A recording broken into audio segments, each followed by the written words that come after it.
brightly shining on those memories. And yes, across all time I see you turning the tides.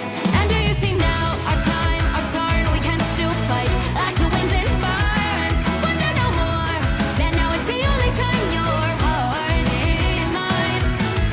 Light has fallen, darkness grows, and yes, we fight for our destiny and fate. New days smiling for the past and future.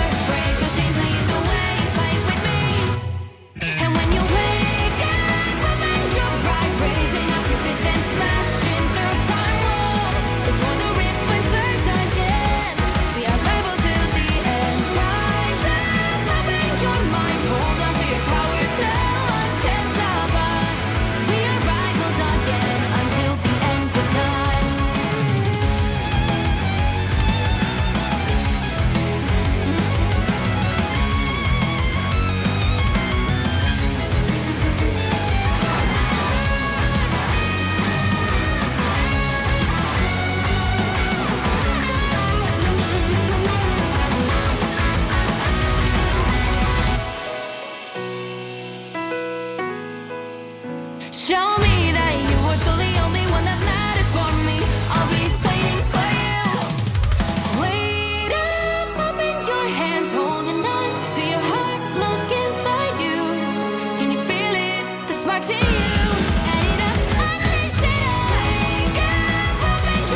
on those memories, and yes, across our time I see you turning the tides.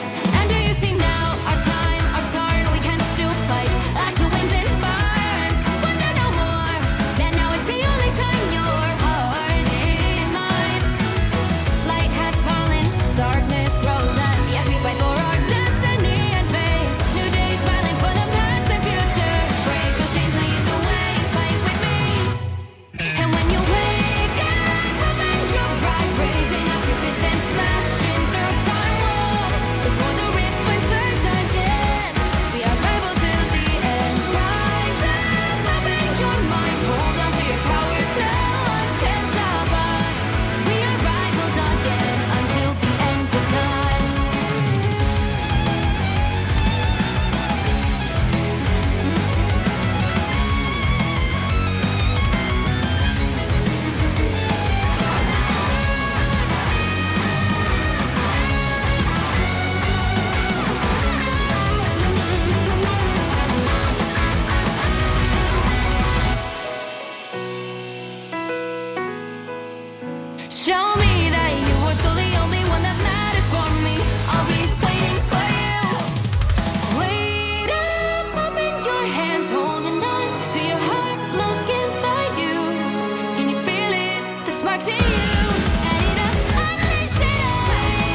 on those memories, and yes, across all time I see you turning the tides. And do you see now our time, our turn, we can still fight like the wind and fire, and wonder no more that now is the only time your heart is mine. Light has fallen, darkness grows, and yes, we fight for our destiny and fate. New days smiling for the past and future. Break those chains, lead the way, fight with me. And when you wake up, open your eyes, raising up your fists and smashing through time walls before the rift splinters again. We are rebels till the end. Rise up, open your mind, hold on to your powers. No one can stop us. We are rivals again until the end of time.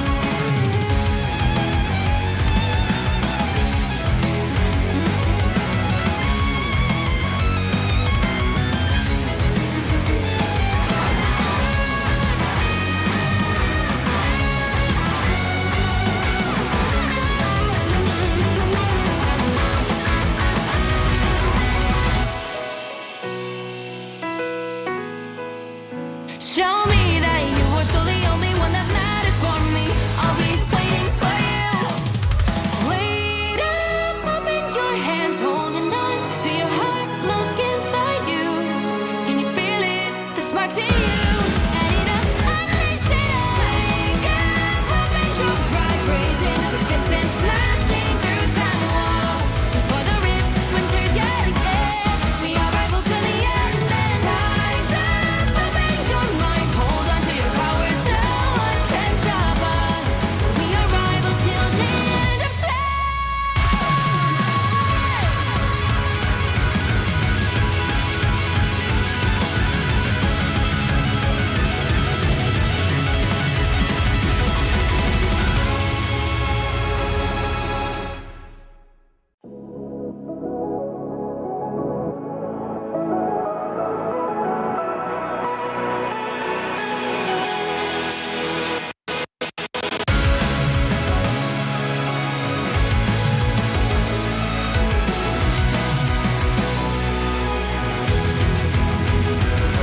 Remember the dusk, the lights gripping tightly, trapping all those fighting souls. But yet, across the world, I see you standing in my way. And remember the time, the place we used to fight, like the sun and moon. And I wonder if ever there was a time that we were friends. The night has fallen, shadows looming, and yes, that time has come for me to seek you out. We are set now for our last reunion. Break the chains, find your way, come fight me. Do you remember who you really are? Show me that you are still the only one for me. I'll be waiting for you. Wake up, open your eyes, raising up your fists and smashing through time walls before the rift splinters again. We are rebels till the end. Rise up, open your mind, hold on to your powers. No one can stop us. We are rivals till the end of time. We will clash, no matter where. We will fight, reaching across time and space. 'Cause you are my destiny to the end.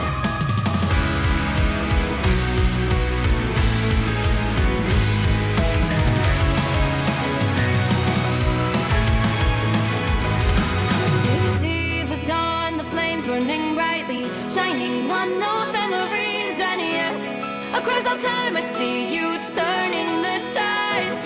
And do you see now our time, our turn, we can still fight like the wind and fire, and wonder no more that now is the only time your heart is mine.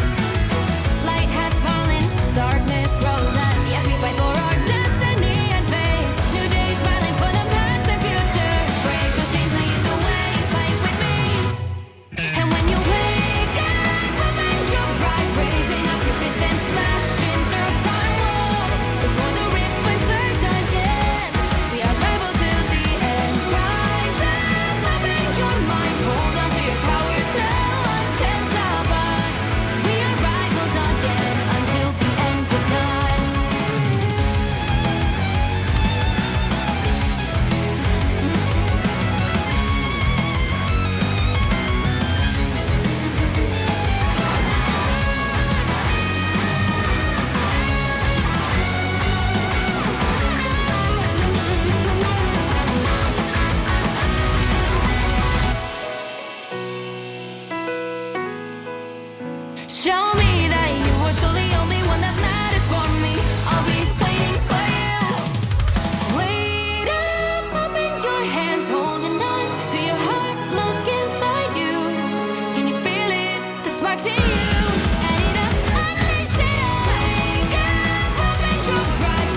Hello gamers, rise and grind. We are blessed with yet another day of Marvel Rivals Ignite EMEA here for Stage 2 and Mox. We've got all of the biggest ones today, including, well, a pair of rematches that are definitely going to be filled with grudges. Grudges which are now going to be taking a little bit longer to enact as well, because we've moved away from the BO3s to Harry. We're in BO5 territory, and we already got a taste of how long some of these series could go with yesterday's match, which was a very surprising 5-map series between Virtus Pro and FaZe, which FaZe almost was able to sweep with a 3-0 win at the beginning of that half of the series. However, Virtus Pro were able to come out on top and will be able to get the opportunity to rematch against one of their major rivals, as the Ignite stages have been set both in Stage 1 and Stage 2. Rad, or as they're now known, Na'Vi, has been the absolute bane of Virtus Pro's existence. Yeah, let's dive into our bracket to see how our matches today got set up. Starting with Group A, we have split all 16 of our teams into 2 groups. And at the end of our double elimination brackets, where the top 4 teams go to playoffs, we are playing for the seeding in the grand finals of Chopped versus Citadel. Chopped versus Citadel, which is another one of our grudge matches, and this time it was the surprise win coming on through from Chopped. They impressed when we saw them in MRC. They were able to pick some insanely good, talented players, coming on out with the likes of DRP and Beetle, as well as Tuzi and Crazy Kitty. So now we get to really see whether or not Citadel were able to go back and VOD over that match and come back with a new potential win plan, as we can have a look and see how Group B went down. As I mean, I don't think it surprises anyone really that Na'Vi was the team that made it all the way through from the upper bracket. What I think surprised a lot of people, however, was how much distance there was between Na'Vi and VP when they first played in that upper bracket finals. Yeah, it kind of looked like Muhammad Ali fighting a toddler for one of the domination maps. So a rocket was incredibly close and entertaining, and I recommend you go back and watch that one. You can actually access the replays in-game now by going to a live streams portion of the tournament tab at the top, and then you can scroll through to the match you want, and you can view the replays in-game so you can get your favorite POVs. Like if that's Jerky's Magic, that might be of interest for you. But now that we've got a longer matchup, Mox, maybe VP, they're sleepy dudes, you know? They're crawling out of their little hibernation caverns. Like they take 2 maps to get woken up. They got to do their Tai Chi, you know, figure out how they're gonna ban Jeff. And then when we get to map 3 is when VP really activates with their full power. So now Na'Vi are in trouble. Yeah, I think Na'Vi, though, they have a trump card up their sleeve, that being the full dive composition that we've seen them play. Virtus Pro, yes, they really struggled against FaZe when they were running any form of dive, and actually we're going to be having a close look at the ban draft between VP and Na'Vi in a little bit of time before we go into their series to see why exactly Virtus Pro have been trying to keep that one away from being dealt with. But speaking about things that they're not going to want to keep away from them, it's a lot of money up for grabs, and the closer you are to that first position, the more money you're going to be able to make up with. $70,000 goes to the team who comes in first, $35,000 to second, and $25,000 to third. But more importantly, Harry, I think is the spots that allow those 3 teams to go all the way to Atlanta and DreamHack and compete in the end of the year LAN for the champion of Ignite as a whole. Yeah, everybody is desperate to go to Worlds, but $250,000 smackaroos is definitely not something to underestimate. As we noticed before, here's the schedule from today: Chopped versus Citadel, which is a rematch of a 2-1 previously, an incredibly close series, and Na'Vi versus VP, which is a rematch of a series that wasn't quite as close, a quick 2-0, but it did have a very close map. So what we're also going to be looking at here is whether VP decide to go back to Morocco again, where Na'Vi had a considerable struggle getting one over on an opponent that previously they'd looked significantly better than. Yeah, I mean, Virtus Pro have always said on tape that Morocco is one of their comfort maps. I don't know if they're out of the comfort zone now, though, because Faithful held them on said map yesterday. So Maybe if we do see a different convoy map come on for VP, we'll have a little bit more luck, but we'll have to wait and see, as this first series could go down to the absolute wire, as we're going to be able to take a look and see who are the players that are going to be competing. Let's have a look at Citadel up first. These are going to be a lot of very familiar faces with a new player in the mix as well. Melio got sniped away from Team 1, now known as Na'Vi, and has joined Citadel Gaming, and it looks like he's going to be starting the roster yet again in that dealer's position alongside Tanuki. Wow, it's the Human Torch himself. I believe it made it all this way.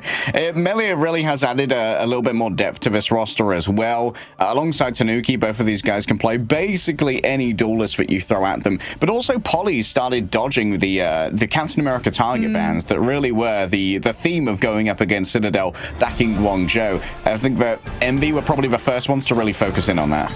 Yeah, we're going to have a look now and see a rematch coming on from Chop versus Citadel. And I want you to have a close look at Beetle, who's going to be playing the EMEA Frost. You don't really get to see it. There's only a tiny little silhouette on the right side of your screen that shows DRP jumping in on that Venom for the Feast of the Abyss. But look at what Chopped have been able to do with their two Vanguards. Beetle gets to use the EMEA ultimate, zones up all of that space, and Citadel, who might have been able to dodge it and survive it with Rage of Ultron built up from Pokey, can't use it in direct LOS of the EMEA ultimate, so they have to fully disengage and try and round a corner to break LOS and get to pop that ultimate, and that's when DRP is able to catch them on the disengage and immediately comes in with Feast of the Abyss. And that is to say that Chop's Vanguard line is incredibly strong when it comes to those dive opportunities. Yeah, we talk about pre-existing synergy, like sticking together as a team a lot, and comms. And while Chopped may be a super roster that was hastily put together for Stage 2, DRP and Beetle have been playing together for a long time, and probably with the crown jewel of Team Pips previously, picking up real duelist powerhouses like Tuzi and Crazy Kitty put so much behind this roster as well. I believe Mash also came from Peps, previously known as Aura Stealer, yes, and was another real bright spot on that roster. And I think they kind of just broke off and said, you know what, we're gonna go and scout out some talent, and we're gonna put together the roster that we think can win the entire thing. And thus far, they've been proven right. Yeah, Chopped did win that last time, and you know what, let's have a closer look at how last time went between these two teams. Specifically, let's have a look at the ban format. As you can see, a lot of what compositions these teams are going to be leaning towards off of what they're saving and trying to ban on out. So one-sided Ultron coming on through a lot of the time for Citadel. Melias really like to start playing that one. It allows them to pocket something like a Star-Lord or a Phoenix, as well as keeping it out of the Jeff's way so that you don't have to worry about Rage of Ultron shutting down the It's Jeffs, as we also got to see a lot of bans going the way of Magneto. Once again, managing to strengthen the Star-Lord, because if you have Galactic Legend, Meteor M is able to absorb the entire duration of it, so now a strategist is forced into burning one of theirs, plus you don't have to worry about a Meteor M crashing down on a Jeff's head, and that's why Chopped really started prioritizing being able to play that Phoenix. We got to see a lot of it getting saved, as well as Luna and Invis, the two strategists that they started leaning, so they could run a traditional 2-2-2 composition if they wanted to play something like the Phoenix with a different duelist alongside it.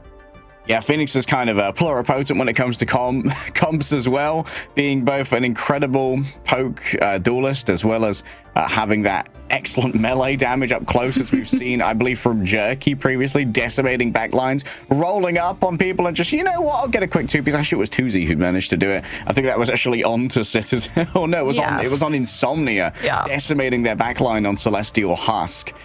With a quick flank on the Phoenix. Those melee weaves are diabolical, and also it makes it really hard to 1v1 Phoenix because she gets healing over time whenever she detonates a spark as well, and that stacks up to become really difficult. So I wouldn't be surprised to see a lot more Phoenix today. Don't forget as well, she gets a full health reset on the cast of Ensong Inferno, which when I was looking at some of the matches a little bit closer in my own personal time, Jerky was actually watching over my shoulder, and he told me that there were a couple of fights where he popped Ensong Inferno just just that he didn't go down.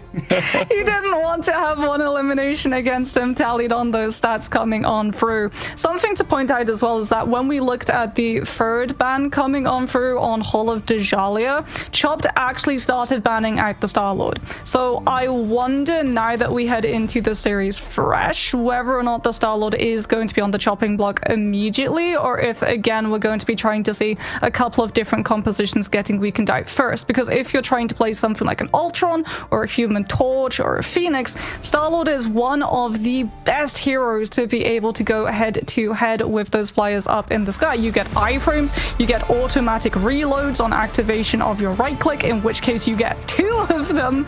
And if your team is running something like an Invis, he's going to be getting that shield staggered in front of him too, to make sure that he can get all of that sustainability up in the skies. We are going to be heading to Celestial Husk, our first domination map. I mean, it's also not out of the question that maybe you'd get the Rocket Network team up as well from Citadel, who have been playing an uncanny amount of Rocket Raccoon recently. Alex has been pulling that out on the domination maps. It's going to be a Jeff first ban once again coming through from Chopped. Do Citadel try and go for the one-sided Mantis, or do they prioritize saving something else? Jeff has really been a problem for a lot of these teams, having to deal with the speed that he can set up those dives and also just taking out that Venom. And indeed, Citadel are going to be able to secure Melio, this Ultron, which now puts a lot more pressure onto Chopped in terms of what they want to try and ban on out. Yes, if you went for the Mantis, you would be able to damage boost things like your Feast of the Abysses or something like a Namor in the neutral, but Citadel Gaming haven't really run the Namor on Celestial House. They've much preferred to have it on Hall of Djalia. By going for the Ultron, they're now allowing Tanuki to either be an absolute menace on something like that Star-Lord, the Torch, or the Phoenix. There's so many options, and Chopped can't waste a ban on a duelist. As we noted earlier, Melio is going to be in place of Pokey to start with today, which I believe is actually a departure from a previous game between Citadel and Chopped, where I think they started with Pokey on Domination.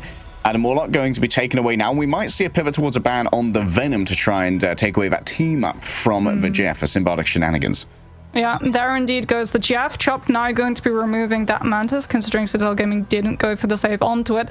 Star-Lord still has not been targeted just yet, which does make me a little bit antsy at the end of my suit, because Tanuki has been an absolute menace when it comes to that one. Chopped are going to be saving their own Star-Lord though, so I do like this. If we do see a fight go up into the sky, it's not going to be the Human Torch, who is so vulnerable against the Star-Lord, specifically Galactic Legend, because if you're running something like a Cloak and Dagger, or even if they have the Jeff with that healing pool coming on through, Torch actually physically dive into it to be able to receive the healing. He can't float on top of it. And now Citadel Gaming, they see the Star-Lord and they decide that it's not going to be an even fight. They're going to remove the Ultron, which means that Citadel are always going to have better survivability when it comes to the dogfight up in the air.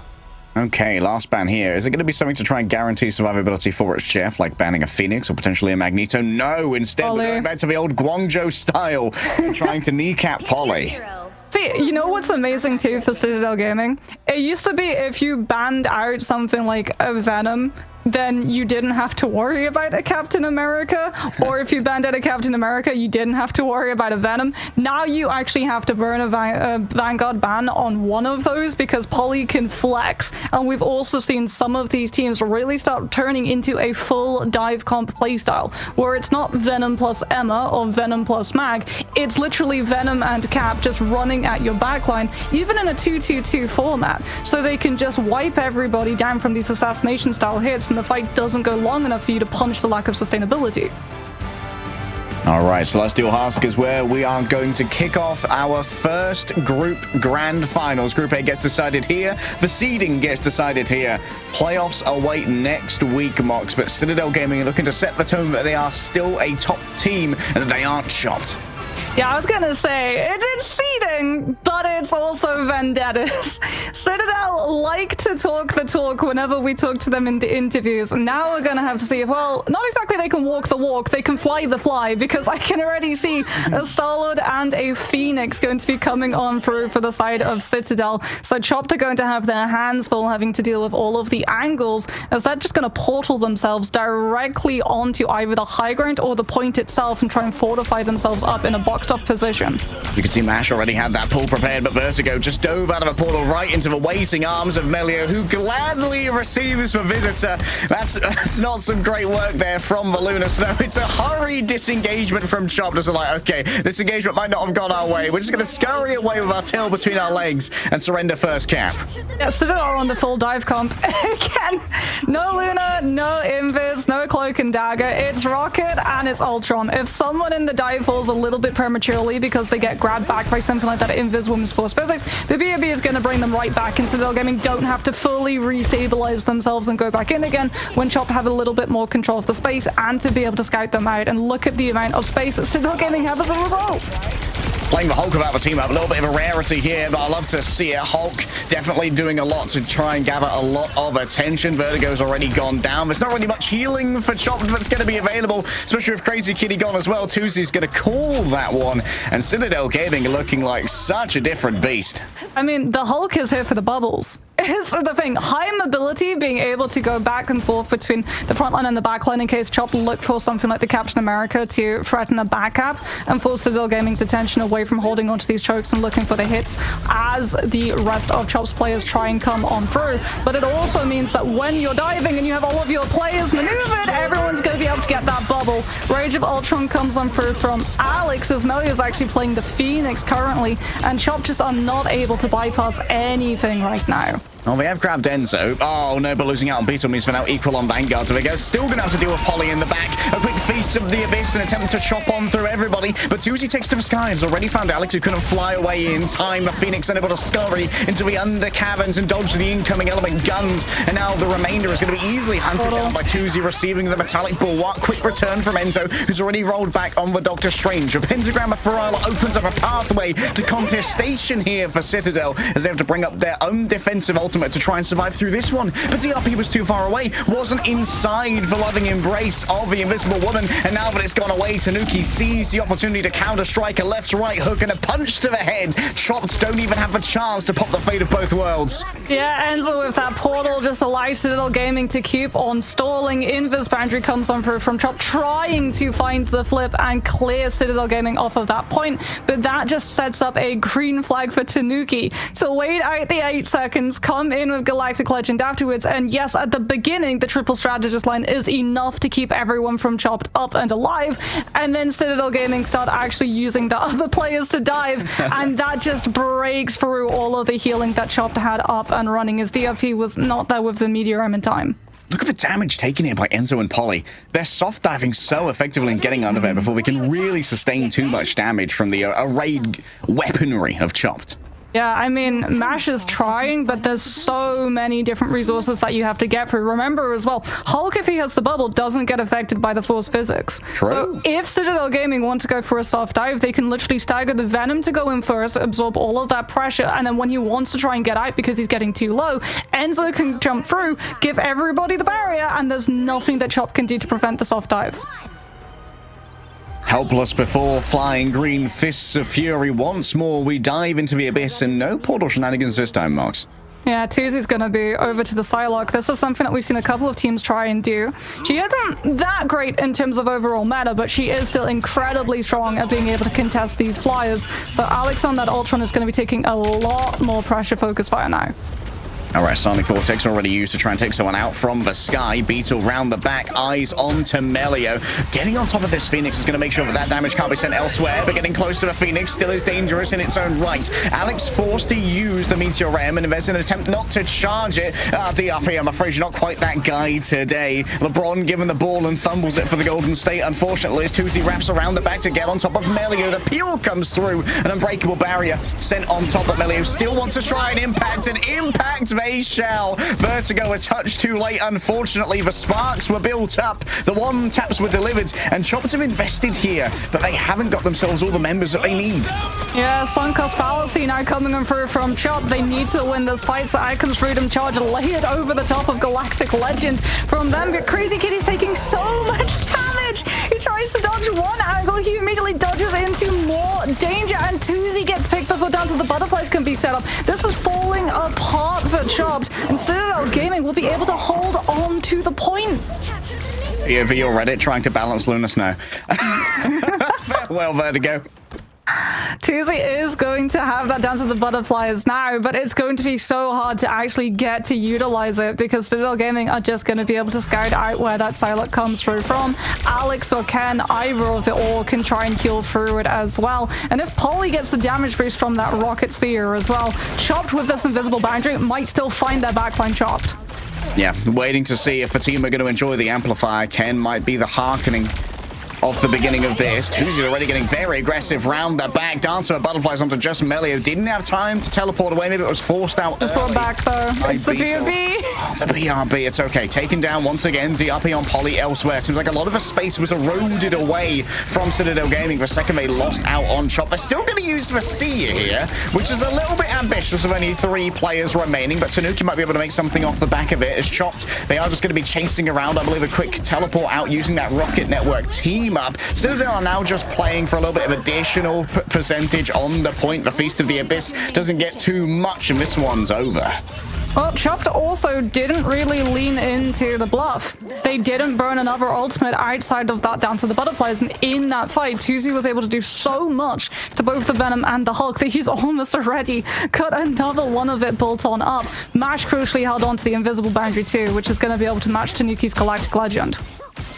Tanuki getting the personal pocket here from Vertigo as well. The speed bubbles coming on through. Unbreakable guard, just making sure that Melio might not have to use that teleport too early, but when you're too judicious with your resources, you end up not using them when they're needed. Enzo's going to lose out on the Hulk form, reduced to puny banner. Alex up close and personal, getting some healing over on to the Rocket Raccoon. The PRP, I think, takes a singular dash from Tuesday, but just tears through the strategists. Yeah, the patty cake from the Rocket and the Ultron, just not enough. Rage of Ultron had already worn out. It was tried to be invested to save Enzo when he got grabbed by DRP with a big carbon crush. And Chop, now that they're in control of these spaces, are able to put enough pressure onto Citadel Gaming that they can punish the lack of overall sustainability that a Rocket and an Ultron bring when you have this much focus fire damage coming on through on one specific target. So their next seduction is going to be able to keep all of Citadel Gaming from being able to keep up that Phoenix. And Tuesday on the side has the high ability to find where the BRB would be stationed to prevent Noe from being brought back. Oh, already Polly has got 2. Tanuki up in the sky. Inside the healing pool, Chopper feeling a little bit clean against all of the damage incoming. A little bit of an awry ultimate coming through there from the Jeff, but I'm pretty sure Vertigo just didn't want to expose themselves to the damage of an arrayed Citadel Gaming. Chopper still in control here, which is incredibly important as the Cosmic Yarn Amplifier is going to be deployed, giving over shields and damage boost to all who stand within its range, but it's easily taken on down here by Chopped and their focused fire. Crazy Kitty reigns above it all, looking over towards the Phoenix. Is going to require raw tracking to take this one down, and together Chopped are able to get through that 400 HP summon. You can see the chase on Melio is hugely emphasized here as Enzo looks towards the back. I think a quick stun onto another one of the strategists using that Hulk smash. Tuesday over onto Ken, a personal delivery of 1,000-folded steel to the Rocket Raccoon. I'm pretty sure he hasn't paid for that one. Melio's taken on down. Tuesday to return. Mash opens up the portal, and it's going to be a last-second contest once again from Chopped. Yeah, Mash coming in front of the Doctor Strange, but Chopped crucially don't have ultimates right now. Alex is so close to Rage of Ultron. Can he manage to find the placement off of it to allow Citadel Gaming to start to come back into this fight? Tuesday's been able to find the Hulk. There goes the Rage of Ultron, and Chopped have absolutely nothing to deal with it other than Mash on the Doctor Strange looking to shield it off. But for Citadel Gaming, with their very ephemeral comp, they have to stay static on the point during all of this as overtime starts to tick on down, going up against the Tide. Melio doesn't really have that much to try and play with. Crazy Kitty can't quite avoid the cellular corrosion. Look at how low everybody is, and this is where you really start to struggle with the Ultron and the Rocket Raccoon. The healing throughput really isn't there. A Cosmic Yarn Amplifier going to be deployed. It gives Enzo a little bit more muscle behind all of these punches, but you're playing an Eternal Bond. You just can't burst through this at the moment. Crazy Kitty once again takes to the skies, wants to write a galactic legend, and it certainly is going to be a long one, as this surely is going to go to 3 submaps on domination. The Celestial Husk, uneasy to claim. The Citadel can't be built brick by brick. We need a brand new delivery.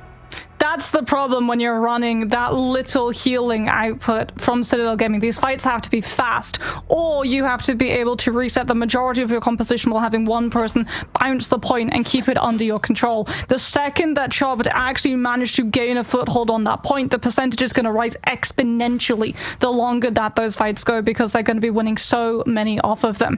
2Z too, being able to swap over to the Psylocke, 16 final hits, has been able to really put pressure onto Melio on this Phoenix alongside Beetle with the dives and the Captain America, to the point that we're actually going to be seeing Melio off of the Phoenix and onto the Psylocke himself.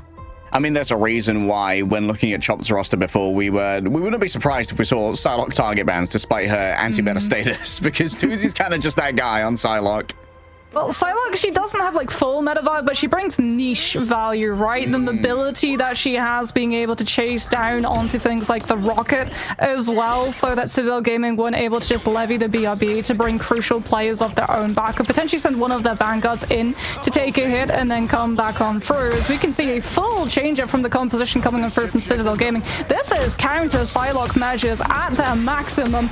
We've got Namor coming on out, emboldened by the Hulk. Gamma Squid, good to go. Crazy Kitty can get through this real quick, though. Polly already taken down midway through the cast of a Feast of the Abyss. A patty cake back and forth around the Guardian Shield. Sustains the back line of Citadel Gaming through the Dance of the Butterflies that was given over by Tuzi. Chopped, they get the cap for free. Oh, Citadel, a little bit of a fumble there off the back of their fight, and you can see that Tanuki kind of just gave that one up. Didn't want to try and play this out. Melio doesn't quite get the same vibe. Choke slammed by Emma, but no thank you is given. They're just not going to let him go off the map. Citadel Gaming, the problem for them was that they had to play the patty cake game with their strategists up above the point itself because of the Dance of the Butterflies coming through from Tuzi. That's how Chopped were able to pick up the point as quickly as they did. A great force physics as well onto Enzo, almost pulls them down into that puny banner form, and they're just going to be able to continue building off of the momentum from the Hulk getting out by trying to find the Venom and driving back in. Okay, 5 ults here from Citadel Gaming, but can they use them efficiently is the question. Defensively, this point is so easy to contest. Oh, an early force here. Enzo's already been forced to use all of their defensive options. I don't know if there's going to be time to actually get him off the map here, so we're just going to be... He's just stopped it up, though. That was the entire duration, nearly, of the World Breaker Hulk in Vertigo's as Jeff.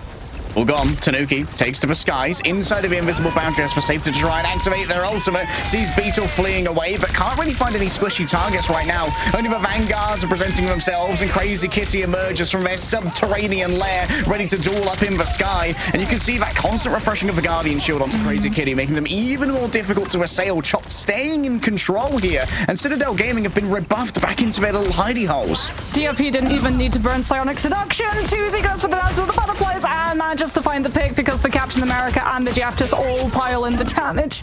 The XL comes on through. They might be able to pick Tuzi up at the back of that one, but no, somehow he manages to get on out thanks to Peel coming on through from DRP on that Emma Frost. And this could well be a 100-0 unless Citadel Gaming, when they come out of this portal, can pull a rabbit and a miracle out of a hat.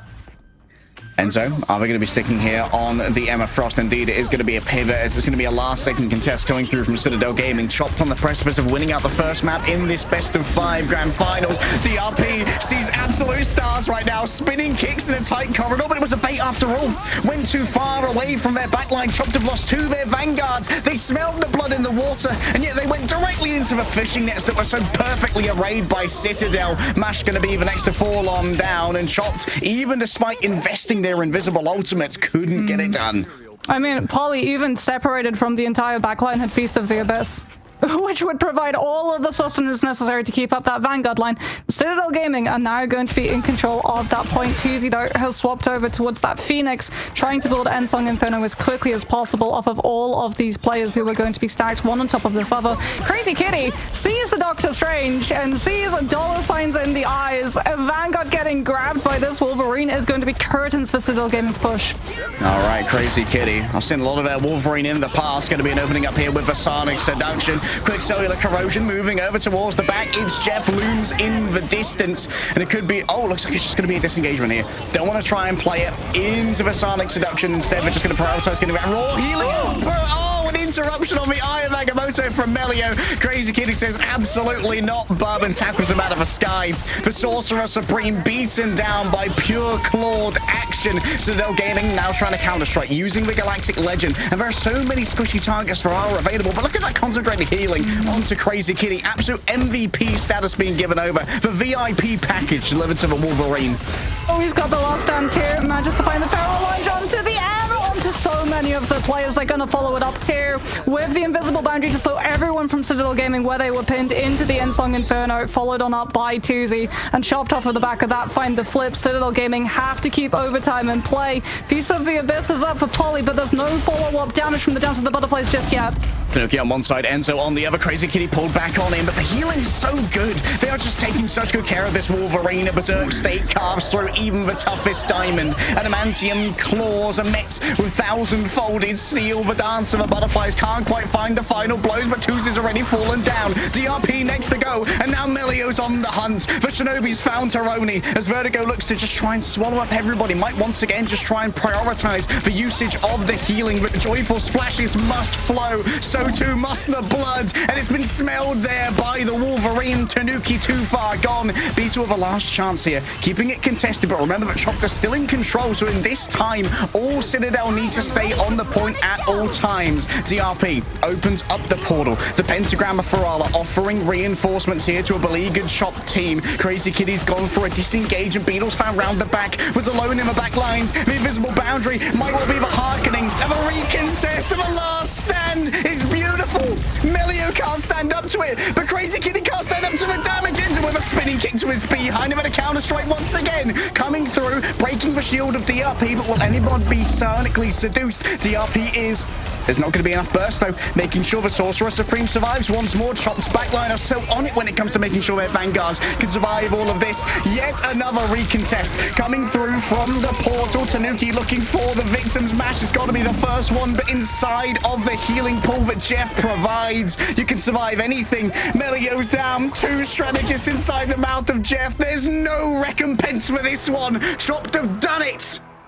What a back and forth between those two player teams. Oh my goodness. We're in for a 5-mapper, Harry. We certainly are. We are in for a 5-mapper. We saw 2 It's Jeff's Bolt in 1 ultimate, and I mean, Vertigo being able to grab both of the supports coming on for the 2 strategists, the Invis and the Luna. For Citadel finally turned the tide for Chop to be able to clear the board at that point. Crazy Kitty, I know Tuzi here comes on through with the MVP, and when he was on the side, like, he was making so many insanely good plays, but Crazy Kitty, when we went to that triple Vanguard setup for Citadel Gaming and they tried to come on through with those recontests, the Wolverine for me won it for them. Last stands being able to pin Citadel Gaming all off of the points that Chopped would be able to keep monopolizing that space, and then knowing as well where they would be landing, so that match would be able to build the Invisible Boundary around them for the slow impact rather than having it up for sustainability for the side of Chopped. They really committed hard to try and find those picks, but it won them the fight because they kept being able to find those stagger installs. Citadel never got a full regroup recontest. Man, I don't think I've ever seen a fight so long that we had 3 Pentagram of Ferrari used. 3 portals! Because that one opened up with Enzo swapping over onto the Everfrost alongside the portal for the last second recontest, and then I think Polly had another one to come in by the end of it. Yeah. That was a 3-minute fight? That was a 3-minute fight. It was absolutely wild. Citadel as well, like, when they came through with the Dance of the Butterflies, stacking with the Piece of the Abyss damage, it looked like that would be it. It looked like it was like, okay, they're going to be able to find the flip. It's going to go 99 to 99. We're going to have all of that overtime, but Citadel would be the one with the point control. And then the Wolverine just said, no. I'm gonna hold my maple syrup. I'm gonna be able to keep all of this rage. I've got my passive. We're going to be able to bounce point, not just off of 2 Vanguards, but off of a Wolverine as well. And Chopped were just able to really masterfully, every single time one of them started going a little bit low and that win condition looked like they were about to go down, fully heal them back up. I mean, the focus from the strategists was second to none. Chop showing exactly where they are on in this grand finals position. I need to breathe, other teams need to breathe, so we'll be right back after this break.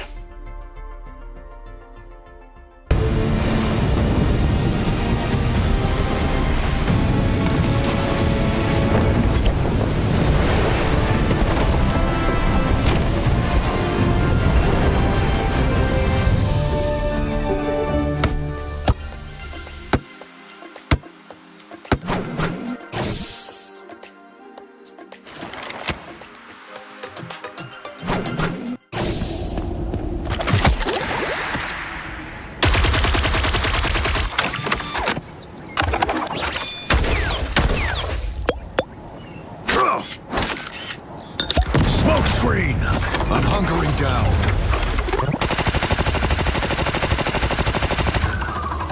Judge! Jury! Executioner!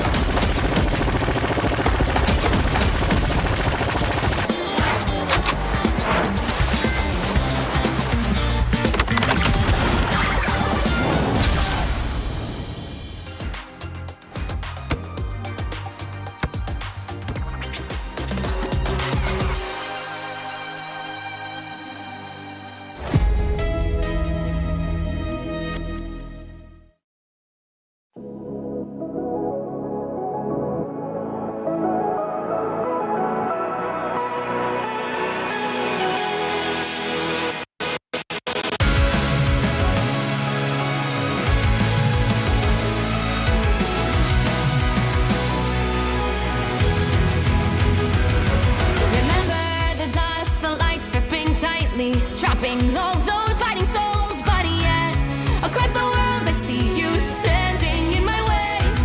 And remember the time, the place we used to fight, like the sun and moon. And I wonder if ever there was a time that we were friends. The night has fallen, shadows looming, and yes, that time has come for me to seek you out. We are set now for our last reunion. Break the chains, find your way, come fight me. Do you remember who you really are? Show me that you are still the only one for me.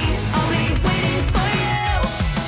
Playing out, open your eyes, raising up your fists and smashing through time walls. Before the rift splinters again, the arrival till the end. Rise up, open your mind, hold on to your powers. No one can stop us. We are rivals till the end of time. We will clash, no matter where. We will fight, reaching across time and space. 'Cause you are my destiny to the end.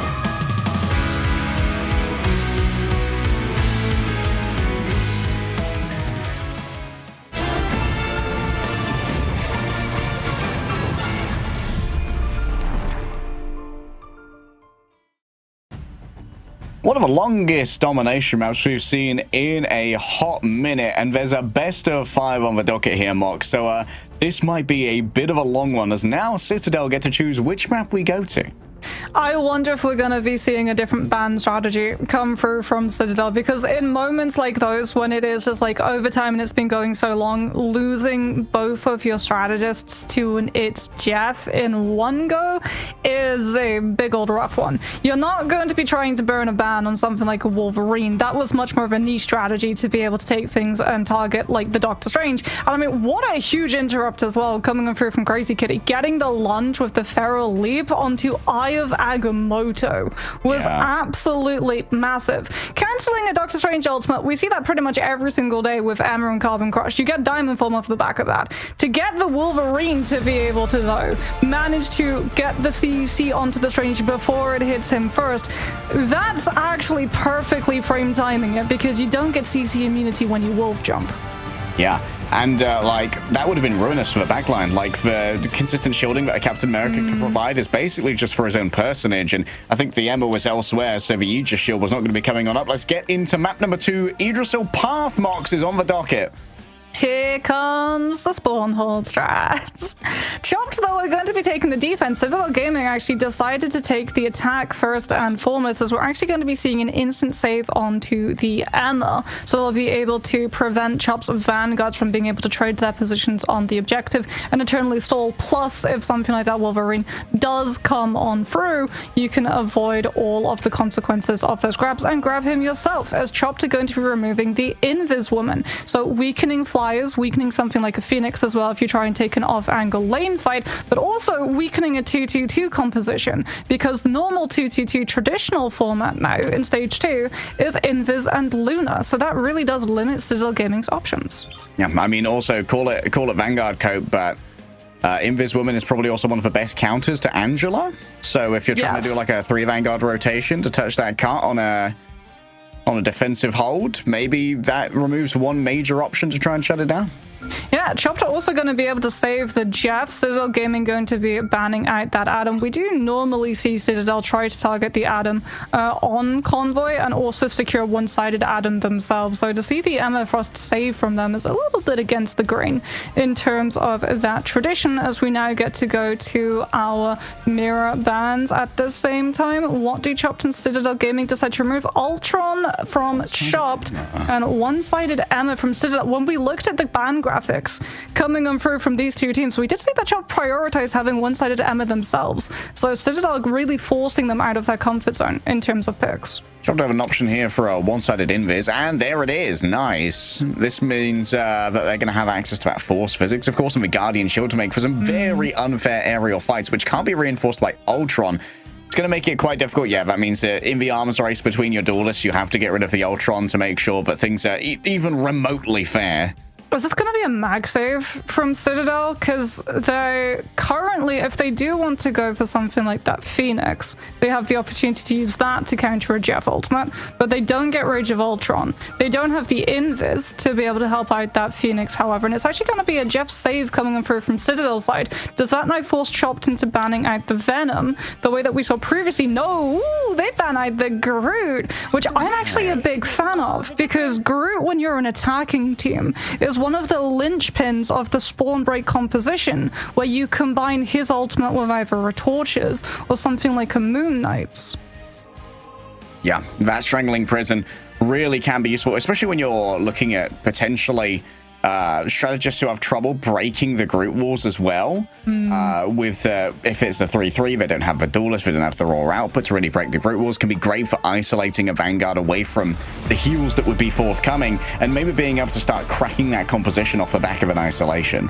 Strange didn't get banned from either team either, so we're still going to be seeing the Portal of Ferala come through into those second fight recontests for the defensive side, likely going to be on that high ground. However, Citadel getting the one-sided Adam could be a huge boon to defensive stall when it is their turn. We'll have to wait and see, though, whether it needs to be a full hold or a fuller hold for them to be able to get Yggdrasil Path under their belt. This was, remember, the last time these two teams matched up, the place that Citadel Gaming were able to find their first map win of the series too. We'll have to wait and see whether or not they'll be able to do the same, as it looks like they're going to be rolling on out with that Punisher, likely damage boosted by that Storm, so they can try and melt through this defensive hold as long as they possibly can.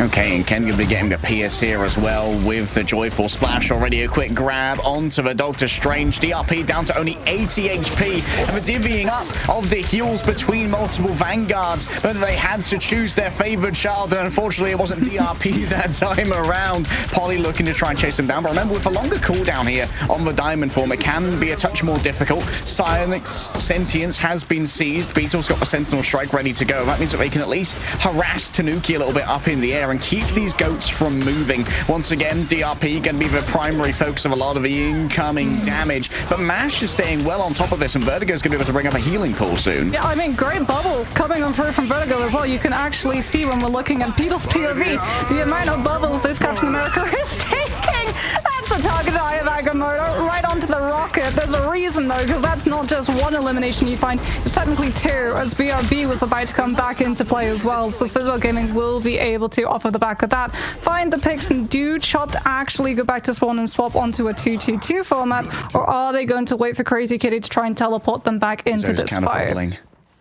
Yeah, I think Enzo would likely counter Portal, but if you're Citadel Gaming, you're coming in with this fight with so many ultimates, it's a matter of not burning all of them.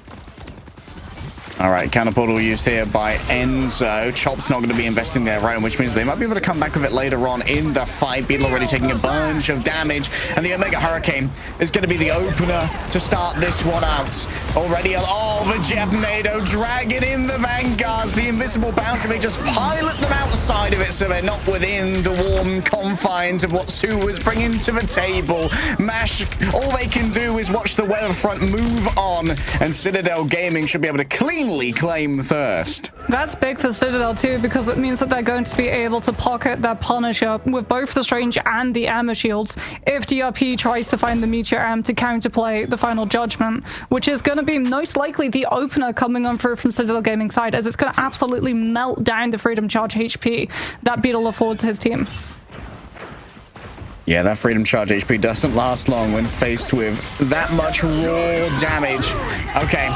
As you said, straight away, going to be trying to get through this one with the raw damage provided. Oh, the Meteor M, is the protection going to be there? I think it was burst almost instantly. The damage boost from Aluna, 40% more damage from a Final Judgment. I don't even know numbers that big, Mox, and I've got a degree. Tanuki looking to escape from the incoming. It's Jeff, both for Punisher and the Luna grabbed, but it's too risky a path to go towards the outside, so Crazy Kid is just going to put them in the corner here and attempt to mug them in the streets. And the streets know some hands right now. Melio and Alex were unprepared for their walk on the wild side.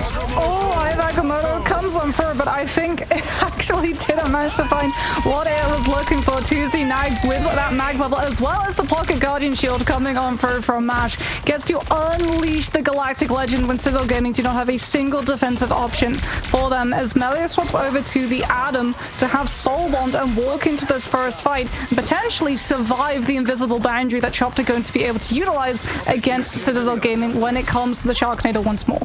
Storm's coming, Annie. Jeff Nado ready to go. Tanuki gonna have to deal with the damage coming through from Tuzi in the back. Give him the bulwark, but a lot of things have already been used here. Now Tanuki sees a clear runway. Flee all and sundry. You can see already the opposing Jeff tried to escape Vertigo and MASH. Despite all the healing, can't deal with this. DRP and Beetle are gone. I think that Polly might not have especially needed that ultimate to deal with. Yeah. Hey.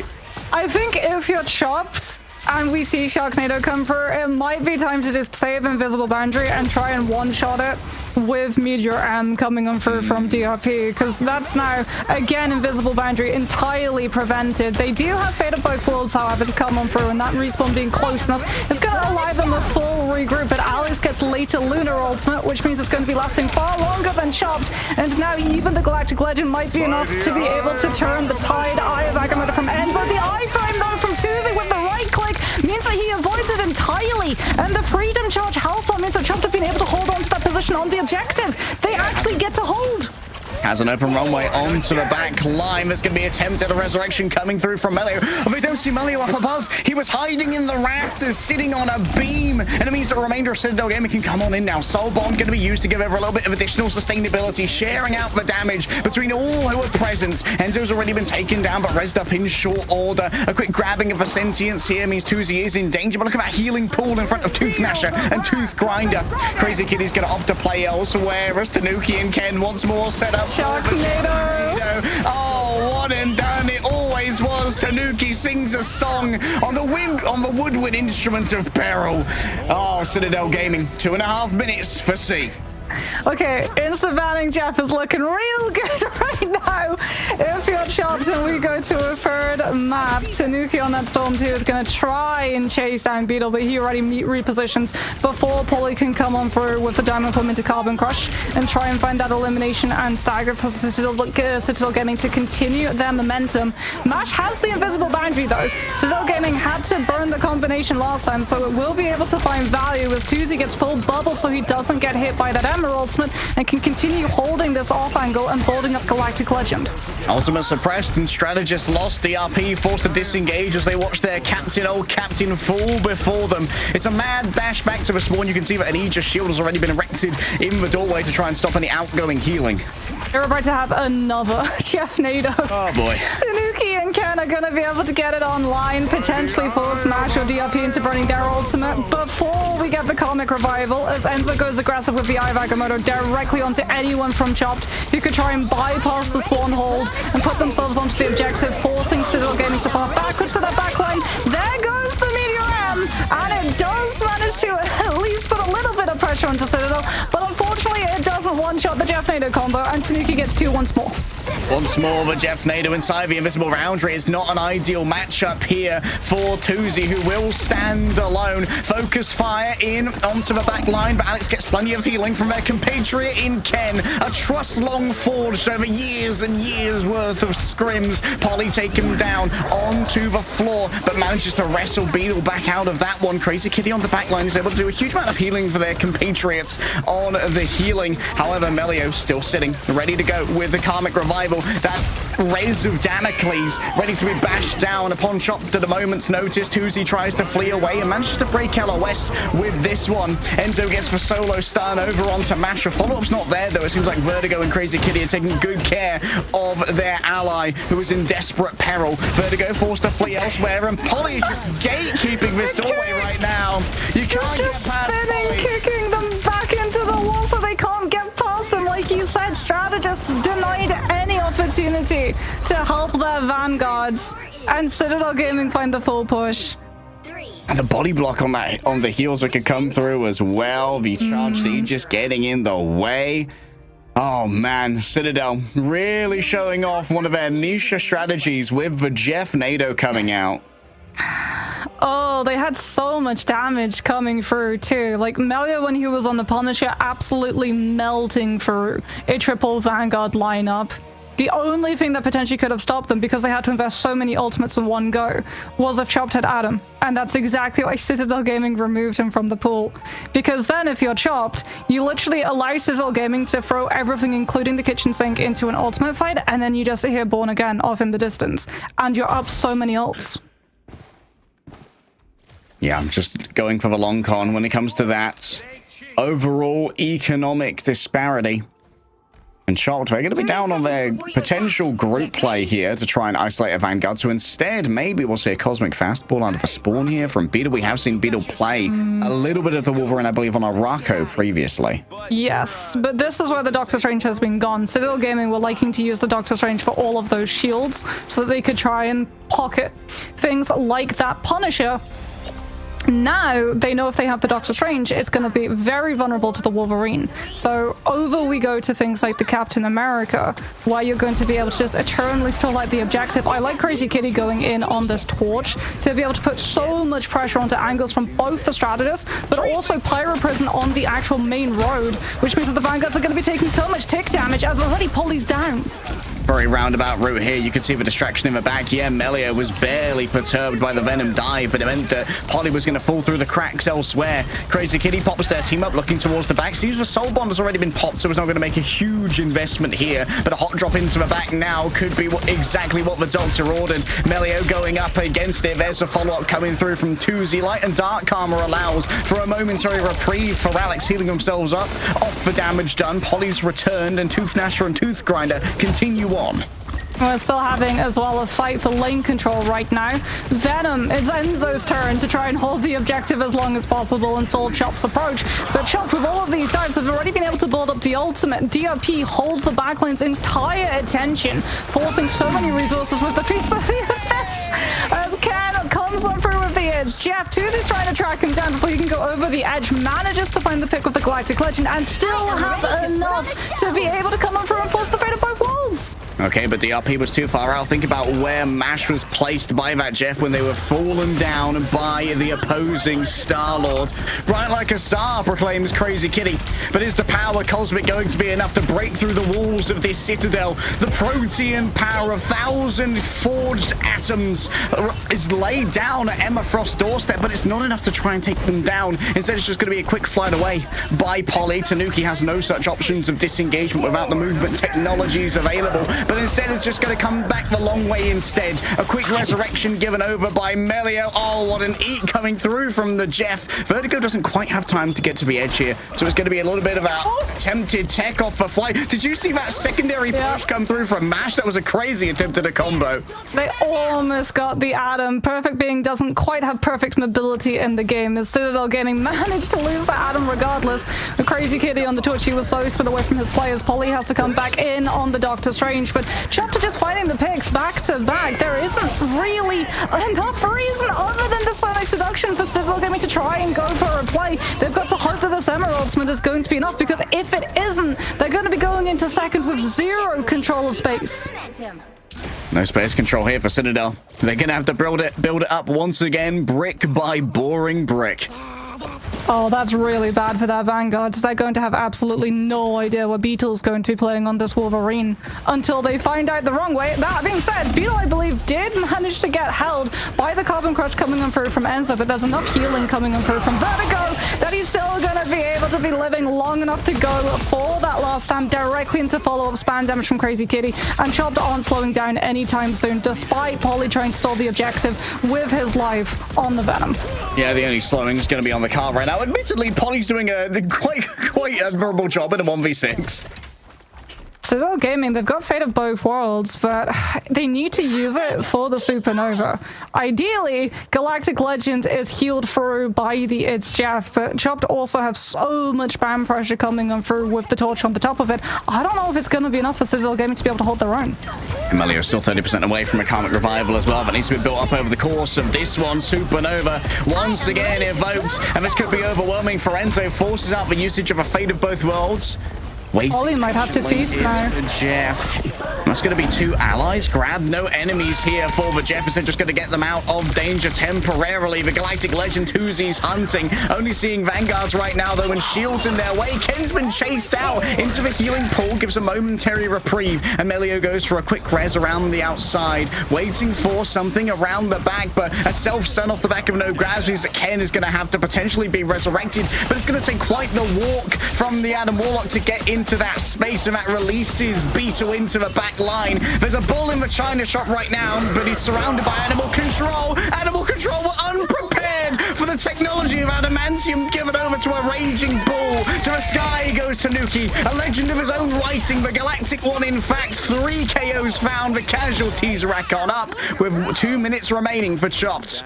Big wombo coming on through from Tanuki up at the back of the Sonic Seduction from Enzo, so that Chopped had no way of being able to deal with it. DRP actually is going to be swapping over to, I thought maybe the Magneto would stay for that Meteor M to absorb the Galactic Legend coming on through, but the dive has been finding so much value with DRP. Beetle now offered the Wolverine onto the Captain America. We're going to be introducing another defensive ultimate cycle to the side of Chop's sustainability to go head-to-head with the sustain coming on through from the Adam, Soulbind, and Rez, as the dive is already in full motion, and they've already been able to push Tanuki out of position and isolate them from the team.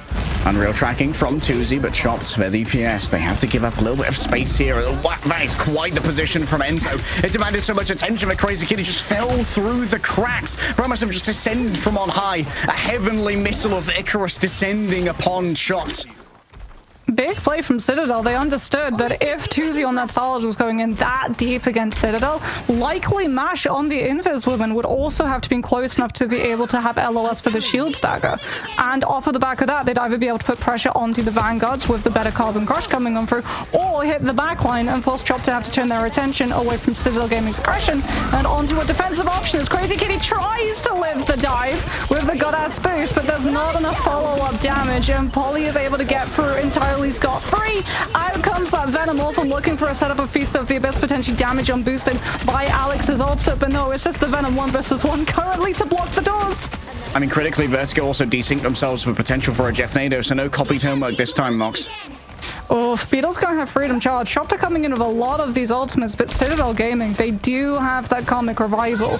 And where that objective has been stalled, even if Chopped burn ultimates now to be able to control the objective itself, they still have to win another fight before they get more time. And in overtime against a Karmic Revival, you don't get the opportunity to track down the Atom as aggressively as before. Psionic Seduction and Feast of the Abyss paired from Citadel Gaming. Chopped trying to avoid it with Freedom Charge and that Hurricane coming on through from Crazy Kitty. But like we said, that's one fight won. Now they have to worry about what comes next. Fight number 2, the Resurrection's coming forth. Alex and Enzo return to fray, and so too does Polly. A frenzied arrival is announced, and a potential overwhelming of the Star-Lord. Polly finds that one with the Dark Depredations, and Tanuki, just like an AC-130 above, lays down the fire, and Chopped cannot stand up to the force that was levied by Citadel. On their own map pick, Citadel walk away 3-1. Oh, this is deja vu. We've been here before. Citadel's been here before. That was some amazing plays coming on through, and I mean, you could see as well the strength of being able to save that Atom and have one-sided Atom, because they had Soulbind, which meant that they always had a longer defensive rotation, and they also had the Karmic Revival. So Chopped, because they had to burn so much in trying to survive through the choke against the Psionic Seduction and the Feast of the Abyss at the same time, just to get past the Vanguards and onto the objective. We saw Crazy Kitty having to invest the Hurricane so that he didn't get mind controlled and thus taken down by everyone else from Citadel Gaming's side. And from there, Citadel know Chopped might be finding the picks just then, but they're all going to be brought back in a matter of moments. As we can have a look and see so many of these highlights going to be that Sharknado Jeffnado combo coming on through from Ken and Tanuki, which just made absolute magic happen. Like you said, perfectly counterplaying the invisible boundary and just grabbing everybody out of it. And you're not even impacted by the slow either, because in the Hurricane form, you're CC immune. No CC. You have to get it burned down by raw damage, and honestly, Chop just didn't manage to leverage the options that would do that. Something like an Iron Man ultimate, potentially. We saw before during a pseudo Jeff Nato meta introduced by Envy, a lot of teams pivoted over to using Invisible Boundary alongside a Punisher ultimate to try and burst through, because he becomes CC immune during that. But it would have just messed with Chomp's composition too much to try and make that maneuver. Tanuki here as well, absolute hero of the moment, alongside Enzo, being able to stall out the momentum coming on through from Chopped with a gorgeous Psionic Seduction to be able to set up for that Galactic Legend, taking full advantage of, well, as that was the moment actually that their entire backline was being hit and accosted by a last stand coming on through from Crazy Kitty on that Wolverine, who'd been able to separate the backline, put enough pressure onto them to have to hold inside that small room, and already forcing out the symbiotic shenanigans and Soulbond from the Atom, knew that he would, with the last stand, have enough damage to find those picks. Yeah, those double links of both the Soulbond and the Symbiotic Shenanigans, they confer so much survivability. But if you can isolate those strategies in a different location where you just don't have the range to get those links on your Vanguard to need a lot more of that raw healing throughput, it can nerf it somewhat. This is shaping up to be an absolute banger. I might get a sense of deja vu if we get to Hall of Jarlia next. It's going to be Chopped's choice, Moxie. We'll find out where we're going after this break.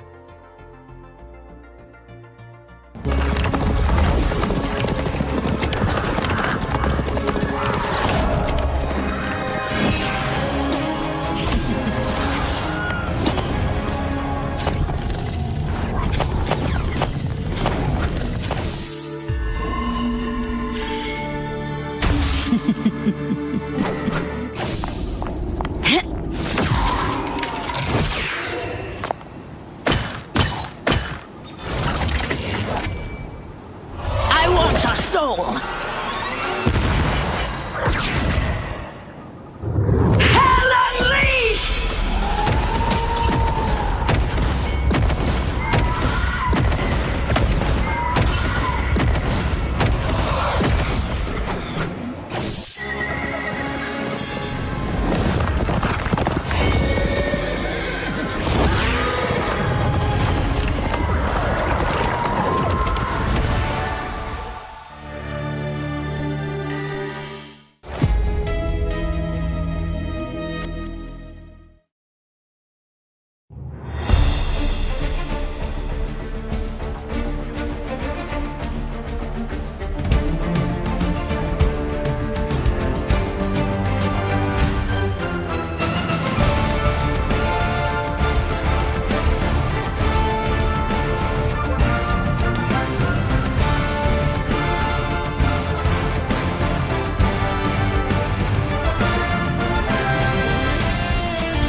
Check your weather app of choice because it's stormy with a chance of sharks, with Jeff Nader reigns supreme for Citadel over on Yggdrasil Path, but now there's room for adaptation from Chopped in our best of 5 series, Marks. Yeah, I strongly expect to see an instant ban on Jeff coming on through before Citadel get an opportunity to be able to save him, especially if we see that Chopped continue trying to lean into these 2-2-2 compositions, because as we said, the traditional line for a 2-2-2 format in stage 2 of meta is Luna and Invis, and Jeff Nader unfortunately directly prevents Invisible Boundary from being able to find absolutely anything that it's looking for. Plus, it really does stop a lot of the traditional storm counters from coming in through, as it is going to be Convergence that we head to, but it's not going to be Hall of Dajalia.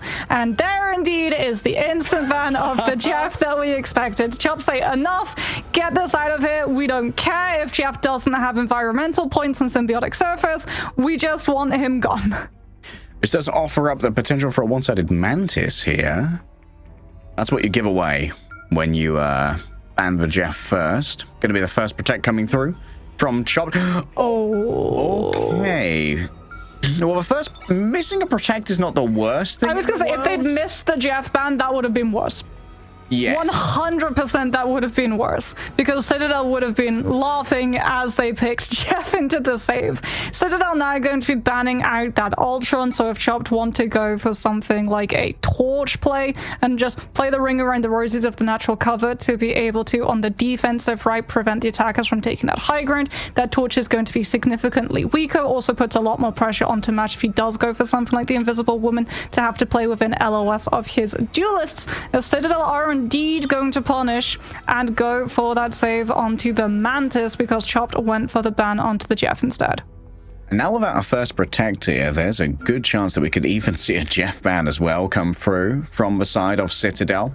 Like, missing a Protect isn't the worst thing in the world, just because it doesn't inherently allow more bans from the other side. It just gives more options for what those bans could be. Speaking of which, Adam taken away, and now we have simultaneous bans.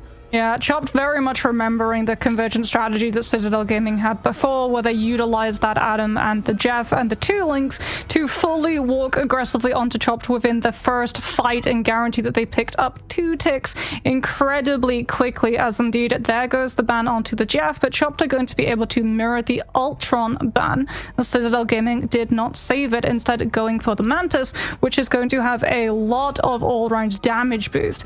I wonder, does this mean that we see a Star-Lord ban potentially come on through from the side of Chopped, because Galactic Legend would be built up incredibly quickly if so. It also puts a lot more pressure onto them for having something like the Invisible Woman, because even though Invisible Boundary gets stopped by the Jeff Nader, it stops Galactic Legend incredibly well. All right, there goes the Hulk, taking that away from Enzo's pool, not wanting to deal with the Gamma Namor potentially, and the Protect on the Adam here for Chopped. So we are going to have the Karmic Revival in the back pocket if necessary. And now Citadel, without the option to ban the Adam, they go instead for the Phoenix, getting rid of that major source of damage. Yeah, not just that, Mag had also been able to make it through despite not being picked or banned. That means that you want to remove the wombo combo potential of Ensong Inferno plus Meteor M being able to find eliminations even through Strategist Ultimates. In Citadel Gaming, it looks like they're going to be going for that free Strategist line, but it's not one that we normally get to see a whole lot of. Melio and Ken are actually going to be able to get that Vibrant Vitality team up coming on through for the Deific Blessing for that Loki, which means damage boost and wider AoE spreads of the regeneration domain. There's going to be a lot of front-loaded damage coming on through from Citadel Gaming side. Yeah, we had a quick talk to Level 1 Crook after their match against, I believe, VP about how he felt about the Vibrant Vitality team-up for the Loki. General consensus seems to be, at least for Na'Vi, that it is an excellent way to try and make your dives not only a little bit more sustainable, utilizing the healing and essential immortality that those greens provide, but also the surprising burst and the wider AoE means that they can roam around a little bit more and get a bit more chase. They also let Chop take the Adam Warlock, so potentially Ken also manages to find a copy onto the Adam, so you can still get a revive. Though Alex being on the Lina also makes for a great copy target, as we can see Tanuki currently getting absolutely damage boosted to symbiotic surface and back on that Phoenix. Already 15% off of just a stray couple of shots hit on Chop Stack. Oh, the ping was given over. I think the information was gathered by Polly. Gets pulled in after using the symbiotic resilience. You can see that Ken pre-positioned a clone there in case they didn't use the emergency greens, but that's not going to be necessary this time around. True, but Citadel Gaming have already been able to counter-rotate into Chopped, who are going to be trying to levy the high ground advantage, developing the angle for their Nemo, but Tuzi's coming under so much pressure. The damage boost onto the Venom. The Mag is going to be stacked with the backline and will be able to peel it, but Enzo now moves into position and tries to punish the lack of metallic curtain. And the damage boost on the Venom also changes the calculus with how you try and deal with something. Oh, look at that green right there. Just no need to even pop the symbiotic resilience. Dealing with Venom's ultimate is going to get a little bit more weird here. Guardian Shield given over. A two-player flank coming through from the side of Chopped. Tanuki does have all of the damage boost though to try and roll this one down. And Melio getting aggressive in their own right. The Mantis, it's natural anger and it's healthy. Not just that, but Melio is going to be able to essentially just stack damage boosts and only damage boosts. Oh, the stall. Oh, the diamond kick as well coming on for back-to-back as well on the puny banner. So that Chopped all the more have to wait for their Vanguard to come back through, because here's the thing that they need to try and make a play for these high ground angles and develop that space for Tuzi to take control. Without the Hulk, they're forced into just waiting for him, something that Tanuki knows and is going to just be able to dash on up and get a couple of stray shots coming on through to quicker build up the ultimate.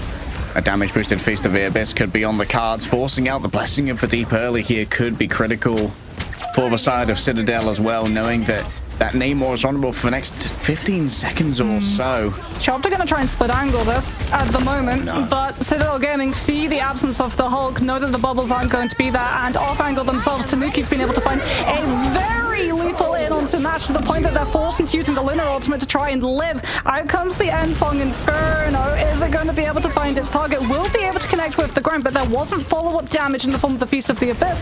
Citadel Gaming, though, going to try and live. Big exile onto Melio. Beetle breaking it at the exact moment for Tuzi's inner circle of the Horn of Proteus to directly connect onto the Mantis and take them down in one go. An Eldritch offering to some Protean god. Alex forced to use their own ultimate here. Hulk ready to turn it around with the breaking of the worlds. Maybe a damage boost here for Polly, but no, I think that the Mantis is too far away. You could instead go for the one off the back of the Fate of Both Worlds, but the timing wasn't quite there. Maybe a little bit of shielding given on over. Polly frozen up. Beetle taken back to their regular green form. Tanuki reigns above it all. The damage boost in a dream going up against the Namor, but there's so much healing ready for the King of the Oceans. But Tanuki has to back on off for a second longer. Can only really survive a little bit longer. Tanuki getting in real close here. Look at all the resources being given over to the Namor here. The carry has been allocated and the resources have been given. DRP trying to do their best to just stand up against the tide being brought forth here by Ken. Polly's going to be alone in the back but can easily disengage. In comes Giganto. A stun on to Ken, who's taken back down to their low-key form. Enzo dancing around as best they can, putting on a show for liberty here. But Democracy can't stand up to this nautical mastermind, and Tuzi reigns over them all. Yeah, Tuzi on this Namor has been absolutely integral to Chop's composition right now. Plus, they're going to be able to lay stake to that high ground already. Beetle developing that space already up there on that Hulk, guarding it away so that Citadel Gaming can't already position themselves to pressure Tuzi into utilizing that Blessing of the Deep a little bit early, as we can see him going head-to-head against Polly, just providing a little bit of extra healing coming on through from Vertigo to build up the invisible boundary.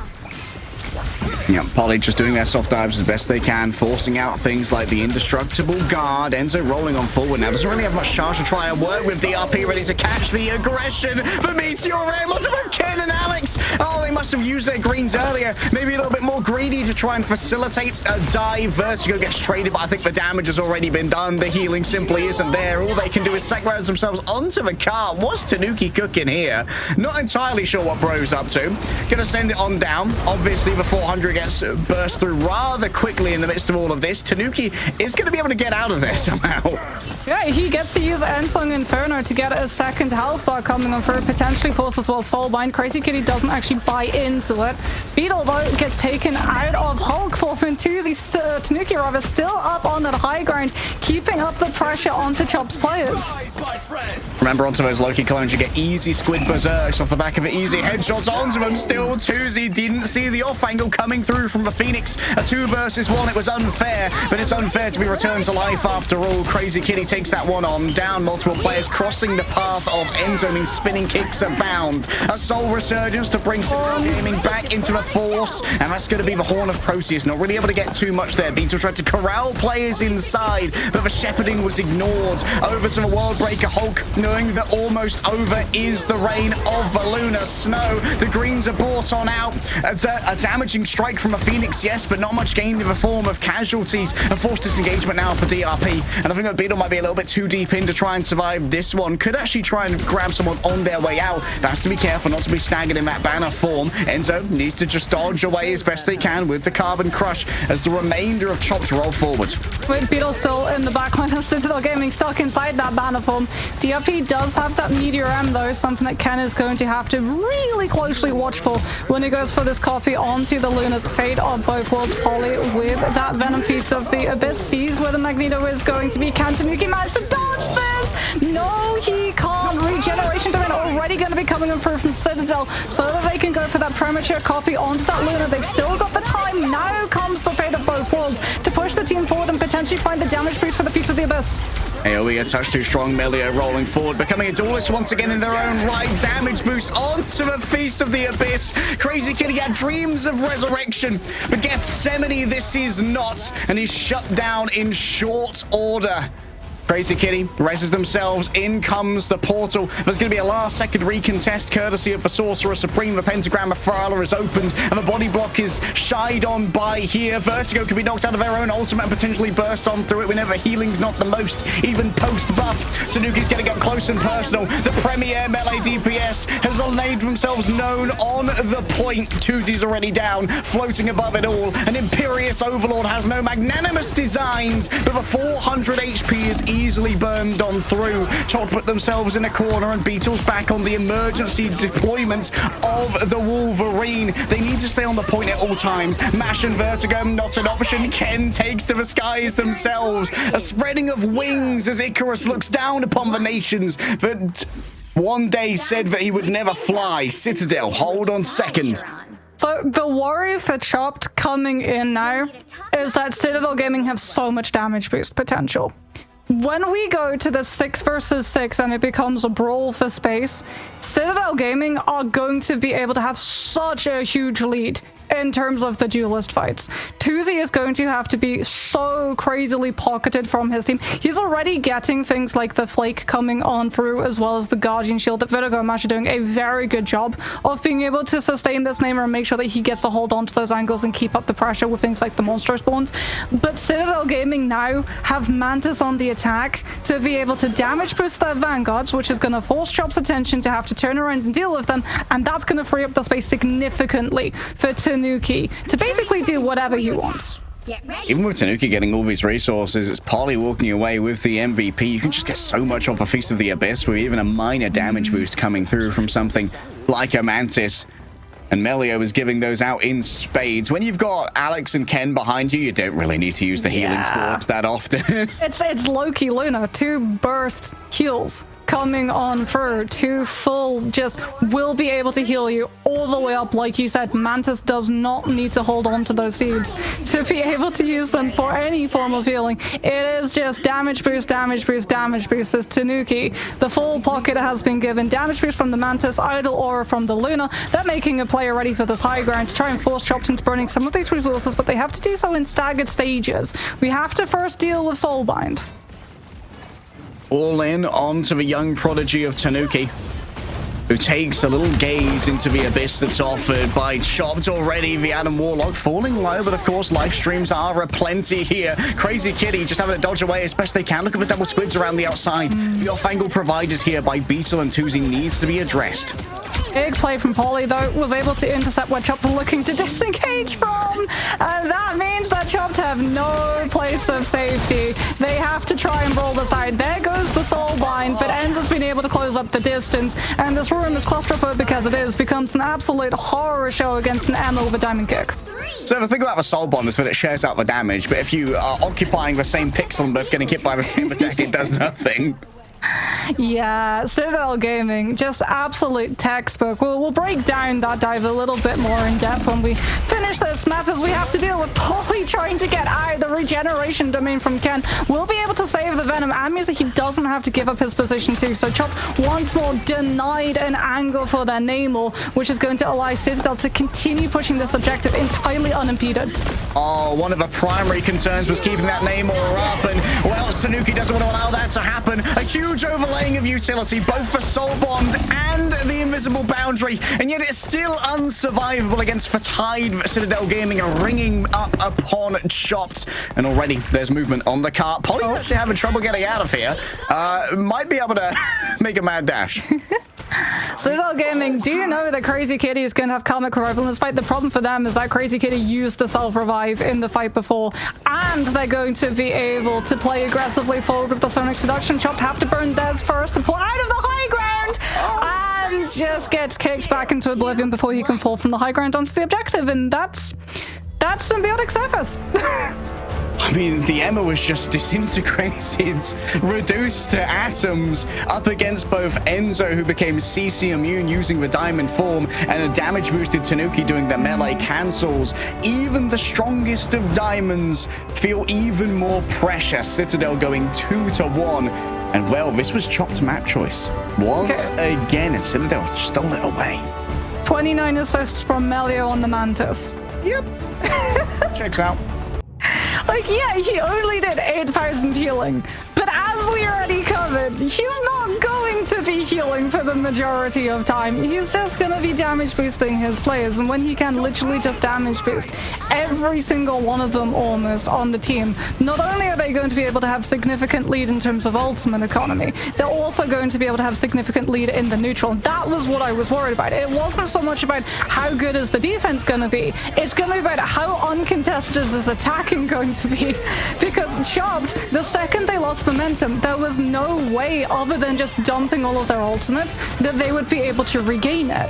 We saw that every single time Citadel saw that they had that high ground hold for Tanuki, they knew that they could take the fight against Tuzi and always come out on top.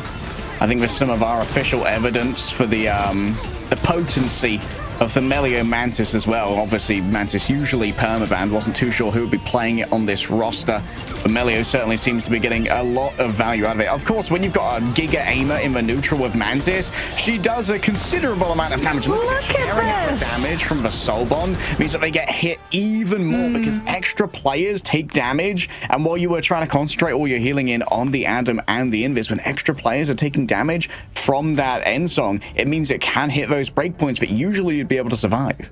Yeah, something to note as well, it's really smart how they tried to go into the invisible boundary. They went for two ultimates that have one hit of damage. Feast of the Abyss, one hit, Endsong Inferno also going to be coming on through, trying to catch that 180 heals per second tick in between the seconds to make sure that they didn't have to stack more damage on top to be able to find those eliminations. Yeah, it was great planning there from Citadel, but Chopped are far from out of it yet. Domination is going to be available as our map pool is once again reset, apart from the maps we've played so far. We'll find out where Chopped want to take us after this break.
Is a map 5 on the horizon here between Chopped and Citadel, or is this going to be some good, honest, salt-of-the-earth, blue-collar 3-1 Marvel rivals? We'll find out as Chopped are going to take us to what could be their last map in the group stage.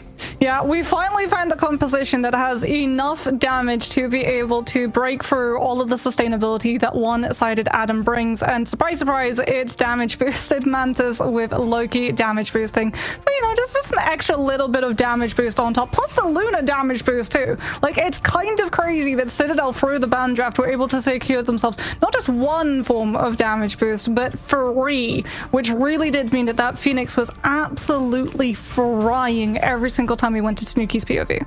Yeah, like, you just do so much damage. When you're building up those sparks, you get into melee as well, and you're doing even more because for some reason she's the best melee duelist in the game. It's just ludicrous, honestly. And like, melee is pumping out the damage on the Mantis as well. You can really throw it out on the Mantis, and you get rewarded for how well your aim scales with each of the headshots refreshing a life spore, so yeah. You know that Melia is going to be getting more spores than your average Mantis. True, and Chopped kind of got punished as well. They tried to play this Hulk Namor to have just so much spam damage and try and pick apart Citadel when they were looking for rotations, plus Namor being able to control the off angles with things like the Invis Woman, the Guardian Shield, but that meant that they had a majority of their players stacked up so they could receive things like the AoE healing from the Guardian Shield and also the bubbles from the Hulk. So that Phoenix is not just hitting one person, she's hitting plural, which is incredibly quickly charging up all of that damage from that End Song Inferno and the Spark application too. And it also meant as well that Citadel saw a huge chunk of space that was entirely free from them. They went for the contest on the high ground on the right side of the point itself, and when we're actually following their walk up, you get to see the silhouette of a Venom go all the way around the left side deep into where Chopped would try and disengage when they were pressured, falling from the high ground onto the point, trying to stabilize one of their vanguards to hold the point, and then pulling their strategists back into that box off of the side of it to be able to try and steer away from some of that spam pressure coming in through. But that just meant that the Venom was there to greet them. Yeah, like, one of the things about the Loki damage boost as well is that when you've got these 3 strategists, you've got such a healing output and such a capacity for triage, but you can be a little bit more laissez-faire with the usage of the long cooldown of regeneration domain, where when you have 2 strategists, you might want to use it a little bit more for something like an anti-dive, maybe saving your Luna, or even saving yourself when your Luna potentially falls elsewhere, because Loki doesn't have a huge amount of self-healing available, but with what can be given out by Melio, it changes the calculus. We'll go to Domination now. It's Chopped map choice, and they can go basically anywhere we haven't gone before. Oh, I hear Hell's Heaven. You do hear Hell's Heaven. Oh, you get the music this time. Clap, clap. I do get the music. I mean, Hell's Heaven Overtime, I think, might be my favorite, but I mean, Citadel Gaming, this might be one of their favorite maps. This is a very big risk take coming on through from Chopped, because not only is this one of the best dive maps, this is also one of the best Black Panther maps, and Tanuki is already teasing it. I mean, admittedly, Tanuki has been teasing it for the last 2 maps. I still believe that it could be a great play. You know what? Chopped is like, you know what? That Mantis character, pretty good, actually. Pretty good. What are the chances? Go. What are the chances this is the first time we get to see the Black Panther Hulk team up in action? It could be real. It could actually be real. Because especially if you're going up against Mantis, like if your Black Panther does get slapped, that shield is going to automatically kick in when he goes low enough. That's true. That could be a great way to try and mess with that. Probably going to see Citadel. I mean, they might protect Emma, but surely they'll protect Mantis. It did so much for them. Yeah, I was going to say. They don't want to have a one-sided Mantis either. Likely both teams are either going to make a play for the Adam here in terms of bans, or maybe a little bit of a heist protect. Emma, like on Hell's Heaven, we also tend to see rushdown compositions, like full dive compositions, coming on through on this map type. Na'Vi have played it, FaZe have played it, Citadel have also shown shades of it in the past, so I wonder if we're actually going to be seeing just a full mobile composition, and Emma doesn't really fit into that. Emma is great at stopping rushdown with things like the Carbon Crush, but not so good at being able to play in as aggressive places with a higher mobility that is afforded to things like the Captain America or the Venom.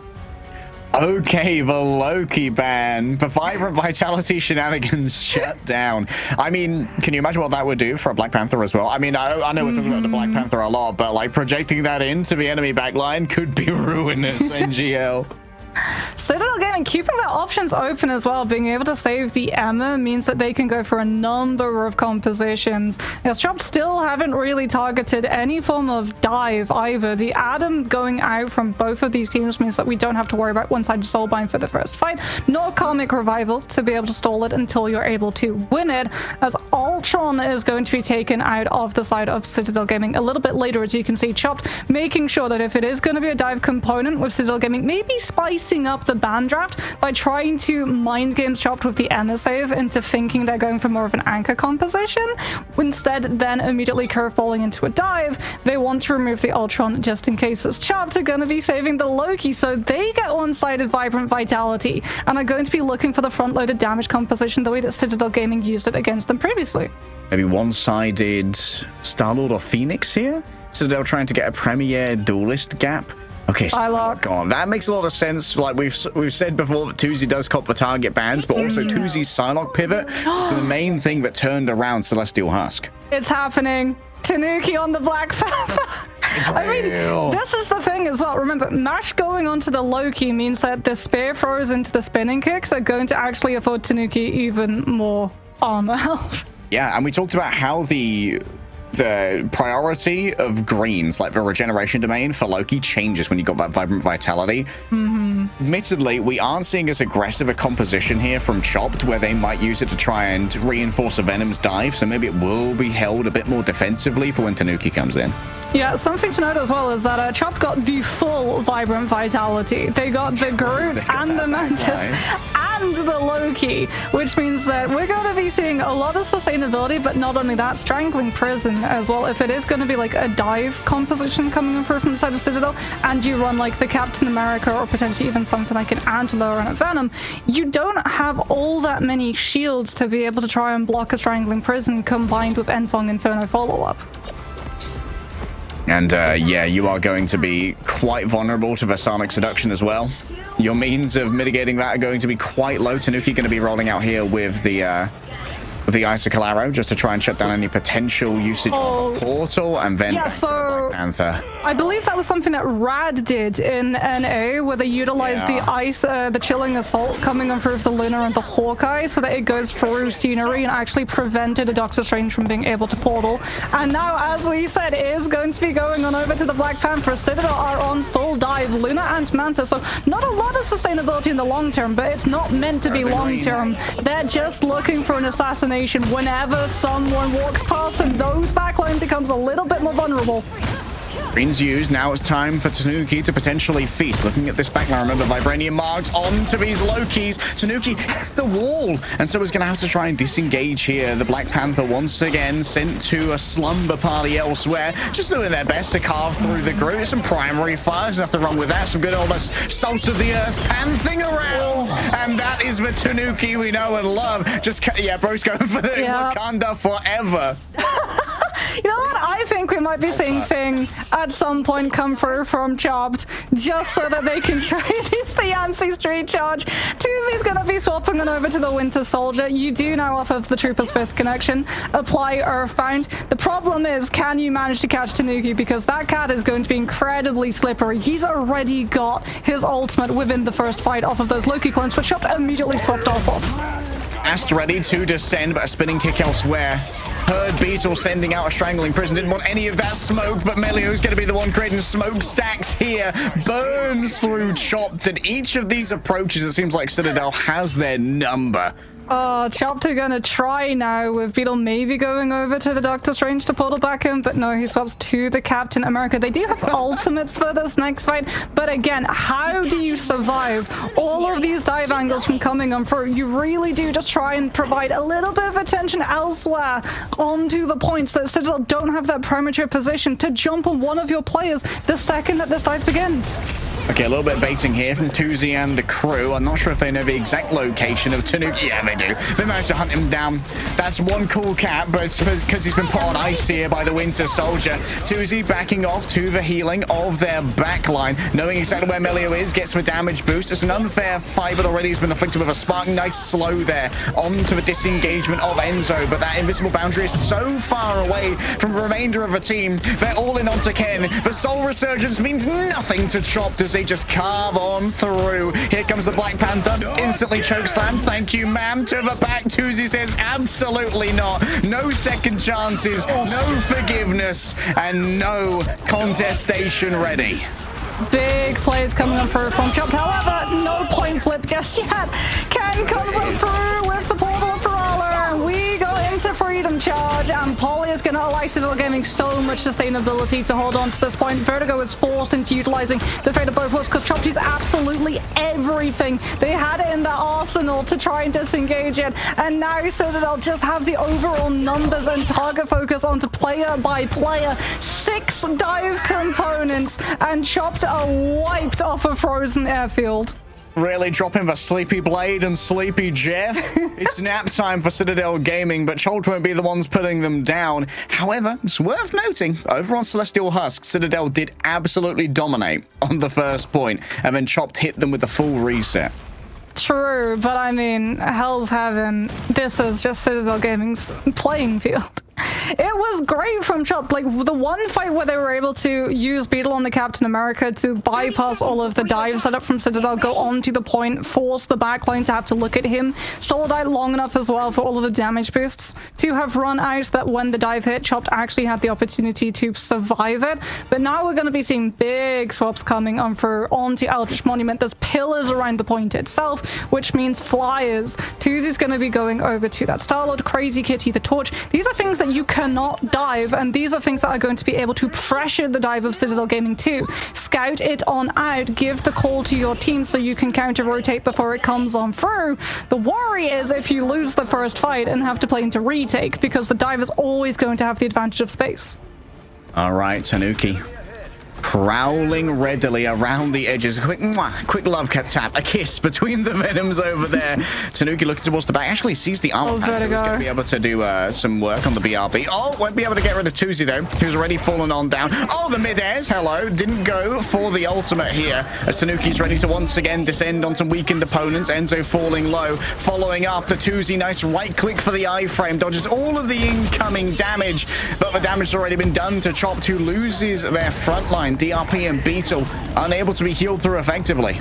Yeah, and Chopped now losing that spacing to be able to scout out where the dive is and just use the spam pressure, all of that damage from Torch and Star-Lord to be able to burst through the sustainability afforded by just a Mantis and a Luna in a 2-2-2 format. Out comes Supernova just for Chopped to be able to bypass the choke. Alex goes for the fate of both worlds, though. We could still see Citadel try and make a play for another turnaround of this fight. Ken's fallen since, however. Ensong Inferno being held for as long as possible. Melio also utilizing it for a full heal, and he might just detonate it directly below so he doesn't get picked afterwards. Taken down easily there, though. Beetle isolated on the other side. A quick blast of barrage coming through from the Star-Lord, and up against the large hitbox of the Venom. It's rather easy to get on through. Trying to counter out the Captain America Ultimate of the Galactic Legend. Not the most common thing I've ever seen. Ken doing their best to dodge around the pillar. Pops the Soul Resurgence, and Alex is going to bring Tanuki back into the fray. Lord help us, he's ready to bast, but it's not going to be using it right now to begin with. Seeing the extra shields given over by the Cosmic Yarn Amplifier, knows that it's not a fight he wants to take. Beetle amplified and drawn on forward. Citadel Gaming are still in control as Melio plays around the outside of a portal, wondering if it's time to try and make for a commitment. A teleport through. Crazy Kitty in the backside, eyes given over, and it's full hearts here for Tanuki. The heart-shaped herb will carry him elsewhere as he does not want to commit, and Tuzi sends him back to the spawn. Okay, Chop now get an opportunity, especially off of this late stagger onto Melio. Now they can scout out where this dive is going to be and should be able to counter-rotate. They need to make sure that they're playing in spaces the dive is going to have problem engaging into, however, as Enzo with the Feast of the Abyss, despite not having another ultimate to back it up, because they have Ken on this Mantis, still has the potential to find picks onto match with the invisible boundary. Doesn't even use the bast. Damn. Bass won't be descending today, but the Star-Lord might do a little bit better. Crazy Kitty descends on top of Alex right here, and Chopped once more are looking a little bit better on their second round of domination. Tanuki gonna have to report back to their Mantis to receive yet another damage boost. Maybe a little healing spore as well. We can see that it's on Enzo at the moment. Meeting Crazy Kitty in midair, heading towards the back. Oh, the solar corrosion doesn't quite connect, but Sken's not quite so lucky. DRP with excellent bounces off the walls, knows all of the ins and outs of a Venom movement. Beetle, mag dumped into the head, but you know what? He can do this all day. He's got the brains of democracy on his side. Beetle trying to disengage. A little sliver of health is all that he needs as he makes his best escape attempt. Supernova still being held as well by Crazy Kitty. Invisible Boundary has not yet been forced by Mash. Citadel have not been able to find the same level of impact they were previously having to play into these retakes. Look at the amount of information Chopped have from just the Torch's POV alone to be able to clear all of these angles, figure out where the dive is going to be coming from, relay it to the team, and counter-rotate. That backline is so much safer. In comparison, Citadel having to go so much deeper. This time it's going to be Galactic Legend, but that forces out the Invisible Boundary. Tanuki trying to have to turn his attention now with the ultimate onto anything there in and potentially peel as well, as DRP was looking for a counter dive.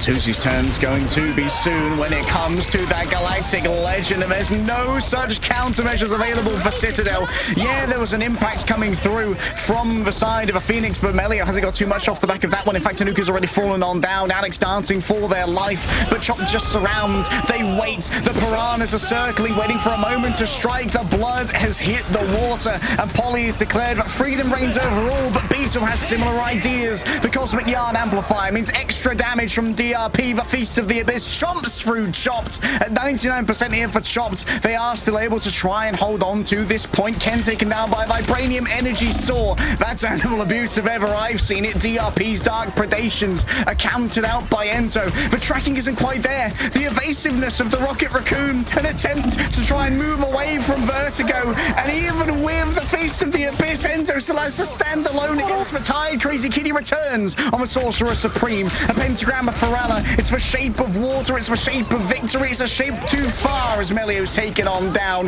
The Invisible Boundary holds safety for Chopped inside the catacombs, and Citadel Gaming aren't on the point to keep it contested.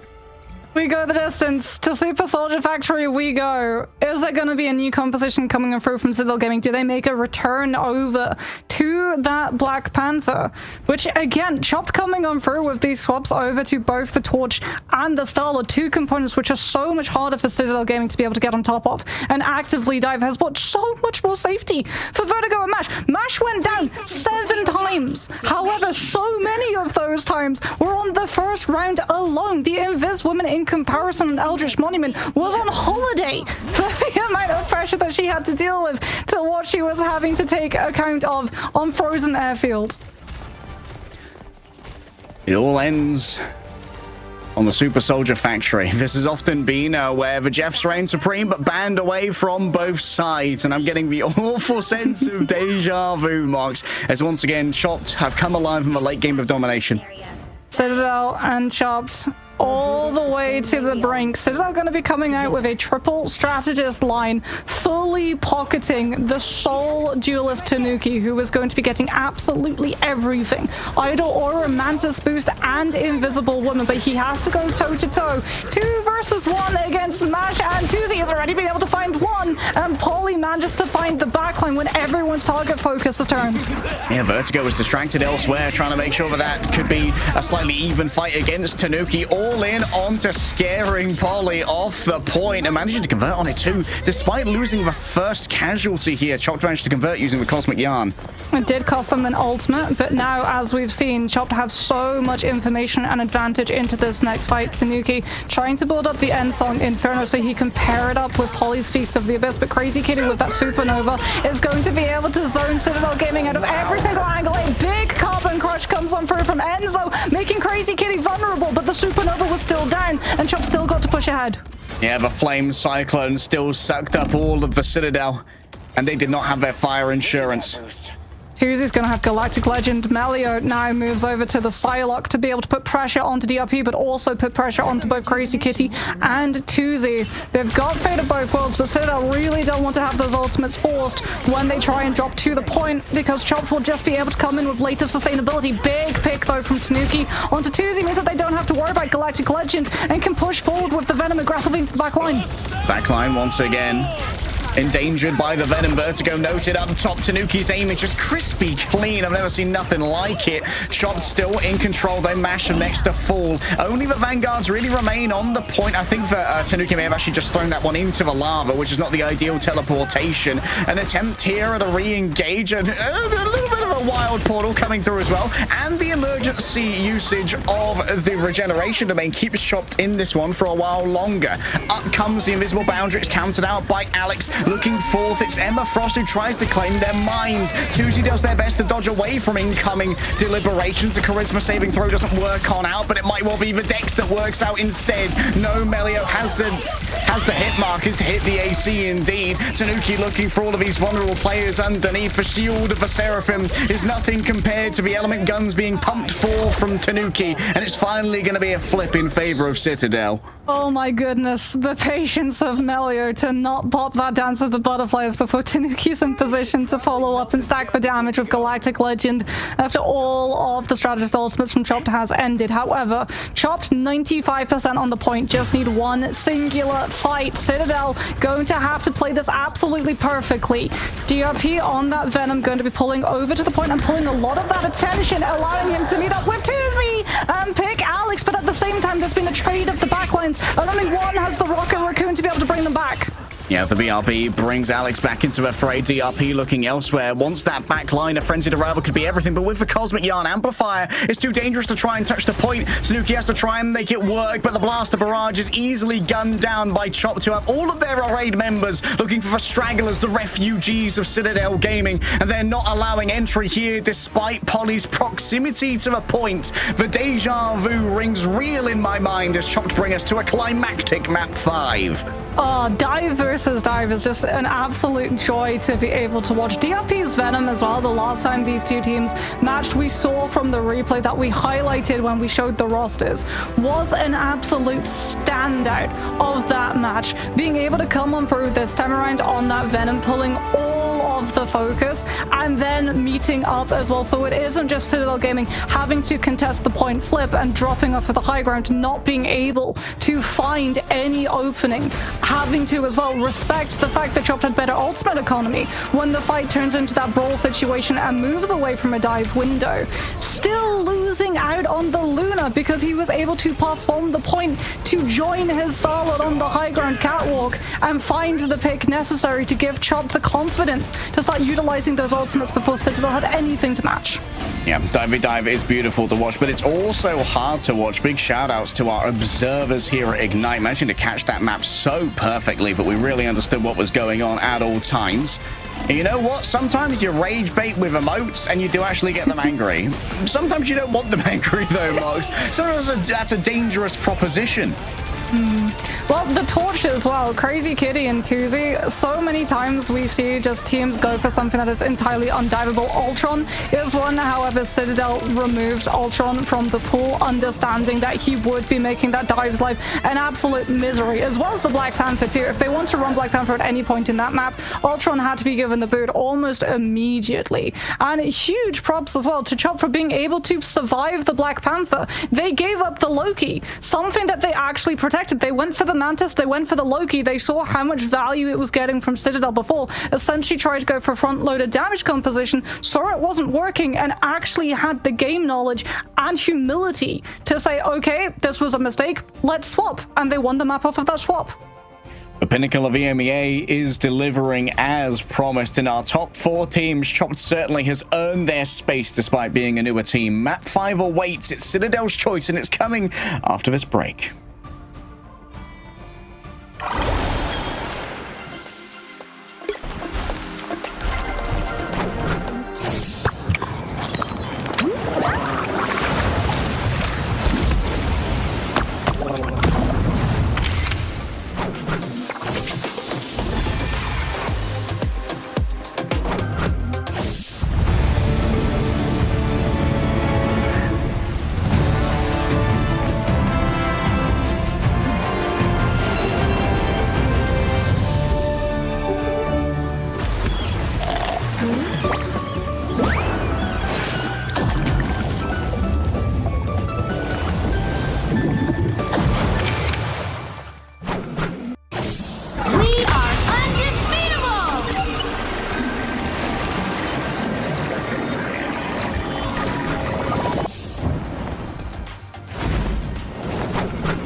Never have I seen two teams go so hard in a seeding match, but when the reward is dodging FaZe, you very much have to put in the effort, because FaZe are coming out of Group B as our 3rd seed, which means presumably our 2nd seed from here in Group A would face them at the beginning of the bracket for playoffs, and that's a scary prospect. But even scarier is the prospect of dropping your 5-map series, and now Citadel get to choose where we conclude our Gigabanger.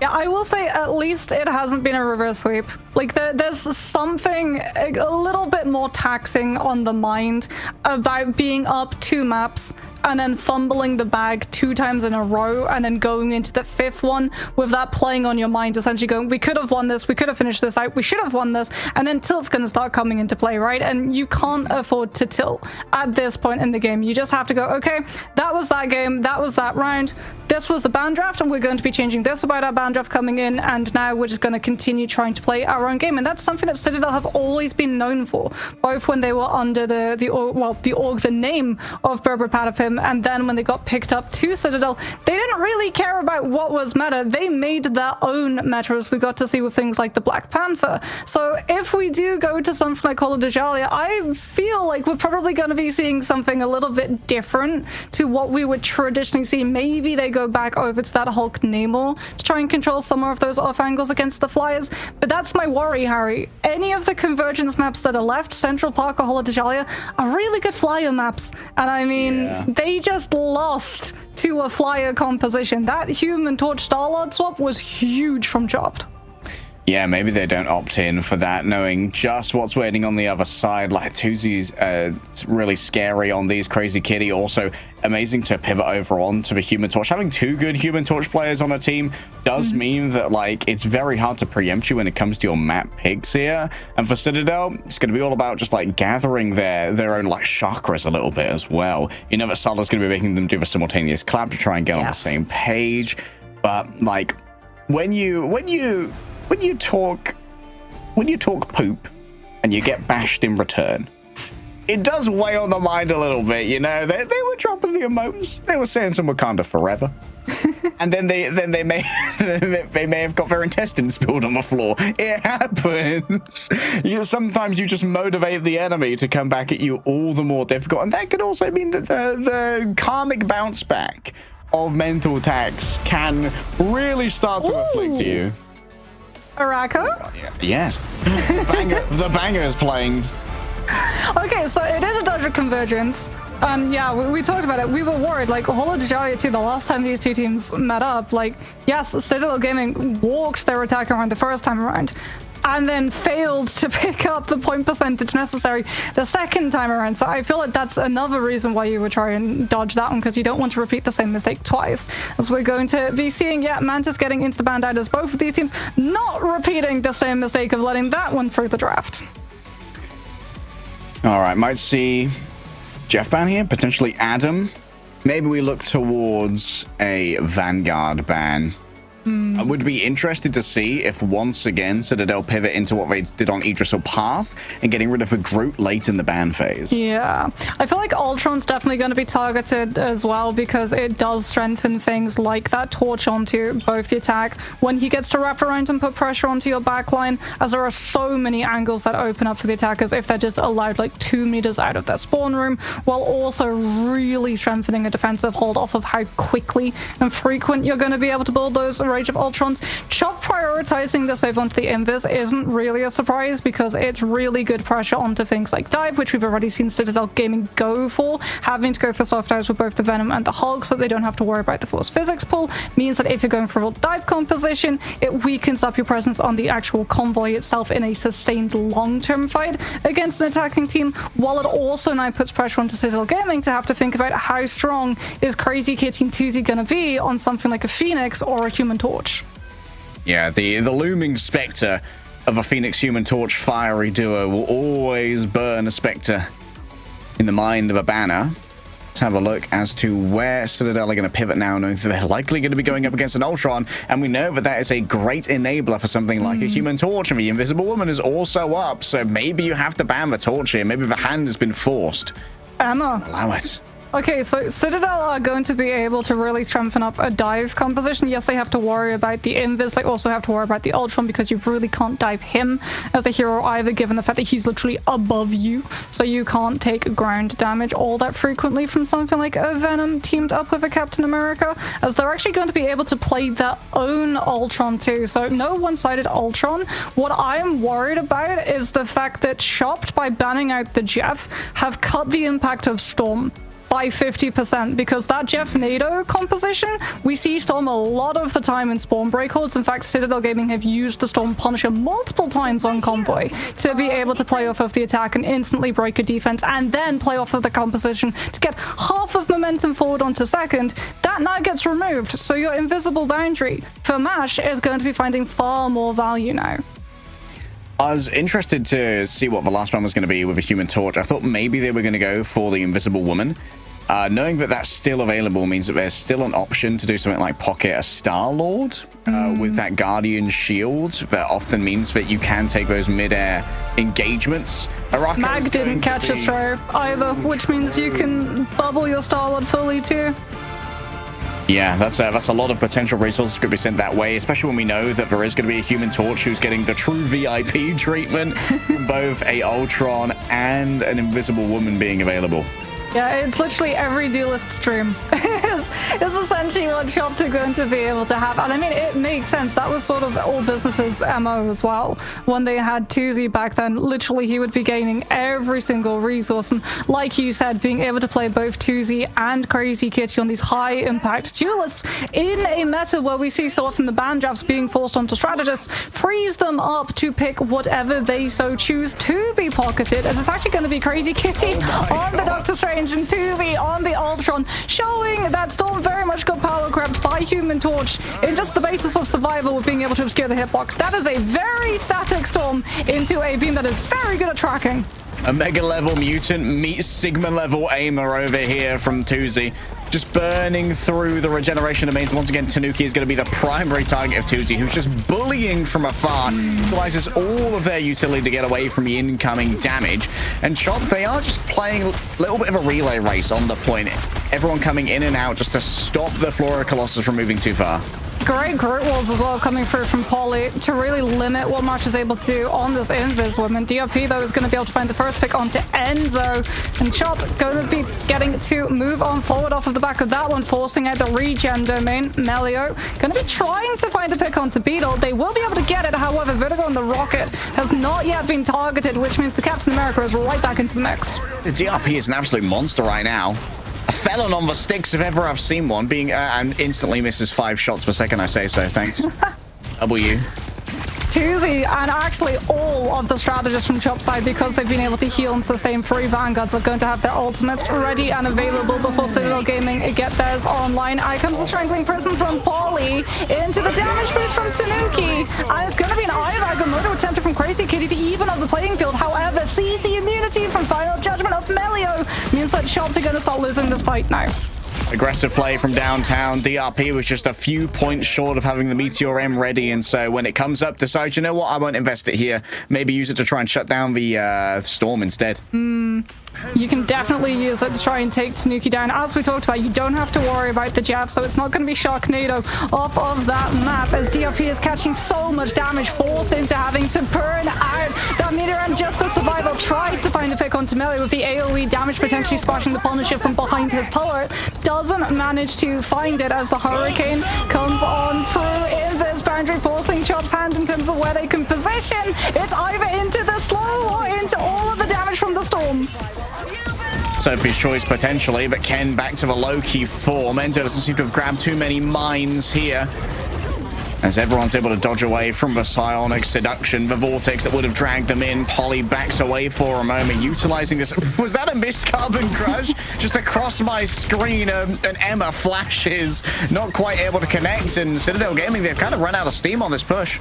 They are going to have Strangling Prison. Potentially they use it at the same time as Invisible Boundary against Tuesday's Rage of Ultron, but the CC immunity from that Ultron is actually going to mean that Chop gets to go first. There's the Invisible Boundary Force, but they overlapped the damage boost of the Regeneration Domain coming on for at the same time. Tanuki with the boost will be able to take Mash down, so no uneven sustainability for Chop to be able to access. However, look at the stall. Beetle is just an absolute menace. He's just a cockroach currently on the convoy, not allowing Citadel Gaming push and forcing them to have to take another fight after they burned so many ultimates before. And Beetle's still up in the back as well. Thornlash Walls dragged on up here, trying to isolate Crazy Kitty. The Ironwood is good to go as well, as DRP takes to the skies, taking down Tanuki, and an air-to-air interception technology raining over them. As Melio now knows there's no Meteor M, this could be time to go with their final judgment. Pure damage ready to be laying on down. Beetle's got to flee away. Crazy Kitty, the Shield of a Seraphim can't stand up to this. The Cloak of Levitation, equally poorly suited to such audacious maneuvers. Beetle stands up to dual chain guns, but Democracy simply ain't that strong, and that's going to be a full completion here of first, with Ken investing the Invisible Boundary. Big final judgment from Malio, putting all of the pressure as well onto the Doctor Strange, going first too, so that it's not even utilizing the final judgment for the CC immunity to Doctor Strange ultimate. You just have the pressure to force the Strange not to ult, which means the entire rest of Citadel can support the Punisher and move on forward, finding the eliminations when Chopper pushed off of the objective itself. Now we're going to be seeing the swaps come through. I believe Citadel are likely going to be holding on to the Storm though, so that they can use the Strangling Prison and the Hurricane combo and find even more momentum. Psionic Seduction is going to be starting things off. The Groot Will's trying to catch the disengage, and it does lead to the isolation of Mash, which means more stagger picks and more distance to make up for the amount of time they lost him first. Yeah, cooking some smash burgers over here. Polly looking for yet another cheeky Strangling Prison. You know he loves to do these ones at long range. Catching those strategists unaware, and Vertigo and Mash are not going to be able to try and deal with this one if the Guardian Shield is already broken on down. Still, there's so much free pacing given over to the Flora Colossus. DRP ready to try and move on through. Reinforced by the Rage of Ultron. Mid-air strikes here onto Tanuki, who's emboldened by the mid-air attempt there from DRP. Not quite what LeBron was looking for. Big slashes from the Thornlash Walls. Tuesday's taken out one in their own right. Has the evasion to try and turn this one around as the Omega Hurricane makes landfall and carves through the vanguards that were brought up here by Chopped. Yeah, there's still an ultimate here from Tuesday, but are you really keen to try and invest it? No hot drop even. A full completion of B. Malio's going to have final judgment too, to melt Tuesday in the supernova state, potentially even melt through the invisible boundary if Mash tries to fully pocket him in it as well. Chopped are losing so much time. They held so well on first, but they got blisted through on second. Citadel still have control right now of this high ground angle too, with that Punisher already in the space. Tuesday doesn't get any opportunity to push himself up onto that ledge and pressure Citadel's walk up. They're going to be starting the fight with all of their resources. Beetle, once again, doesn't have something to try and deal with the Punisher ultimate. The Meteor M has already been used. It was a quick swap around as well as DRP moved over onto the Venom. And DRP's really taken him down as well. The Assault Rifle proving too much for all the powers of Clintar combined. Flame Cyclones litter the ground, yes, but Citadel Gaming are ready to just roll back in thereafter. An isolation onto a Vanguard disengagement, not really on the cards. One player dragged on in, and this is forced out with defensive ultimate. It's and now that's fate. for Melio. Yeah, fate of both worlds was the one thing that could have kept Chopped alive through the final judgment. Now, because of Invisible Boundary not being enough, they've got to lay a Rage of Ultron over the back of it. With one ultimate, Citadel Gaming have forced two and can go back in with significant ultimate advantage without disengaging. Strangling Prison catches the flyer on the torch, and that's going to have to force the Meteor M to peel for him. Okay, up close and personal, unable to try and convert here onto Tanuki. Beetle taken down for the audacity of having to make that maneuver. A shotgun onto Tuesday, not the ideal to try and take out a flyer, but when you're looking to get as mobile and have as much motion as Melio does, it's always an option. DRP has to go into the Venom just to try and find a slam down and be able to hold on to this point, but he goes so incredibly low. The Captain America's already been removed. Hurricane just guards the convoy. DRP gets carbon crushed out of his own Feast of the Abyss. And Citadel Gaming went from what looked like being full held to walking 2 and 3 like an afternoon stroll by the river. Oh man, the carbon crush on the Venom there, holding aloft for Symbiote. Zeus, an offering to your grace. Take him in your storm. You're just trying to summon 4. I'd say that's closer to the circle of life. You know, it seemed like a circle of anti-life to me, if ever there was one. Oh, Citadel Gaming though, that play where they used Psionic Seduction, it's so smart. Psionic Seduction is going to seduce the Invis woman, right? If she tries to go for Invisible Boundary, she would walk either directly out of it or potentially somewhat further where Citadel Gaming would be able to find an isolated target. The only option that Chopped had to be able to deal with that Emerald ultimate was the Luna. And then they know that Final Judgment does too much damage per second for the 180 heals per second of Invis Boundary to stand up to it, so they had to overlap Ultron and Invis to stand a chance of holding the space. Instead, I'll just go, okay, cool, we pop Final Judgment, we're not going to move forward, you've burned 2 ultimates, now we're going to wait, and then we're going to come through a Strangling Prison and catch your flyers when you're not going to be able to shield them. Huge big brain play. Just some great macroeconomic understanding that was instilled in Citadel Gaming. 4, 3, I think I see an Angela. Wouldn't be the first time that we see her, and indeed, Tanuki is going to be on the Vanguard full dive composition yet again for Citadel Gaming. The only thing that's going to be really vulnerable is Alex on the Invis if Chopped are able to make a pass all the way around. Okay, so I love the teleport play here, knowing that they're going up against the Rocket Raccoon. They know that they can maybe have access to that BRB early and force counter rotations from the harassed and harangued Rocket Raccoon. Wrapping around the back, maybe an Assassin's Charge. Crazy Kitty loses out in the duel to Melio. And look at this, it's just unfair fights wherever you go. Moving as a 2, but losing 1 means that it's essentially just a mad dash from 2. Oh, look at this contest. Yep. This is disgusting. Don't forget as well, not only is this Angela going to be able to get off of the pit. No, the Venom swings out. Okay, DFP survives another day. But as I was saying, Tanuki's going to have so much to say because he's got the Ultron drone, but he's also going to be able to get the overhealth when he drops down with the Axis. As the Wolverine from Beetle is spoiled for choice in terms of targeting, Tuzi has at least been able to target down Ken, and I believe it was in time before the BRB could bring Polly back on the cap too, which is absolutely massive for Chop's momentum. Yeah, Tuzi's flicks are nasty. This guy's a mechanical demon no matter what he's playing. He's got the Ultron and Invis pocket as well. This is going to be an absolute test of how much Tuzi on this torch can do and how much resources his team is going to be able to give him. Crazy Kitty takes Enzo down. Citadel Gaming not actually going for the portal recontest, trying to open up the fight instead. Moving for a choke with the Rage of Ultron, but the backline's been left behind.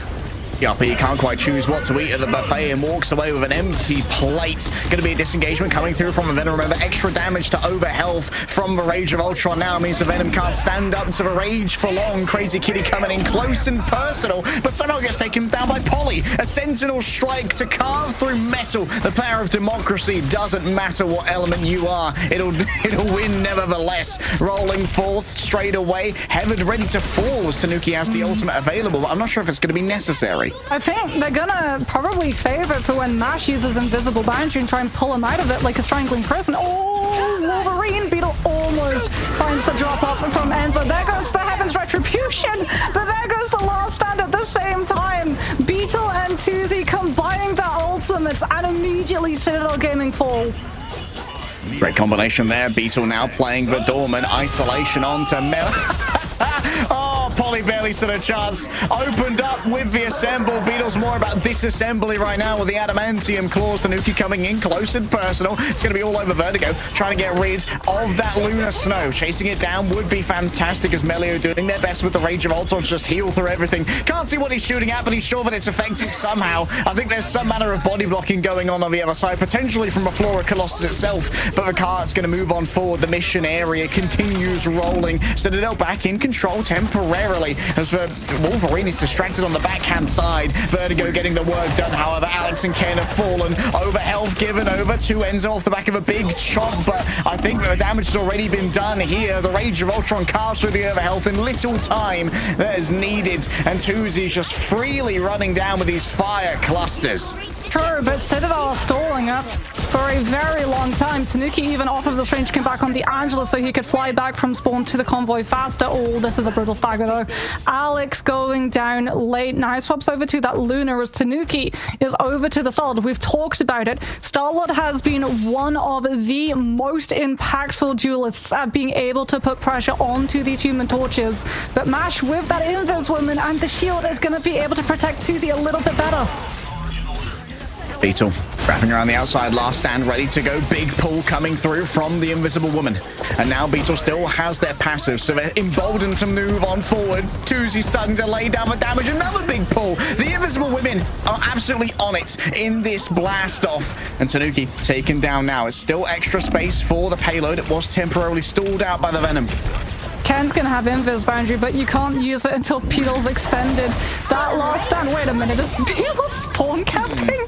That Wolverine looks incredibly deep. Tanuki's actually gonna be going over to Wolverine himself, looking to try and counter grab DRP. There's the last stand, but Alex will be able to come in for a fate of both worlds. It's not enough though to be able to heal his team through all of that focus fire, and Chopped again managed to find the eliminations to win the fight and keep the convoy moving. And going into this next fight, they've got 3 strategist ultimates to be able to out-sustain the Endsong Inferno.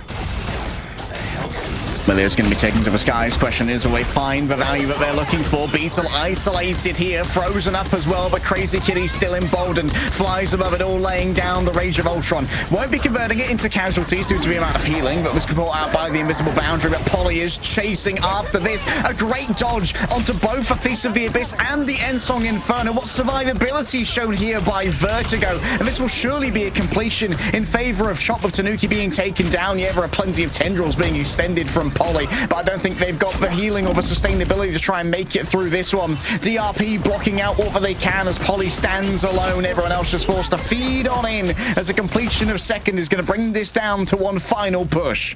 Last stand available for Tanuki, potentially paired up with Enzo Psionic Seduction, so you can put more pressure onto this Torch, who has just been on absolute fire.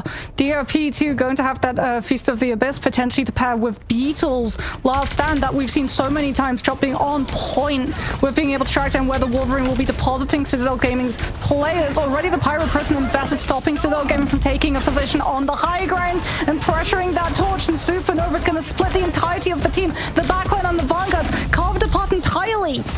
DRP flattened against the wall. The Polly just cut down instead. Pyro Prism drawn on up here by Tuzi. Enzo unable to really convert into any mind control off the back of the Sonic Seduction. Tanuki looking for something, grabbing, and that's going to be Beetle taken within his claws, but you still got to worry about the Flora Colossus moving this entire time, which is why Tanuki's making an effort to try and roll onto that instead and stop it in its tracks in the underpass.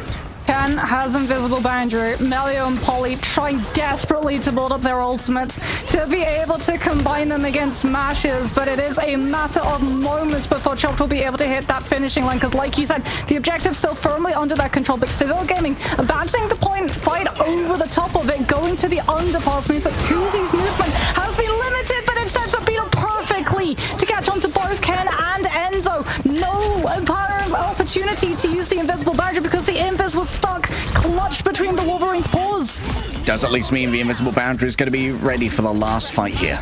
Yeah, and to mirror Mashes, but Chopped, they have to use this Lunar Ultimate and Rage of Ultron potentially to try and survive, because they've got the Wombo combo. They're going to have their Feast of the Abyss. They're going to have the last stand to try and pull everyone from Chopped out of it. The question is, can they manage to get anybody onto the convoy past the Wolverine?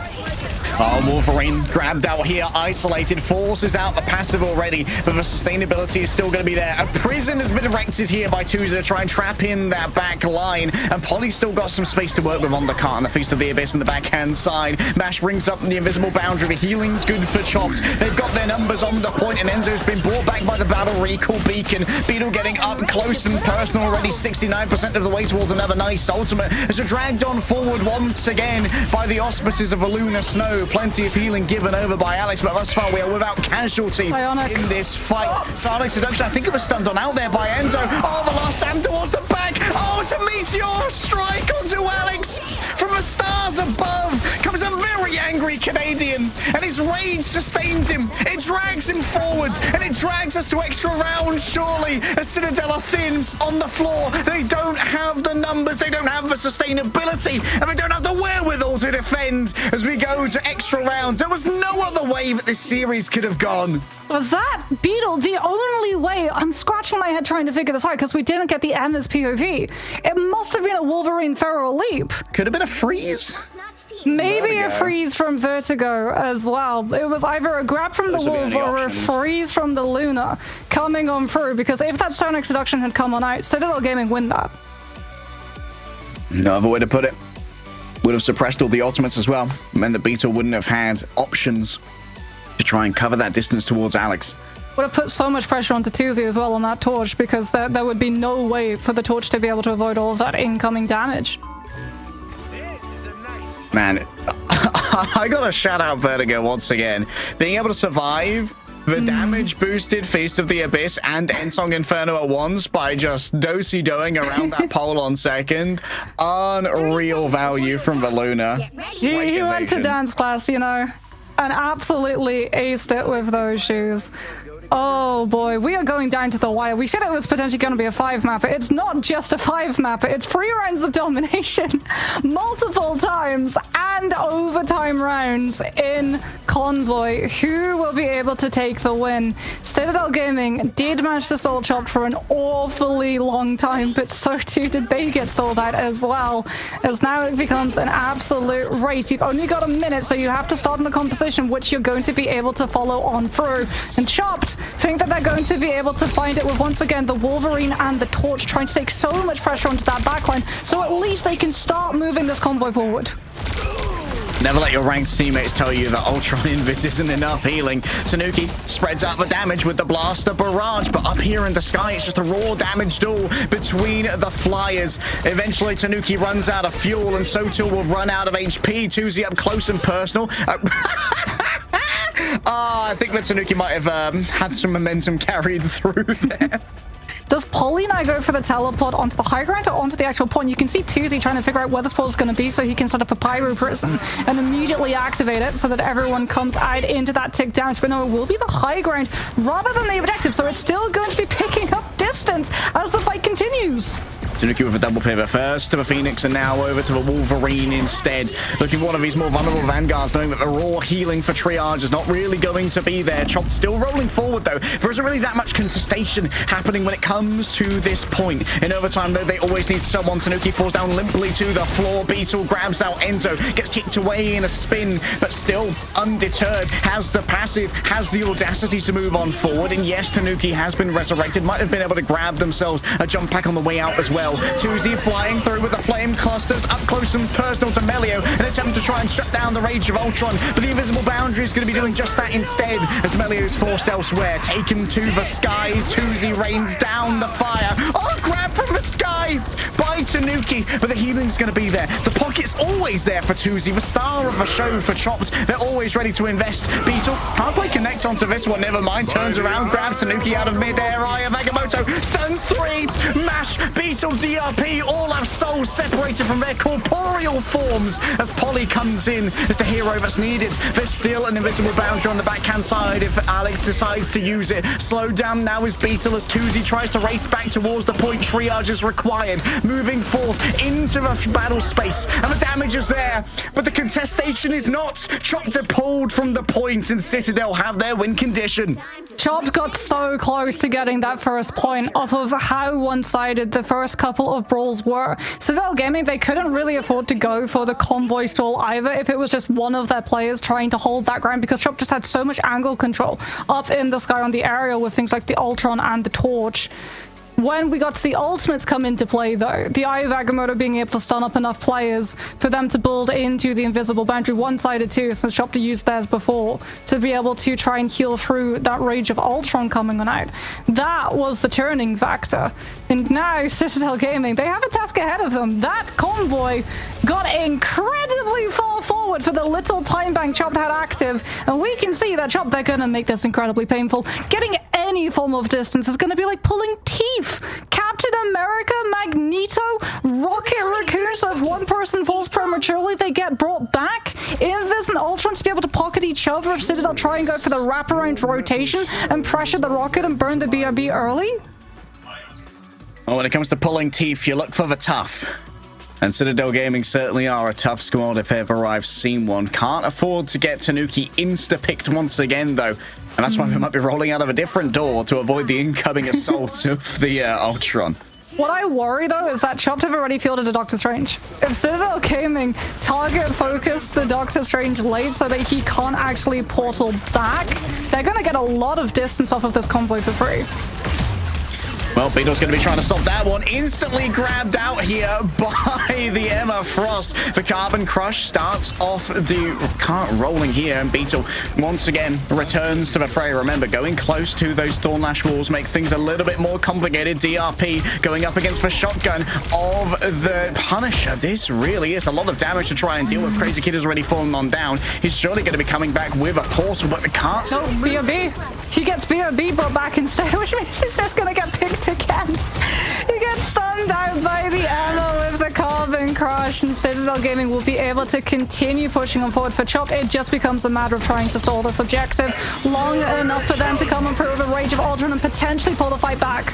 Seriously popping the Rage of Ultron. Polly's up top. This could be a big strangling prison coming through from the top rope, but I don't know if the remainder of the team are really in a position to try and capitalize on it, so it's held in reserve for now. Beetle taken down. The BRB is gone again. This is going to force maybe a movement through the teleporter, but no, given a quick stun, Tuzi has to be reset. Crazy Kid again to have to do the same to teleport back the remainder of the team. Look at the distance in comparison to what Chopped, because the fights went on the objective itself. We're about to head into overtime, and Citadel Gaming, yes, they're coming in with 6 ultimates. This has to be a team wipe, though. Otherwise, the distance is going to be into 2 stagger fights. Oh, they could be trying to get Crazy Kitty nice shielding given over. That was so aggressive from Enzo, who's now going to be able to move through. Oh, the mid-air grab here onto Tuzi. Surely that can get something done. In towards the back, you saw the Meteor, but here comes the critical mass of ultimates. Melio's feeling invincible. He's feeling powerful, and he's feeling loaded for bear, but he needs more behind him. The damage not quite there. The Omega Hurricane, yet another added to the crescendo. And the song gets louder. As Citadel Gaming, they cling to victory.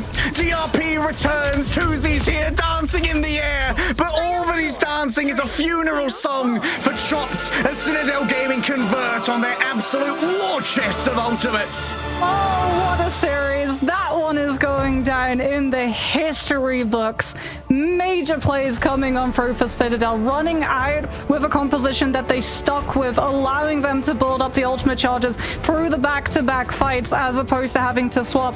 If they'd had Supernova just a little bit sooner to be able to put the pressure onto the objective after Citadel Gaming had been finished pocketing the final judgment coming on through from Melio, this could have gone a very different way, especially off of how aggressive Citadel tried to put Enzo into with the Psionic Seduction, looking to, as you pointed out, stop the portal recontest back from Crazy Kitty on that Doctor Strange. But no, Citadel Gaming come through with 6 ultimates and don't have to take a fight against Chopped until the objective gets right outside the finish line, and therefore can afford to dump every single one of them in such a succinct fashion that Chopped just had absolutely no way of standing up to the output of damage and raw hits that Citadel could put in that way. Yeah, and one of the things that really stopped the Enzo plan from working out was the fact that DRP had to use both Iron Bulwark Shield on the Strange and bring up their Metallic Curtain to try and stop the rest of the team from getting grabbed on in. So they came out of that portal with no survivability resources as Magneto. And when you're going up against a Punisher with the Final Judgment, you need those more than ever. So it was kind of a Sophie's choice that had to be made. Yeah, DRP as well tried to use the Meteor M, and Citadel, because they hadn't been pressured before, had regeneration domain to be able to live the entire thing of it as well.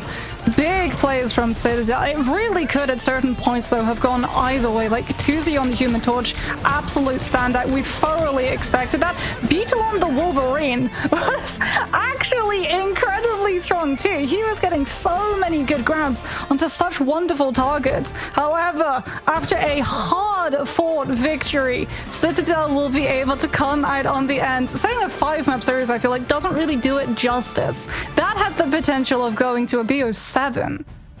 Yeah, that very much could have. If we'd gone to convergence for this map, it could have been a draw and we just get the PO6. But we were spared that by Citadel deciding to go to Araco instead. But it's really looking like Group A is truly stacked, and I cannot wait to see them have some cross matches against Group B so we can truly see which of our EMEA teams is the most powerful. But we had big expectations of Chopped heading into this season. They kind of started off this kind of like competitive echelon of this competitive tier of play after Guangzhou by beating out Na'Vi in the night shift, which admittedly was like a newer Na'Vi squad, but still had all of that raw potential. And so we're like, okay, this is the team to watch. And even after losing Crisis, they truly look like an absolute god squad. But Citadel, they are still the goats of this aggressive play. Not to take any of their flowers, Melio has brought so much to this roster. Yeah, because Melio, he doesn't just bring firepower. He also like brings a very calming presence, and he's very well thought as well. So he sort of has the mind of a coach, but also the mechanical skill of a player. So when you get to those moments and you have to sort of like adapt your composition entirely, having him being able to call and say, hey guys, we should be trying to do this instead, would be absolutely invaluable to a team. All right, we got ourselves a quick interview with, I imagine, quite a tired lad coming in from Citadel. We have Enzo as usual. Nice to see you, buddy. Congratulations on the win. How are you feeling right now? I'm feeling kind of upset. It shouldn't be that close. They are bots, I'm not gonna lie. It shouldn't be that close, I don't know. I'm kind of upset, but we take those. You know, it's the usual Citadel thing. We win games, it should be easy, then we throw a couple, and we end up on game 5 winning over time. Just us. Make it interesting. So we were very surprised when Chopped down a map decided to take you guys to Domination and Hell's Heaven. Was that something that surprised the team as well? Because it let you guys play the Black Panther, which admittedly seemed to look like it was working for the first round, but then there was struggles in the rounds afterwards. I don't really know. Basically, we were playing Luna the whole game, and I thought it was banned, so I didn't say anything. But like the fact that we had Luna and not Invis changed a lot of the game. Then we tried to play some front-to-back boring thing. Didn't fit us, so we lost the point. And then once you lost the point, it's really hard to get it back. Basically, how to say it without saying bad words? We didn't play that well, let's say. We didn't trust in ourselves, and we tried to be another team, a team that this is not us. We tried to play what other team plays, and this is not us, basically. You talked about Invis versus Luna on Hell's Heaven. What does Invis woman bring to the table in the current meta that makes her so good and so ubiquitous? Basically, the 2 drafts we played, you don't really wanna.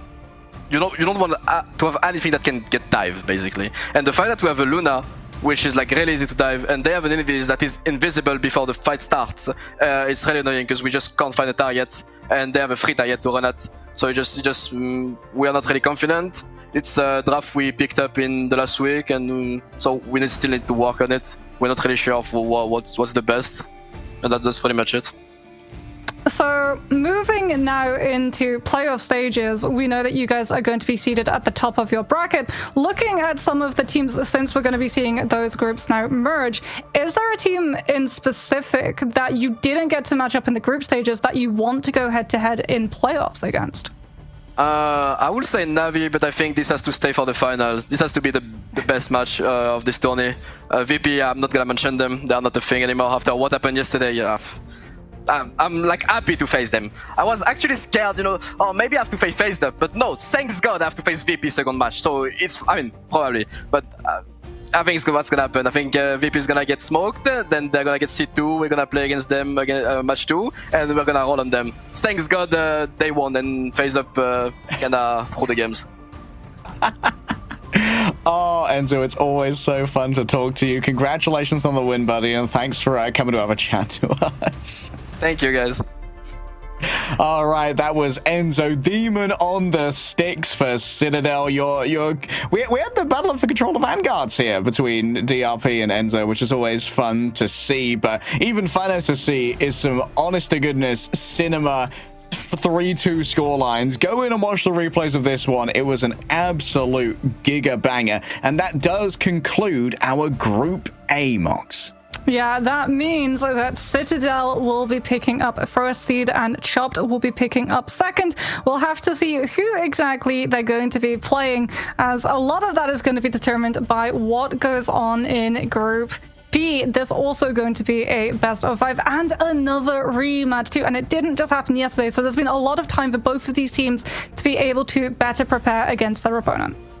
Well, you might be able to prepare for opponents, but you can't prepare for stunning looks like these, because the Grim Lady has arrived live into the game, and you can get that costume for Hela right now if you want to look your best while absolutely slaying. I'm a big fan of this one, Mox. I like the entire 1872 collection. I particularly like the Rocket Bounty Hunter, but Hela really is the pinnacle of style for so many costumes in Rivals. Yeah, and it's just about to be the spooky season too. So, you know, you can dress to be able to match with the date that's going to be coming on up. And sometimes even we actually get to see Hela slip on through in terms of compositions as well.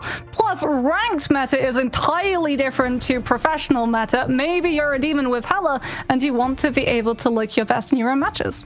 Yeah, we've seen a couple of players crack out the Hela now and then to try and use their comfort hit scan pick to really deliver. But when it comes to deliveries, I'm expecting our next matchup to deliver. Virtus Pro versus Na'Vi, the old esports classic for all of the European heads out there. It's going to be coming right your way after this break.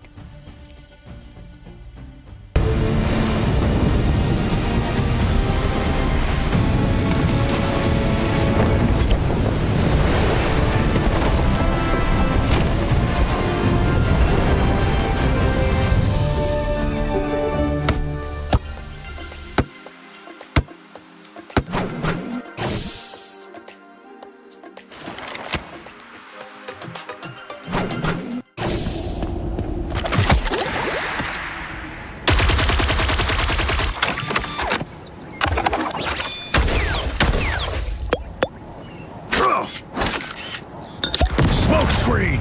I'm hunkering down.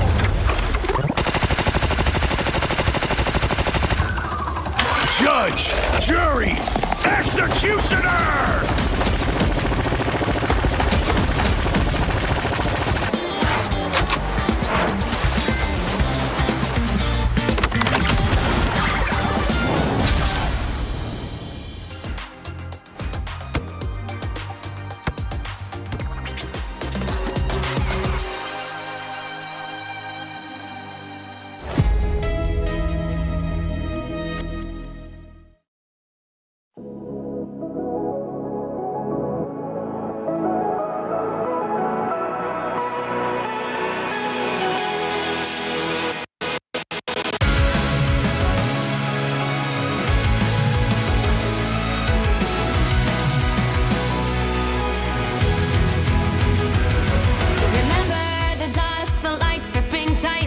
Trapping all those fighting souls, but yet across the world I see you standing in my way. And remember the time, the place we used to fight, like the sun and moon. And I wonder if ever there was a time that we were friends. The night has fallen, shadows looming, and yes, that time has come for me to seek you out. We are set now for our last reunion. Break the chains, find your way, come fight me.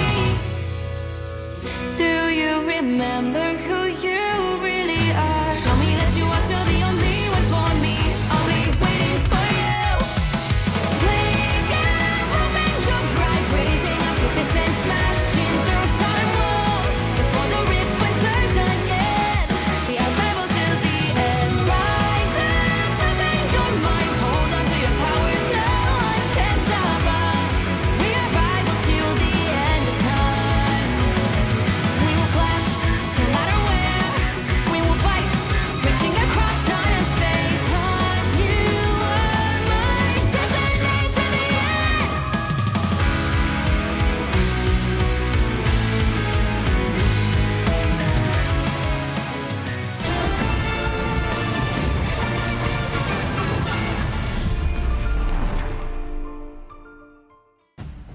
World champions Na'Vi stand to once again be challenged by the upstart Bears. It's a world so long ago, Mox, so we would have thought, this should be an easy 3-1 for Virtus.pro, but times they have changed, and Na'Vi now look inassailable.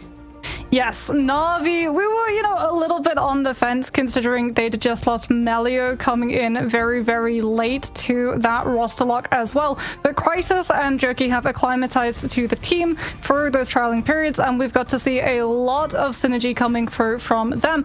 Plus, the fact that Virtus.pro have struggled against dive component teams in the past does mean that I'm sure we're going to be seeing a lot of the bans drafted towards a potential of that Na'Vi double strategist full dive composition that they utilized so brutally against NJC earlier. Yeah, it definitely seems like Virtus.pro, they're some sleepy guys, They take a while to get out of their hibernation cave, warm up. We do have a best of 5 series here, so maybe they can take some time to adapt. Although someone smarter than me can probably break it down better. I couldn't help but notice they did a lot better once they started first banning Jeff in their reverse sweep against FaZe. And you know what? This roster does have all the talent that's needed to try and bring it to Na'Vi, but do they have the drafts? Yeah, I think that's going to be a big problem coming on through from Virtus.pro. A lot of the time when we've seen them go into these matches, what they've had available hasn't always been the most meta at the time, something that we saw as well when they matched up against FaZe and Na'Vi before, trying to have to play things like the Cloak and Dagger, even though they had something like a Human Torch when they were available, just meant that the Human Torch didn't get that healing, nor did they get all that many Eternal Bonds into Terror Capes off of, because they were constantly just haunted by Jeff, and that Shark every single time had the ultimate ready to go and catch Dridro as they came out of those dash animations. Yeah, I think there's a lot of value to be had as well from just banning Jeff when you're up against Na'Vi, given that there's someone on this roster who I would personally consider the greatest Jeff player in the world, and also a little bit of a free thinker when it came to playing Jeff even before he was considered good. Fate is very much that guy on Jeff. Even before the game came out, Jeff was terrorizing the early access lobbies piloted by Fate, thinking, you know what, maybe I could make something happen with this character. Remember when the game first released and literally for the first week of December, every single bit of content creation was complaining about how OP Jeff was and to nerf the Shark, and people had to be like, well, actually you can dodge the ultimate. It used to be bigger. Remember that? Jeff used to be larger. Yay! Oh yeah, I remember the compilations ways different heroes can avoid Jeff. So Groot can put down a wall between the epicenter and himself. You could obviously the one became most popular is Cloak and Dagger's Dark Teleportation to just confer the iframe onto everybody, because only a single instance of a capture that can come on through. But Na'Vi's roster needs very little introduction. But as a Vanguard player, I'm always here to glaze. Trust me. Bro is just the IGL of the century, an absolute RTS player in a hero shooter, somehow maneuvering all the pieces to always have the perfect dive work out. Not just that, Na'Vi's ban drafts have been absolutely insane. So before we head into round number 1 against these teams, I want to have a closer look at how this draft system has gone down between these two teams in the past. So let's have a nice little bit of magnifying glass put over these moments, because the draft system, it's so important in Marvel Rivals. These are not universal bans in Ignite, so we really get to see targeted compositions and also trying to get the better draft from your opponent. The Mantis ban we expect to see coming on through. Na'Vi, as we've talked about, we've highlighted the importance of the Jeff. They're going to immediately go for the save on that one. This then forces Virtus.pro into needing to ban something like the Ultron. Worrying about a full dive composition with Jeff, Ultron, Venom, Star-Lord just makes it a little bit too tricky on maps like Domination, where they're going to have so much mobility to get into your backline, while also being able to bounce the point between themselves. It's also going to now strengthen a flyer composition like Torch or something like Phoenix, which Virtus.pro are going to show their angling for by going for the Ultron save themselves.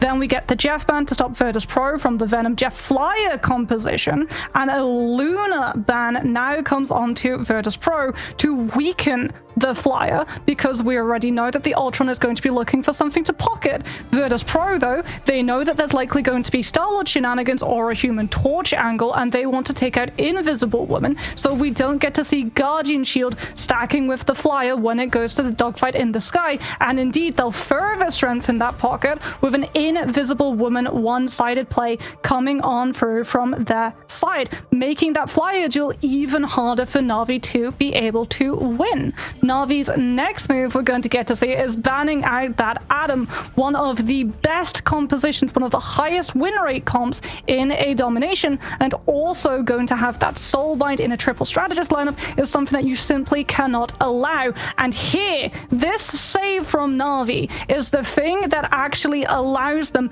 to win so dominantly against Virtus Pro, because Star-Lord is what they decide to pick, purposefully knowing that Fire is going to be on the Human Torch or the Phoenix if he gets pressured off of one or the other, and they can keep up the pressure with a Star-Lord of their own, while also banning out strategists that force Virtus Pro into having to burn ultimates with the Galactic Legend coming on through and weakening their entire defensive ult cycle, allowing Na'Vi better sustainability if these fights go long.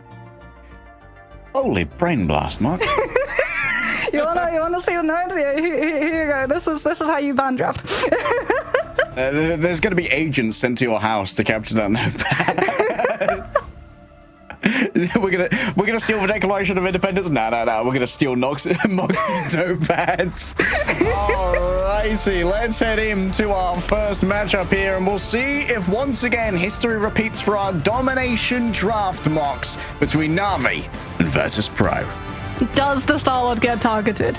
Are we going to see a Magneto getting targeted as well? Because it got to the point where Virtus Pro just banned the Star-Lord on the third map that these teams played against each other. What's it going to be? Instantly, it's a Jeff ban coming on for no surprises there. But do Na'Vi utilize the opportunity and punish the fact that you're so worried about Fate's Jeff that they guarantee themselves a one-sided Mantis for level 1 Crook? Yeah, level 1 Croak loves some Mantis, and it's going to make these dives all the more difficult to try and deal with. Once again, we see Ultron protected here for Virtus Pro, and we know how Na'Vi have responded to this previously. It's Flyers. Virtus Pro, triple strategist line or potentially Flyers. Na'Vi are going to force them now onto having to go for a Flyer-style composition. Jeff gets taken out. No Jeff, no Venom team up coming on through to be able to counter-dive Na'Vi if they decide to get aggressive. What is going to be the next ban line? Adam ban comes through from VP against Na'Vi. Invis Woman, though, in case Virtus Pro do indeed try to put fire onto something like the Human Torch or a Phoenix to play the off-angle guard control, or indeed a Namor if Na'Vi decide to go for dive and Virtus Pro look for the Hulk Namor to target it out.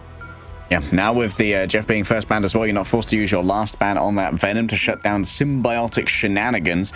And once more, it is going to be the Naga save for the Star-Lord. But how do you try and shut this one down? Potentially getting rid of the Invisible Woman? So Invis, Luna, Mag, or Venom, if you're really worried about it.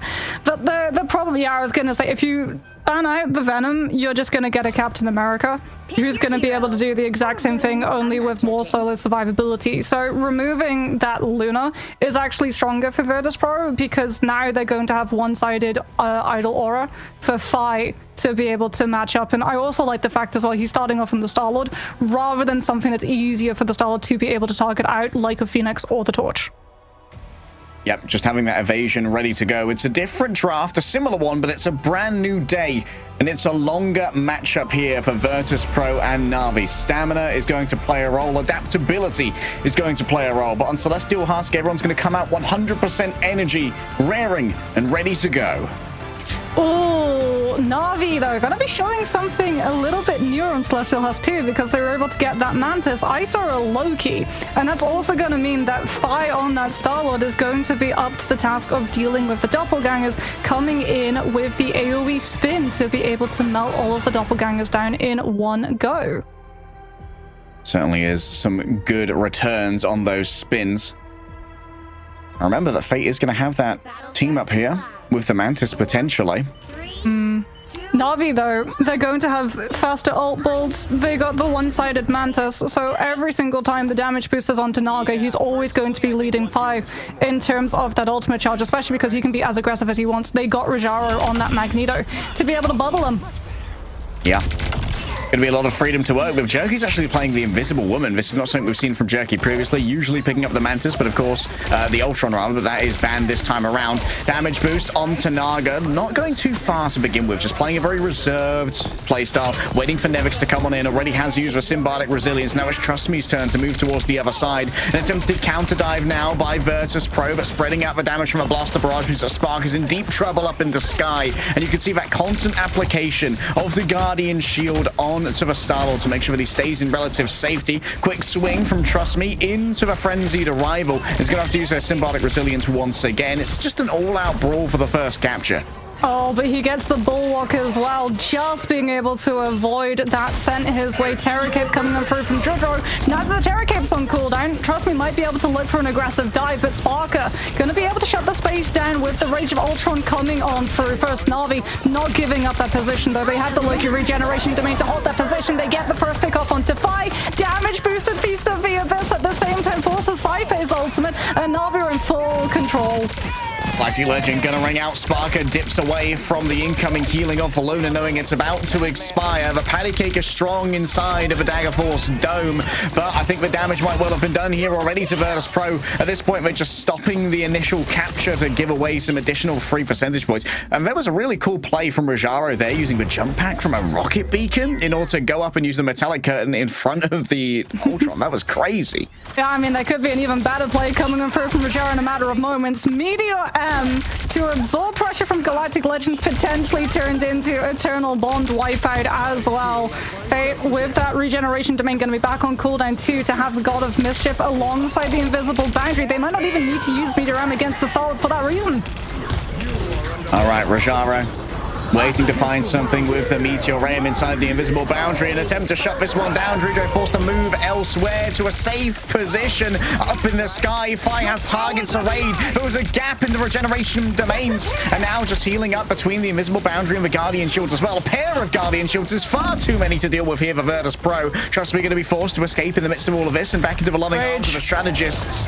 And the Rage of Ultron also ready to go. It's Sparker moving forward, looking towards the back line. Jerky's deeply in danger, but Fate's ready to try and answer this one out already. Fincy's there with the finish onto Naga, but a quick dash away from the Invisible Woman gets her into invisible safety. Nevik's going to be forced to disengage as a level 1 Crook moves on forward. Na'Vi is still in control this entire time, by the way, and now they've carved through the remainder of Virtus Pro, who've already used so many of their resources. Yeah, Soul Resurgence gives them the speed boost to be able to keep bouncing point, and not only that, aggressively run towards Saipe, who was so close to the fate of both worlds, which would allow Virtus Pro unparalleled sustained fight on the point and potentially find the flip.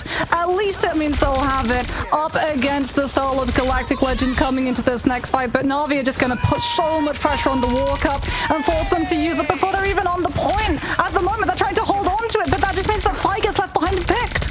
Fi was nearly so evasive, moving through the mushrooms and the trees, but Naga was good on the follow-up, and the damage boost was even better, wrapping around the back. A Blaster Barrage is good to go when Spark is under siege. The Cellular Corrosion, I don't even know how that works onto metal, but Clintar still claims a life in its favor.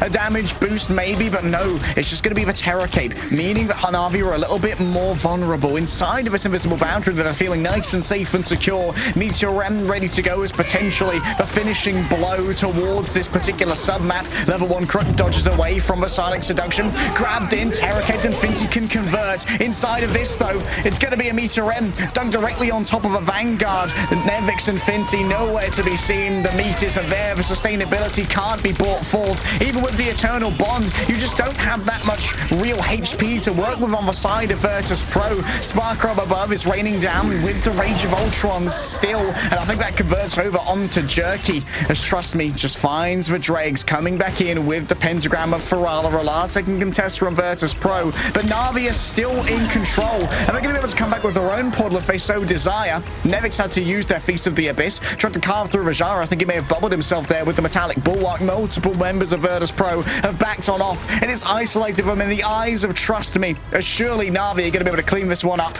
Oh, Galactic Legend, they might not need it. They managed to pick Saipe, who was again so close to fate of both worlds, and indeed, yeah, just pressure onto Virtus Pro's last remaining player trying to anchor the fort on the Doctor Strange, and Na'Vi will be able to pick up Celestial Vault with Galactic Legend still in hand.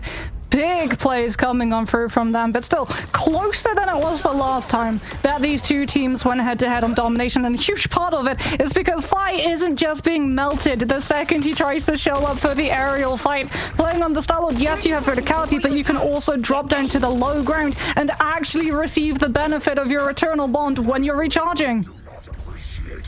Yeah, getting that Eternal Bond can be everything. You can see Jerky once again going to be heading out with those extra packs. I wonder if Rashara is once more going to be able to grab this jump pack. I loved the rocket jump pack, then using the magnetic descent to slowly float in front of the Rage of Ultron and just no-sell all of that damage into the curtain. I think my favorite use of the rocket jump pack was when a Magneto used it in Meteor M animation so that they were able to bounce over the shields of the enemy team and purposefully land the AoE splash onto the backline behind it. Na'Vi, though, with again that one-sided Mantis damage boost, means in the neutral they're always going to be able to find the eliminations first, something that Nevix finds out the hard way. Just cyberbullied, there's no other way to put it. Call the bully hunters. Rajara's... He's already on point. This is the thing for Virtus Pro. Like, Finzy's on the EMEA to try and prevent rushdown on something like that Venom and also go head-to-head against the Magneto when it moves to the point control. However, they always get fully ran past with the backline taking so much pressure. Fate of both worlds early came out from Saipe to make up for an absence of a Vanguard to be able to keep the point in play, and Na'Vi just come on for a Galactic Legend yet again trying to zone Virtus Pro off of that point.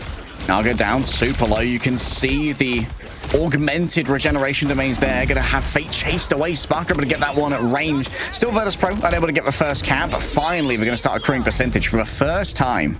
This is big for Virtus Pro too, because Sparker cannot be dove. He has Rage of Ultron, however, Rajara with that Meteor M now has a decision to make. Does he use that Mag Ultimate against the Ultron, or do Na'Vi try and simply disengage it and play around the terrain? Finzy's not going to give him the choice. Out comes the Sonic Seduction, forcing Fate to go for the copy onto the Mantis, and Na'Vi gets stalled out of the rotation. Naga shut down in short order. Dredro is so far away, but they're not going to be an option to try and burst on down. Saipe is going to be catching most of that. With Meteor M now gone, it's time for Sparker to try and reign over this one. Level 1 Crook and Fate are both down, so only Jerky's heal remains, but with the invisible boundary, it's as strong as it could ever be. Fi still finds completion over there, and that was not an insubstantial usage of ultimates from Na'Vi. It's huge from Virtus Pro going first, not allowing Na'Vi to start to figure out and coordinate who they're going to hit, where they're going to hit, and when they're going to go. Big tempo change-up means that Na'Vi don't just get to leverage having the higher burst potential to find these eliminations before the fight properly starts. Fi's going to have the Galactic Legend, Jerky and Fate both without their ultimates. It forced a level 1 Crook for the Soul Resurgence to be enough to keep the team in play. Nevix cooking, looking towards the backline. Rajara is going to be anyone grabbed here by the cellular corrosion. That's going to be a Soul Resurgence popped out here by the Mantis to try and keep the remainder of the team sustained. They bloody well need it when the Terror Cape gets 4 enemies purpled in towards the midst of all this. The healing's good. Coming through from a Fate of Both Worlds, Luna manages to rebuff the aggression of the Venom as well as the ultimate that was invested right there. Naga plays around the peripheries, knowing there's no point in it over-investing when you're looking into that Luna ultimate. Instead, it's going to wrap around the back and try to find a solo victim. Fate needs to do duplicitous movement away here, but the cooldown's not available for no doppelgangers to work with. Naga down to 22 HP, can get a momentary heal up coming through from Jerky and the Guardian Shield as well, but now Virtus Pro already at 96%. They all just move away. Rajaro can't even survive long enough to throw out the Meteor M. The Dark Depredations, they can't be eaten up by the Meteor itself, and Virtus Pro seem to have a brand new lease on life and a brand new understanding here on the Celestial Husk. They worked out the draft. We We said it. they worked out the draft, even though, yes, they went onto a line that could potentially have meant Human Torch was incredibly impactful. They didn't get baited into going Human Torch and went Starlord instead. Absolutely massive coming on for Fi going down a sum total of 4 times within 2 rounds as well, being able to put so much pressure. Dridor not getting picked too by the Meteor M's, having to force Rajara into burning his in the fight before, trying to hold on to the point long enough for Na'Vi to try and find any regroup and keep that point contested. Now means that the Cloak and Dagger gets a free ultimate without having to worry about being taken down early. Virtus.pro can go as aggressive as they want with an Eternal Bond directly into Na'Vi's line, building into that Terror Cape. Yeah, the Meteor M can struggle with mag survivability as well when you're going up against 2 Vanguards that don't have their projectiles eaten by the Meteor M, as well as the Ultron as well, all of whom can damage the Magneto while he's channeling. Yeah, Virtus.pro does have ultimate advantage too. Finzy's going to be able to clear the space entirely off the point with the Psionic Seduction coming out. Nevix on the high ground already scouting the rotation so he can hit the dive before it goes for his backline and forces an ultimate. All right, we're laying them on the way. This is allowed for Virtus.pro to back off into the cave. The subterranean safety, potentially level 1 Crook already falling so low. And the self-healing options of the Mantis are not really that great. Just has to use those spores and then wait for healing over time. Fire looking towards the back line. Regeneration domain already used, but oh, trust me.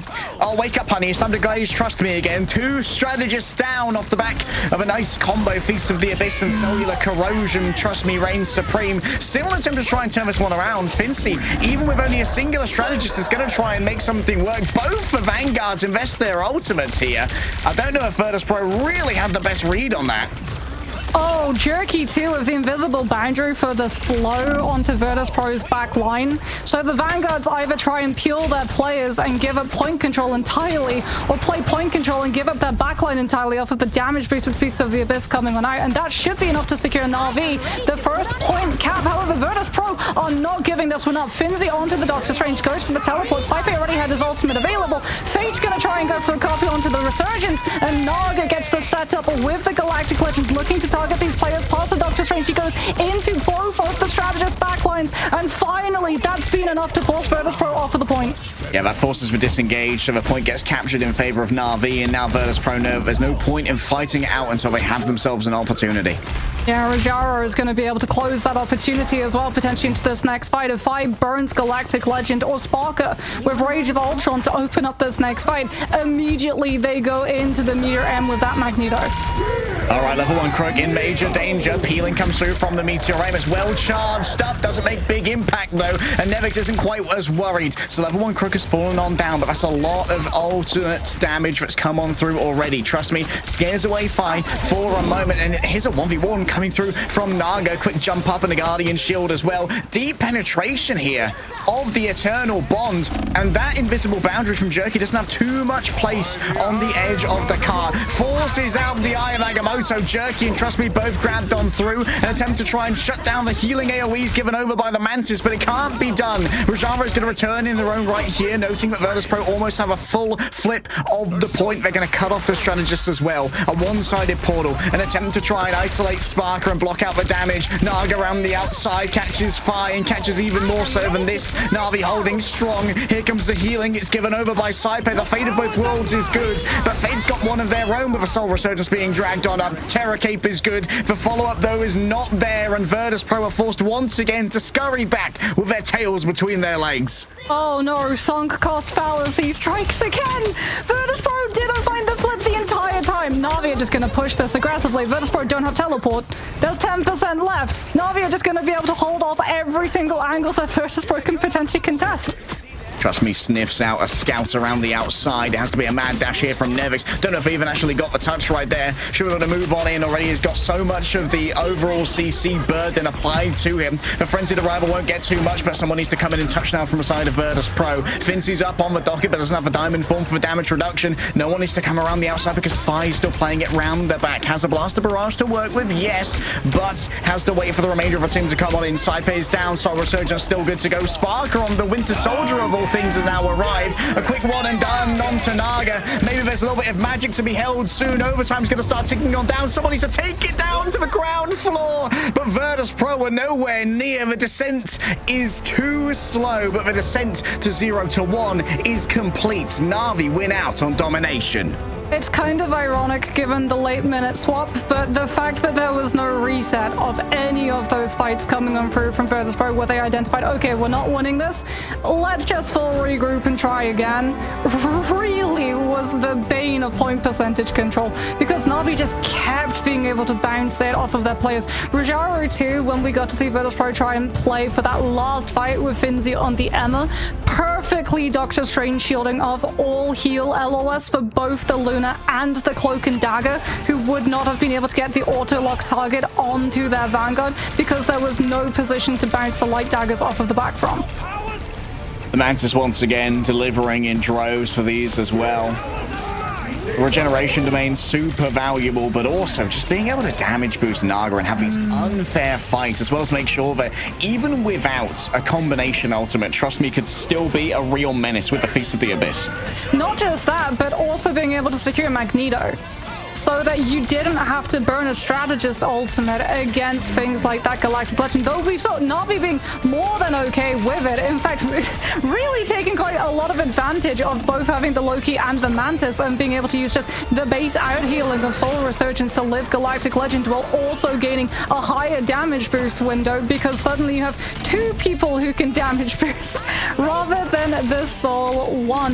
Virtus Pro definitely looked a lot closer when we went to that second round. I think like being able to have the Star-Lord really did help them. It meant that they didn't have a composition which literally was either the torch wins it for you or loses it for you. There was flexibility to the point that we even saw on the third submap when Galactic Legend opened up the space with fire coming on through and forced that Meteor M. They actually took advantage of the Magneto being stuck in the ultimate animation long enough for Nevix on the Venom to dive the backline and find a hit, which I think was really, really smart from them. Unfortunately, like I said, there was no full resets, so the longer the fight went, the more point percentage in ultimates Virtus Pro lost and felt like they had to overcommit just to be able to finally win the fight and get the flip.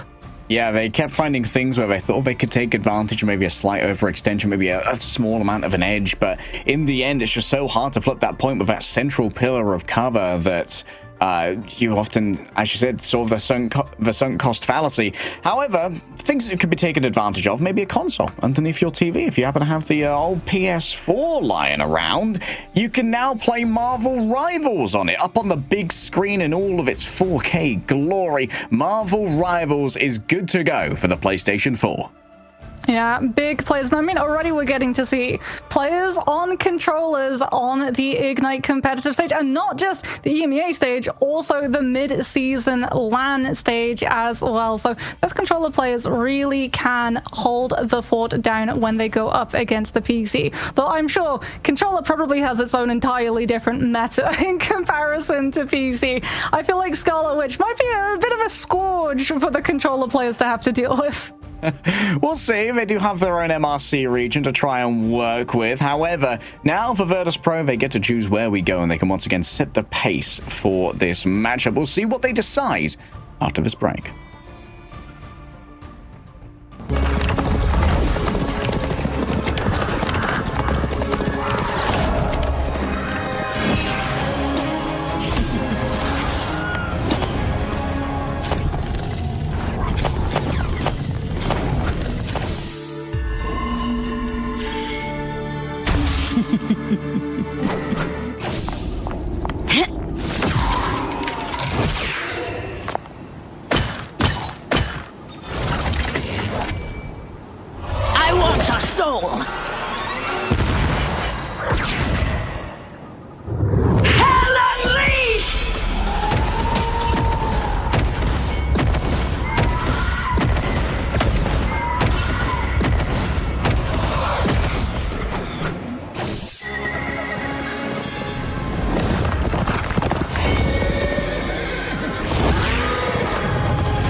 At Blaney, I've gathered the think tank of chat coaches for Virtus Pro here, and our feedback is just win, lol. So if you could confer that to the players, that would be muchly appreciated. 1-0 right now to Na'Vi Mox as we head into Virtus Pro's map pick. Yeah, and what is that map going to be? As we've talked about, Virtus Pro's comfort map has long been Araco, but I don't know whether or not that mindset has been eroded, given the fact that they got full held against FaZe yesterday and lost to Na'Vi on Araco, granted in a much closer map in comparison to the domination when they first met. Oh yeah, it was incredibly close. Weirdly, we started to see the NA brain rot start to seep in. The Magic made an appearance. And you know what? Jerky got some real value out of that Magic. It is going to be Midtown this time around, so no Araco. Yeah, still gonna be a decent map for flyers though, but you do have to worry about momentum. If the attacker side gets stalled out of second at any point, then it is going to be a little bit of a pain. Na'Vi going to be banning out that EMEA, so going to be looking for a much longer stall bounce relay between that Vanguards. Virtus Pro though not going for the save onto the Mantis that they could have had, instead making a play to save the Invisible Woman, as we have seen that Jerky has played the Angela before, and it's going to be a mag ban coming on through from Virtus Pro, which means that that Starlord, if it does creep through, is going to be getting even stronger. Okay, Na'Vi are pulling out a couple of their trump cards here. Fate's access to the Jeff. Admittedly, there aren't a huge amount of environmental hazards on Midtown, but I feel like the Jeff meta has evolved beyond like environmental hazard frags, you know, for Jeff. Sometimes it's about the isolation or the healing pool.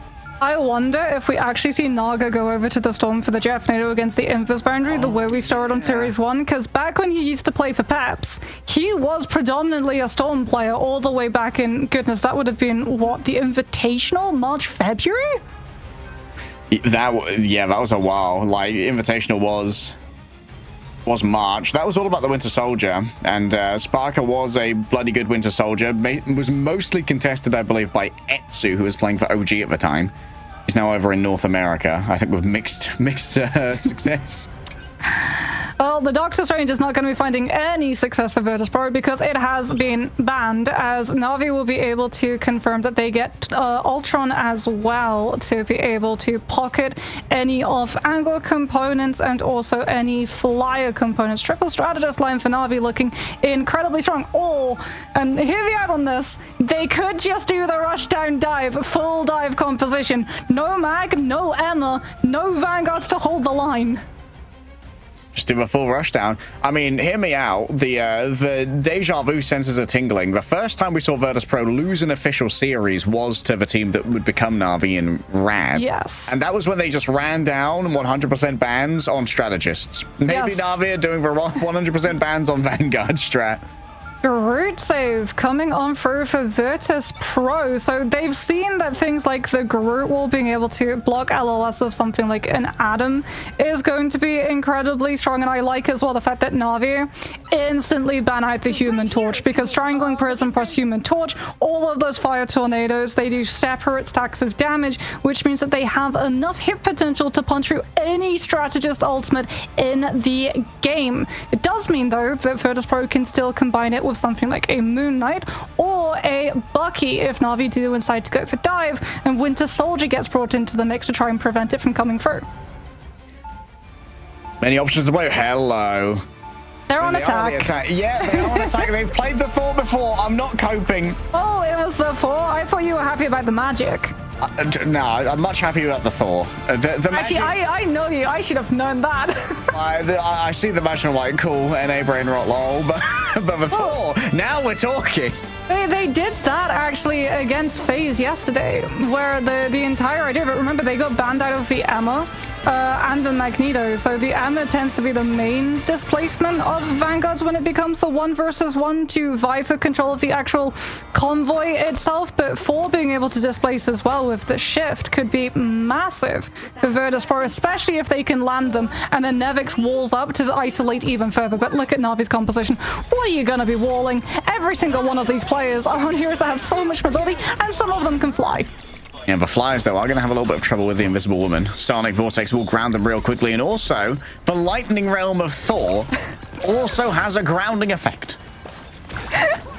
The four stocks just keep on rising as the dive keeps on diving in and out. However, the force physics comes on through, and that means that Trust Me is indeed welcomed back when he really didn't want to. Jerky takes so much attention, though, with that Angela, that the Venom gets out entirely unimpeded.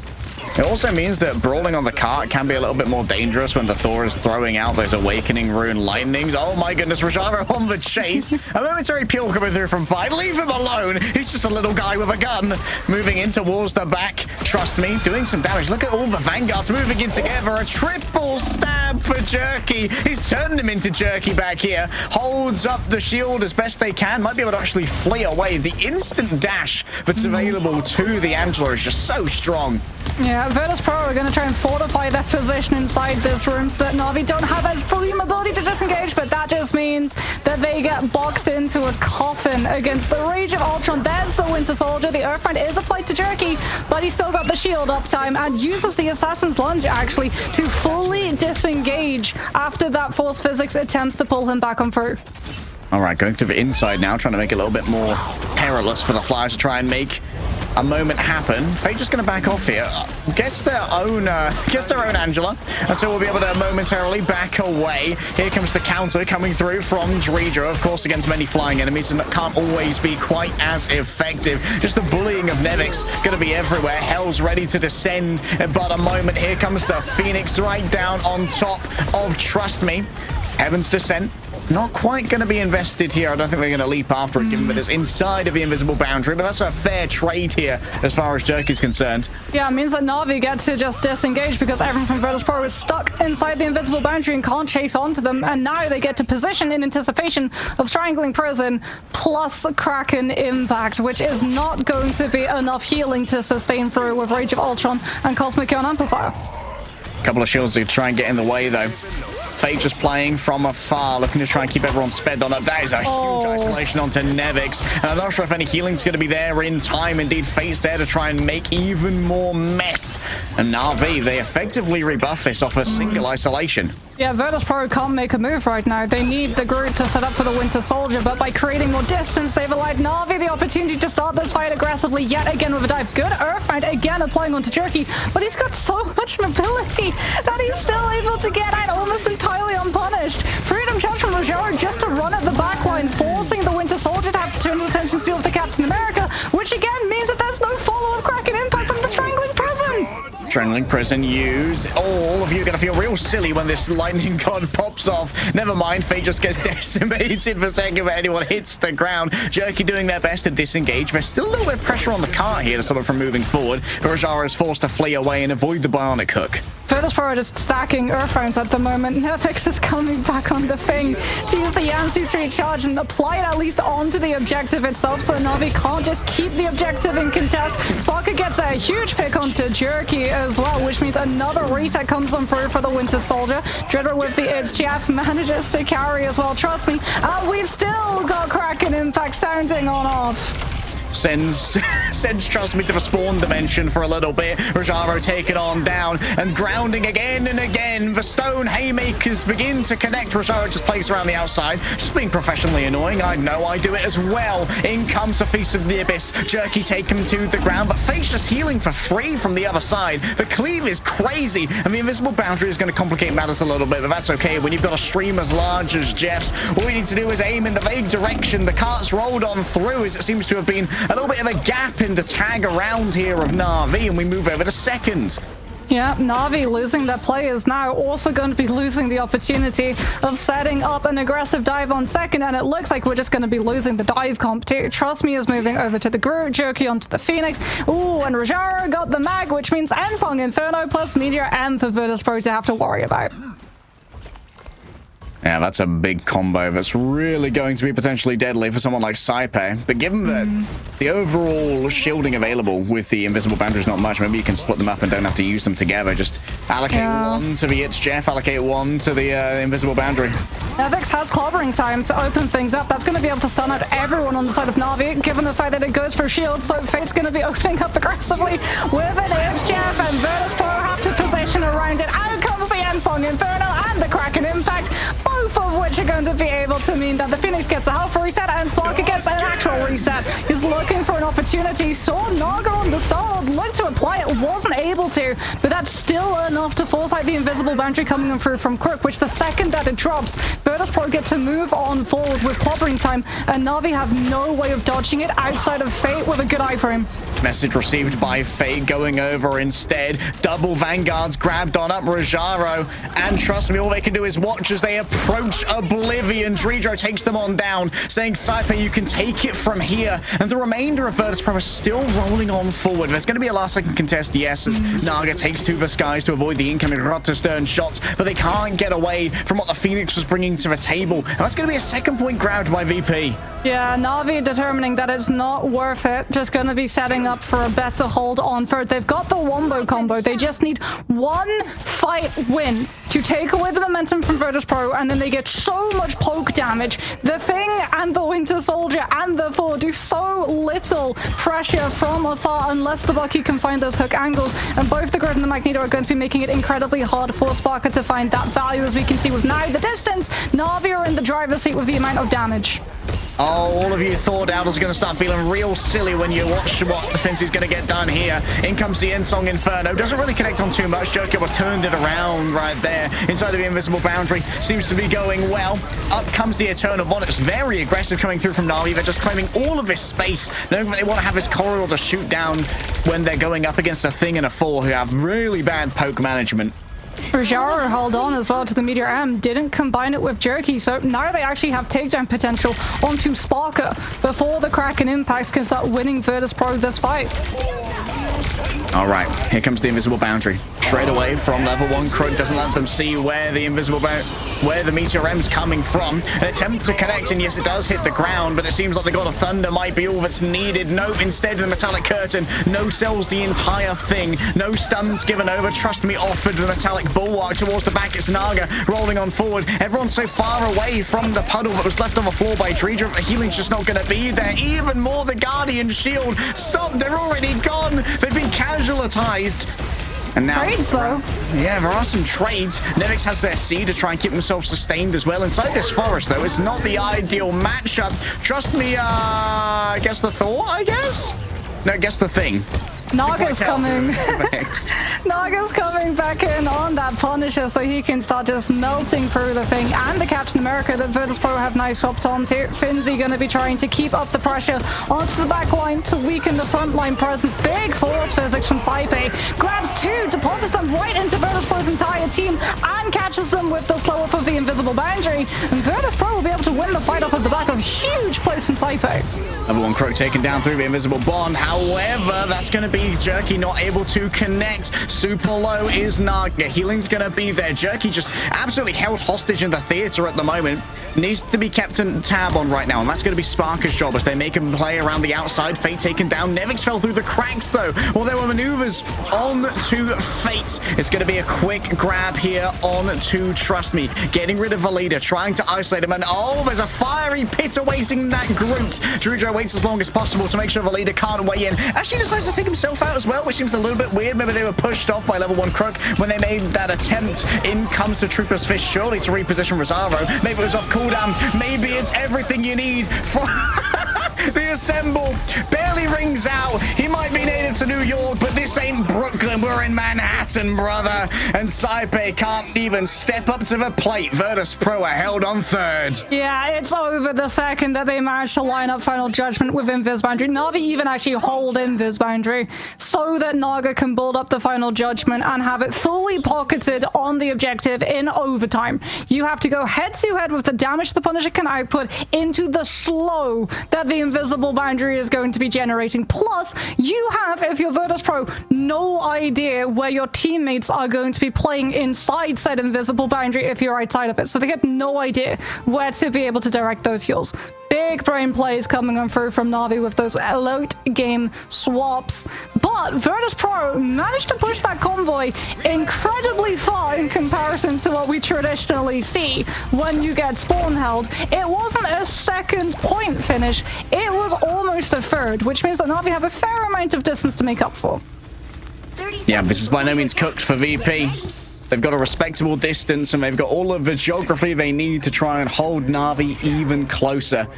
Nevix really is a bit of a thing merchant. One of the few players we see often bring out the thing, was one of the first to really bring it to the forefront of competitive play as well. Maybe preempting that there could be a flyer coming out who you can try and ground with that stone haymaker. Yeah, but he's going to have a rough time trying to navigate these woods because there's two Groots, which means double the LOS interruption to see who exactly you're trying to jump towards. Na'Vi, the only flying component that really playing is Jerky, but he can play between the two, which means that Nevix doesn't really get that knockback opportunity he was looking for. And off of the back of that, yeah, Virtus Pro know that they're not in a good position to take this fight. Nevix just having to abandon that post immediately and tag on for Finzi to be able to keep the objective in control.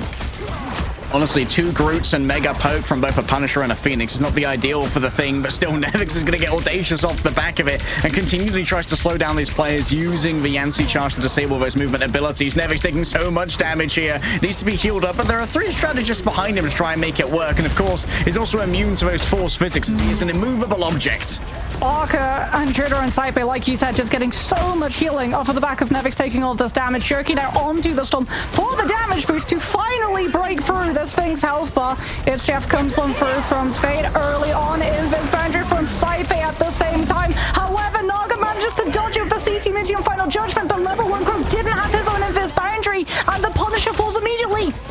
Yeah, it's all well and good to try and dodge the incoming damage, but when the rest of your team is gone and there's no one to peel for you when you're playing in that final judgment, things get real complicated real quick. 5 with a quick do-si-do to take down Trust Me, and 1 minute and 20 seconds have already passed. Strangling Prison could be a big play coming on through from Na'Vi. They've got a much better follow-up off of the back of it with Jerky's ultimate in comparison to Virtus Pro, though they are going to have that damage boost. Hurricane comes through first. Do Virtus Pro try and respond with anything? Yes, here comes the Cosmic Yawn Amplify, but it's not in time to save Nevix. Jerky takes to the sky and burns through the Cosmic Yarn Amplifier. Nevix resurrected here by the BRB, but that means Saipe cannot be the prime recipient of it. The remainder of Virtus Pro are going to throw themselves onto the car for a little bit of additional stall, and we're likely going to see another stall come up soon. Oh, but that additional stall, because it's 3 Vanguard bodies, has allowed Final Judgment to come up again in record timing.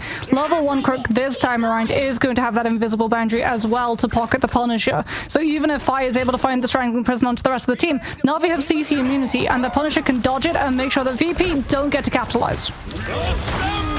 All right, early usage of the... Oh, nice wall peel coming through from the Ironwood. Great play coming through from Fi, grabbing in multiple players. Are they going to be eaten up is the question. Drudro hovers above it all. Both the Invis and the group of Eronius momentarily rescued as Fate from downtown with the Aqua Burst is able to deliver divine oceanic retribution onto their counterparts. And Nevix has to use a symbolic resilience. Look at how clean the tracking is from Jerky on the Storm. Bro's an absolute menace when it comes to any kind of mechanics. Saipe raises up the invisible boundary. They're so far away that they aren't benefiting from the healing. They just get assassinated in the back by the Jeff. We said that Fate was the premier Jeff for a reason. Bro is the Shark incarnate. And Finz is not quite so lucky. A full take on first with a minute to spare. Oh, the flank Jeff shenanigans to just split Virtus Pro's attention because Naga actually got picked. He tried to go for the Final Judgment as he got hit by the Strangling Prison, but actually goes down before level 1 Crook's invisible boundary comes on through and loses all of the ultimate off the back of it. Now Spark is going to be swapping on over to the Winter Soldier Dritter on that Mantis as well to try and find those damage boost potential dives for the Feast of the Abyss coming in through from Nevix in the next fight when Na'Vi don't have anything to heal through it. Jerky looking from afar, a Mega Hurricane, good to go. The remainder of the team may well be taken down in advance by Nevix. And Dredro is just for designated sacrifice, unfortunately. Wait, the healing is crazy. The healing is crazy. Jerky can't quite believe their eyes as Saipe takes them down from afar. Nevix is just dancing for their life here, receiving the healing Virtus Pro. They wither the storm. Sparker as well has Kraken Impact to be able to stylishly dodge over the Strangling Prison or the Eye of Agamotto. He's done it multiple times in the past with the CC immunity afforded to Kraken Impact, and that's going to slow so much momentum down from Na'Vi. If they try and use the It's Jeff as follow-up from either CC, Fate's getting put in the blender. Well, Trust Me might be in the blender to begin with here. Sparker opening up.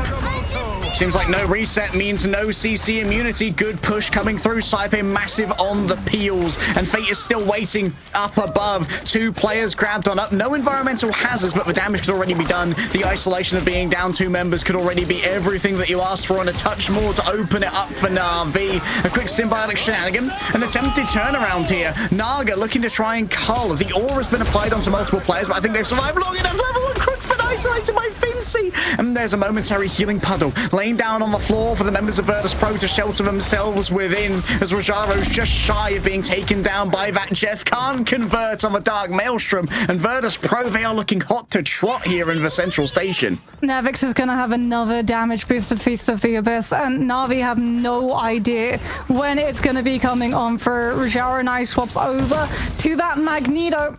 Will be able to bubble as well, potentially, when that Venom ultimate hits, as well as lining up his ultimate with Jerkies, and I know you're happy to see this. Yes. Trust me's on the 4. Fade the cloak and dagger for the blind vulnerability onto the dive. Okay. This way's my go. Nevix towards the back. Converts onto level 1 Crook. Not even Thor could deal with that one. And Rotterdam tears through Asgardian flesh. Virtus Pro get that one done quick-like. Sparker too doesn't even need to commit the Kraken Impact. He'll have it up and available for this next fight. And Fate actually off of the jab onto the Cloak and Dagger becomes even more vulnerable to the Winter Soldier now, because if he's grabbed out of his ultimate into that Trooper's Fist, he can't even use the Dark Teleportation to iframe the subsequent damage that will come his way. Things get real complicated real fast when you're looking at those immobilizing abilities. Trust me, gonna make a play to try and get rid of any incoming assailants from the high ground. Fincy just takes Jerky's attention, and it's time to start farming up some of that ult charge. The Ensong Inferno ready to go. Jerky already low in their own right. Sparker playing around the outside, waiting for everything to be done before they can come in with the final notes of a song in the form of the Kraken Impact. Walking away, gets given the culling aura, but just drops them down as best they can. I believe a quick sleep came out. Here comes the God of Thunder, but Saipe can survive through all of it. Dredro's taken down, descending up on top of Jerky, but the iframes are good. The culling aura's not given over, and that means no resets available. Saipe just gets ran down by the Phoenix, and in overtime, these respawns are going to take so long. Yeah, Na'Vi's pushing up even further too. They know that they haven't cleared all of the members of Virtus Pro, and if Finzy on the Captain America gets to stall the objective, VP will be able to come back in with better ultimate cycles, so you can see all of the scout checking currently being done. There goes the Freedom Charge into the It's Jeff for the heal puddle, onto the point and potentially to grab some of Na'Vi's players. They go for the backline, but the Dark Teleportation coming on through from Fate dodges it. Dark Teleportation is sick. Rajaro even better. Dredro taken down, and only Saipe now remains blocked off by the metallic curtain. Sparker goes wide with a bionic hook, can't connect onto any player, and now Jerky's just in an all expenses paid luxury trip to Damage Town. Sparks are accrued, and sparks will fly as Virtus Pro are going to have to defend on last. Na'Vi have momentum, but they've only got a minute and a half to be able to get almost all the way to the end of third. Now, do we see any swaps coming on for Finzy? Still going to be on that Captain America, rolling out ahead of his team, looking to play nuisance either onto the objective or onto the backline. Anything to try and occupy this Winter Soldier's attention to clear the way for Nevix on the Venom. Well, the Venom opens up real strong here, but is already rebuffed with a lot of damage, forcing out that symbiotic resilience. Na'Vi know they have to give up a little bit of space here as Virtus Pro walk on forward. They want to get at least 2 fights out of the defense here on third, but Rajaro is going to start taxing the health bars of the back line. Guardian Shield in the way, the Eternal Bomb moves forward, and you know that it's going to be incredibly difficult to try and take out anyone in the midst of all of this healing. Finch is already away. Fake's been taken down. Like you said, the Trooper's Fist stops with Dark Teleportation, so now all that healing that Na'Vi were counting on is missing, but Virtus Pro is still down on Fincy. Yeah, Virtus Pro are still falling back as well. There's currently no Vanguard presence on the objective itself. Something that Nevix tries to make up for now, throwing himself onto that point. Na'Vi with the better ultimate advantage coming into this. They've got the invisible boundary. Virtus Pro trying to stack the cards with the Soul Resurgence, the Invis boundary into the slow, into the Force God of Thunder. Doesn't find the pick. The Kraken Impact might well though. The patience is strong. Saipe needs to survive through this towards the back. Spark has already got 2. Nevix combines into it. There's 2 seconds remaining, and Na'Vi don't have the players. They don't have the sustainability, and they do not have the hope. Fate's coming out in a desperate attempt to try and portal through this one, but it might well be shut down before it can begin by Nevix. And Virtus Pro even up the series 1-1 on Midtown. Virtus Pro proving why this is a team that we talk about having that pedigree factor. The Winter Soldier yet again coming on through from Sparker. No matter the stage, no matter the time of year, he's always going to be semi-viable with the sheer amount that this hero is able to do, especially into Jeff, where he gets to come on through with the Kraken Impact, dodge the CC, and be able to put the pressure onto the Shock. The fact that we saw Na'Vi, despite saving the Jeff, have to swap off of it shows that Virtus Pro pushed them over the edge of that comp. You know what? Thigh making a rotation onto the Jeff as well, putting up a good performance in his own right. That it was looking a little bit cooked early on. I'm not gonna lie. The first point, bit of a struggle. However, Drive really being able to get some value on the Jeff. And you know what? Having multiple players on Virtus Pro who can get value out of that Jeff really is a big asset to them. Because we're wondering, like, oh, like, is Fi always going to be the solo DPS here, given that it often seems to be Sparker who's pivoting over to things like the Adam, like the Ultron, when Sparker is your better Winter Soldier player? Seems like that was identified by VP. They're like, okay, well, Winter Soldier's great at the moment. We need that. I mean, it was the Mantis as well, getting that damage boost when we went into second for the Feast of the Abyss. The surprise swap too. Virtus Pro went off of the composition over onto the Mantis to have the damage boost for the Feast of the Abyss and slow Na'Vi's momentum down, stalling them out, allowing Virtus Pro to establish positions and angles for the Winter Soldier to be able to scout the rotations of the attacking side and then tax them on the approach. So it wasn't a case of Na'Vi get free trespass onto the objective itself and then get to increase that distance, or lessen the distance rather, between themselves and the back line, which for Virtus Pro, you're always left with a 50-50 choice. You either fight on the point and abandon your back line and lose the long term, or you abandon the point, protect your back line, and lose off of distance alone. Well, there are so many ways to lose, but you've got many ways to win right now by playing Marvel Rivals, because the slumbering Show Lao is ready to shower you in gifts and generosity. There are units up for grabs, as well as unstable isotopes and the rare costume coin to claim a costume from our exchange, including 4 limited time costumes for the members of the Fantastic Four. I mean, the Thing trench coat is just a classic, isn't it? I'm so happy that one of the first skins that he was able to receive was such an iconic looking, as we got to see from Virtus Pro. You still gotta play some viability too. They identified that Na'Vi was going to run that incredibly aggressive full dive composition, and they just stacked the Earthbound debuffs. And the thing for Na'Vi is that those aren't things that are full meta. You can't burn bans on removing Thing and Winter Soldier because something else is just going to be able to take their place. Yep, something else is going to be able to take their place. A new map potentially picked by Na'Vi right after this break.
As far as I'm concerned, if both teams played Thor, they both won. So here we are, 2-1. No, 1-1 here between Na'Vi and VP. And Convergence is the must-play map now, Mox. But Na'Vi get to choose which one we're going to. Yes, I feel like it might be Central Park that we start to head into, just because it's going to put a lot of pressure to instant ban out that Jeff, considering you have environmental points on first, second, and third of this map. Wait, that's not Central Park music, that's Hall of Jalia. Okay. Well, Hall of Jalia does still have some environmental hazards to deal with. It's also a very strong dive map, too. So this is also where Na'Vi handed Virtus.pro their first series loss ever. Yes. They're trying to Back awake in a stage trauma one. response, perhaps? Well, Flashbacks? they did enough. The threat and paranoia of Fate's Jeff potential has been enough to guarantee that Virtus.pro instant ban out that Jeff, which frees up the Manta save from Na'Vi as they went for the choice of attacker side, which means that they get first save before Virtus.pro get the opportunity to get a double ban. However, Virtus.pro are going to be able to save themselves the Jeff after banning Na'Vi out of it. Okay, this might force out something like a Venom ban from Na'Vi. Now we'll have to see where Na'Vi pivot. After this, it's going to be simultaneous bans. Remember, these are non-mirrored bans, so they are only for the other team, and you can try and craft a composition that can defeat the enemy as the Ultron is taken away from both teams. Yeah, so now it's going to really weaken flyer compositions. Invis Women has still been able to make play, and as I say that, Invis Women is indeed going to be taken away. So things like Phoenix, Namor, Human Torch, all of them going to suffer on the side of Virtus.pro. If you're going for a triple strategist line, you obviously want to have one major carry duelist, so you want to have a lot of off strategists to be able to support them with utility rather than heal pressure, as Na'Vi will be removing the Adam Warlock, so neither team is going to be able to have access to Born Again in those long-term fights. Yep, last time Na'Vi, they were very much running the Ban Vanguard train. Now they are very much back to just removing options for strategists, but Virtus.pro are probably going to be pretty comfortable with a trio that includes both Jeff and Luna. We have seen a rising resurgence of Rocket Raccoon in a bunch of these matchups as well. Don't know if it's going to be quite as popular here on Hall of Jalia. However, taking away the Loki, making sure that they don't have that vibrant team up from Mantis. Yeah, damage boost, especially like if you're attacking and you have damage boost for your Star-Lord, or if you're defending and you have damage boost with Namor. When you're in control of Hall of Jalia and you can start off the fight on the high window ledge without having to sacrifice the cooldown of Blessing of the Deep, you should always be able to win your opening 1v1s and clear out Sparker if he decides to go for the Star-Lord. All right, Star-Lord once again going to be reigning over it, however. Many options here for Virtus.pro. Na'Vi are going to be very confident here on Hall of Jalia, given they have shown off some very interesting looks on this map before. They brought out something that they said they wanted to just try out in officials. They were never confident enough about it. I believe that was the Ultron Jeff, but they played against one of our teams that got eliminated. But given that Mantis is open at the moment, I imagine we are going to see a pivot towards a Mantis composition where you can really take advantage of that damage boost. Yeah, that was a lot of just front-loaded dive coming through from Na'Vi when they went head-to-head with NJC. And it was just aggression, aggression, aggression without pause, not allowing the other team to start to settle in and clear their comms to be able to ult-track or scout out where those players would be coming from, as Na'Vi are going to be starting, as we said, on the attack so that they would be able to guarantee that they got that one-sided Mantis, and Rajara already going to be back onto that Magneto to give all of the resources to Naga on the Star-Lord. Vincere just stand in main on business and get that long-range cleave, heal, and damage from Thigh. Of course, the MVP status of Naga is going to be coming on through. Oh, Saipe's already down. What a combination of damage. Holy, where do they go? Before the symbiotic shenanigans could even come through too, Fi tried, but Saipe was already long gone. Driver looking to disengage the team off the back of that dark teleportation as they have to stabilize their forces, give up 2 ticks, and then come on through and contest the third. Yeah, Sub is going to be able to roll on back. 100 charge here for Fincy to try and play with, but 1 HP down to 0. Level 1 Crook finds the finish. Nevic's next up on the dock. It can't really stick around for long, but has to, because already 2 ticks have been given away. Fi going to try and turn this one around, so return to the healing pool here. here for the side of Nevix. Fi taken down after grabbing 2 strategists in their jaws, but there's enough players thereafter to try and make it work. Eternal Bond has arrived, but Virtus Pro, they're too thin on the ground to really take advantage of this one. There's going to be a momentary return of the back of the portal. Saipe just fragged the moment they step out. Saipe is having an absolute terrible game so far. Just fully bullied by Na'Vi every time they appear. Even with the damage boost, it seems like Nevix can't really break through all of this sustainability. Going up against the world, the point will eventually fall. Oh, Na'Vi just have so much damage potential. Being able to find that crucial pick onto Saipe at the beginning, force Virtus Pro into backing off and giving 2 ticks for free, and then it's just a matter of taking out all of the regroup portal contest once the Eternal Bond has ended. Rajaro too now gets to utilize Meteor M against Sparker's ultimate, while also putting pressure onto Saipe to not burn Fate of both worlds, because if he goes first and uses it, Sparker's ultimate can charge enough of that Meteor M to have the lethality to take the Luna down. Damage was conferred onto Trust Me, I believe, so that backline is going to be in heavy danger. Up comes the invisible boundary. Sparker has to dodge away. Even with the Terror Cape afflicting multiple players, there's still more than enough healing inside of that boundary to try and sustain it. Fate and Jerky, though, fall on down. Rajaro tries to dunk down on top of Saipe, who this time says, absolutely not. You've got me down for the last time, father. And now it's going to be quick eat coming through from the side of Fire. Not sure if he's grabbed too much here, but there's too much zoning coming through from the side of the EMEA. Fi sends level 1 Crook to the ranch dimension. And yeah, that's back to the drawing board. Yeah, that's actually a great reaction to Soul Resurgence, because the Mantis doesn't get CC immunity in her ultimate like the Luna, so you can actually move the AoE so that no one gets the speed boost. Finzi as well, utilizing the Sonic Seduction so that Na'Vi don't get to hold that position and take the Jeff out prematurely, and completes the full ultimate. Nostrador now has got that Eternal Bond, also doesn't have to worry about Rajaro's ultimate because it was used previously against Saipe. Trust me, towards the back. Feast of the Abyss, ready to go. Damage boost hasn't been delivered. Instead, they're looking backwards here to try and deal with what Nevix was bringing to the table. Level 1 Crook's already down. The Eternal Bond still has to be invested because Finzi was so low. Naga take him down, and Fate surely not going to be long for this world either. Jerky over on the Luna. It's a new addition to the hero pool, at least as far as from what I've seen. Yeah, Jerky now going to have the Fate of both worlds for this next fight, but Virtus Pro again are going to keep taxing Na'Vi's approach, trying to force them into using the ultimate, potentially with a Galactic Legend to open things up when Sparker still has cover to be able to play around. Finzi waiting for the approach. Once again, noting Trust Me's angle. Damage boost given on over. The same for Naga here. So this backline's in deep danger as Trust Me goes towards the back. Sparker's already forced out the Fate of both worlds from the side of Jerky. And everyone can just gather up around the Luna and enjoy copious amounts of healing.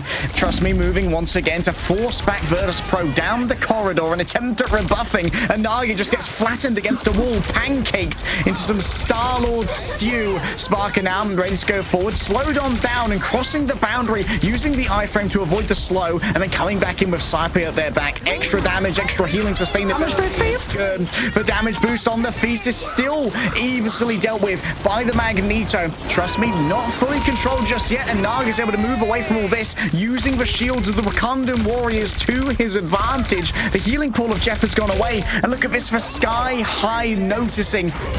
Well, that's an early duck teleportation. Oh, Rajaro almost caught Drigro coming out of that one. They're going to be able to catch Navix, though. Naga does get traded by Finzi, however, and Drigro, with the Eternal Bond, also, again, not having to worry about that Magneto, doesn't have to use the last dash to get into cover, and Virtus Pro can play aggressively into Navi's space. Another big Terror Cape come out, forcing Navi away.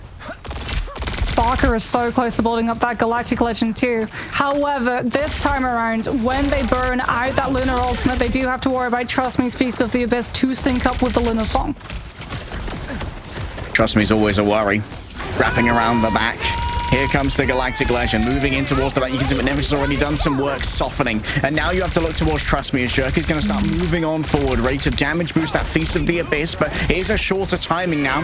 Quick purple, no. Doesn't seem like it's going to come on through. Instead, they have to try and flee away from what Finzi's bringing to the table. It's going to be the Sonic Seduction, but seems like everyone's managed to get away from it scot-free thus far. Trust Me in the back hasn't been able to convert onto this, but Spark has already fallen on low. Naga taking to the sky and has a great high ground angle to try and rain down fire upon Virtus Pro. And this entire time, the mission objective has been moving, coming in close for a little bit of melee DPS. Demands that Saipe answer in kind, using the fate of both worlds, but ready to ascend with the Ensong Inferno. The approach of Jeff is absolutely torched underneath the double ultimates of Ensong and Meteor M. Naga dodges away temporarily, and inside the Eternal Bond, there's plenty of space here for Virtus Pro to work with. There's only 6 seconds remaining. This is now must win for the side of Na'Vi. They've chased down Jerky. The remainder of Na'Vi need to clutch up. Trust me, maybe with a quick eat off the Feast of the Abyss, but Naga's down as well. Rajaro doesn't really have the sustainability here. Fate is under pressure from the outside. Demands the healing, demands the Bulwark too.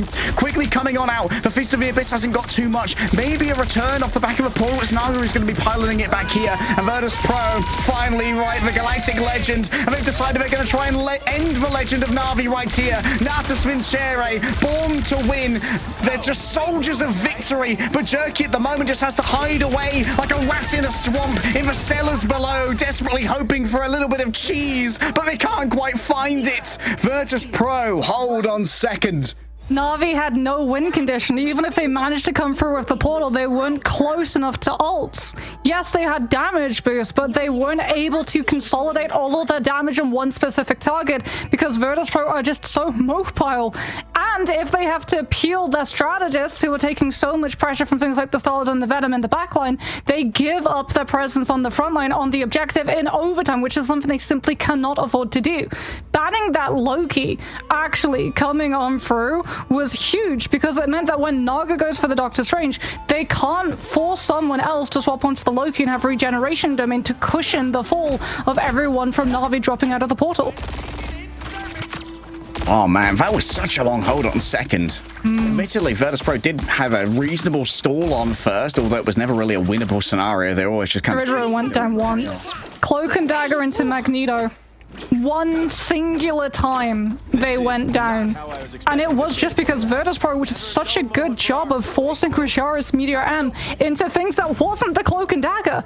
Yeah. Judo held that Eternal Bond every single time afterwards. Meteor M was used immediately. The fight afterwards we got to see, as we're actually getting to see here, I believe that is, yeah, Naga on the Luna just taking a little bit of damage coming in through from those penny mines, so that once the ramp begins, level 1 Crook's going to be able to heal them up and get a little bit of ult charge faster than Virtus Pro's players to quicker build up that first ultimate. Once again, going to be a singular duelist for Na'Vi, and that's going to be Jerky on the Phoenix, which means Nevix is going to be under constant pressure while those sparks accrue. Jerky's going to be getting so much pocketing as well, going to be able to put pressure onto Trust Me's dive follow-ups, going to have the mag bubble too, but Virtus Pro, they've already put themselves onto the point. Finzy's taking so much damage, but no one can contest this because if you get close to the ammo, you get grabbed. Oh, the perfect timing on the grab. They broke on through the Bulwark. Another spinning kick to disengage. No! Rajaro is just being held at gunpoint on the point right now. 80 charge on the beam as well means standing up to Fincy is not an easy task. Level 1 Crook's already been taken on down here as Virtus Pro foil moving in. You can see the symbiotic shenanigans. There's a wrap around the back here from Jerky. Make try and come in at the last moment. 2 ticks have been given away for safety as they try and chase down Nevix. A quick shield is given. The Aegis is good, but Cypher is traded out on the other side. Trust Me taken down, and Jerky can't stand up to the beaming power of Fincy. A telepath that breaks the brains of Na'Vi. Champions made. 5 minutes and 20 to try and get through the next. VP identified the longer they take for that rotation, the more pressure Na'Vi is going to be able to do with the Mantis damage boost. They have to go fast. They've got the Jeff, they've got the Venom, they've got symbiotic shenanigans, and they have an Emma. Na'Vi, if they try and bounce the point with the Venom, gets grabbed. Mag has to be the one to anchor it instead, so Virtus Pro just aggressively walk forward off of all of the sustain that is afforded by a triple stratus composition. And now, because Na'Vi lost so much time, they have to stagger the convoy, which means that the dive is distinct. Trust Me has to go on to the objective, and Virtus Pro can continue to push with the Sonic Seduction before Na'Vi get a win condition. 4 players put in a corner, so they're all eating from the cup of the Blaster Barrage. Taken to the sky once more. Drujo finally dunked on, but it's been a great cost to the side of Na'Vi.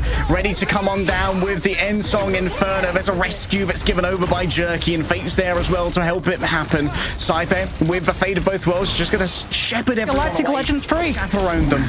The second invisible boundary is done. Galactic Legend is free. Out comes Feast of the Abyss. It isn't enough to be able to find those picks, and here comes Parker, forcing Na'Vi to reposition the ultimate entirely.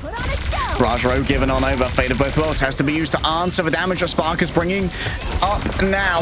And Sparker just goes for a quick disengage. Knows that they can grab, trust me, who is too far away from Luna. The tracking is so solid. Virtus Pro, they've got their mojo back now. They're trying to chase down level 1. Croak puts a sedation down behind them, but Nevix is still hot on their tails. Jerky trying their best to escape, but the mind beam of the Emma is unyielding in the face of danger. The cart still rolls on fourth.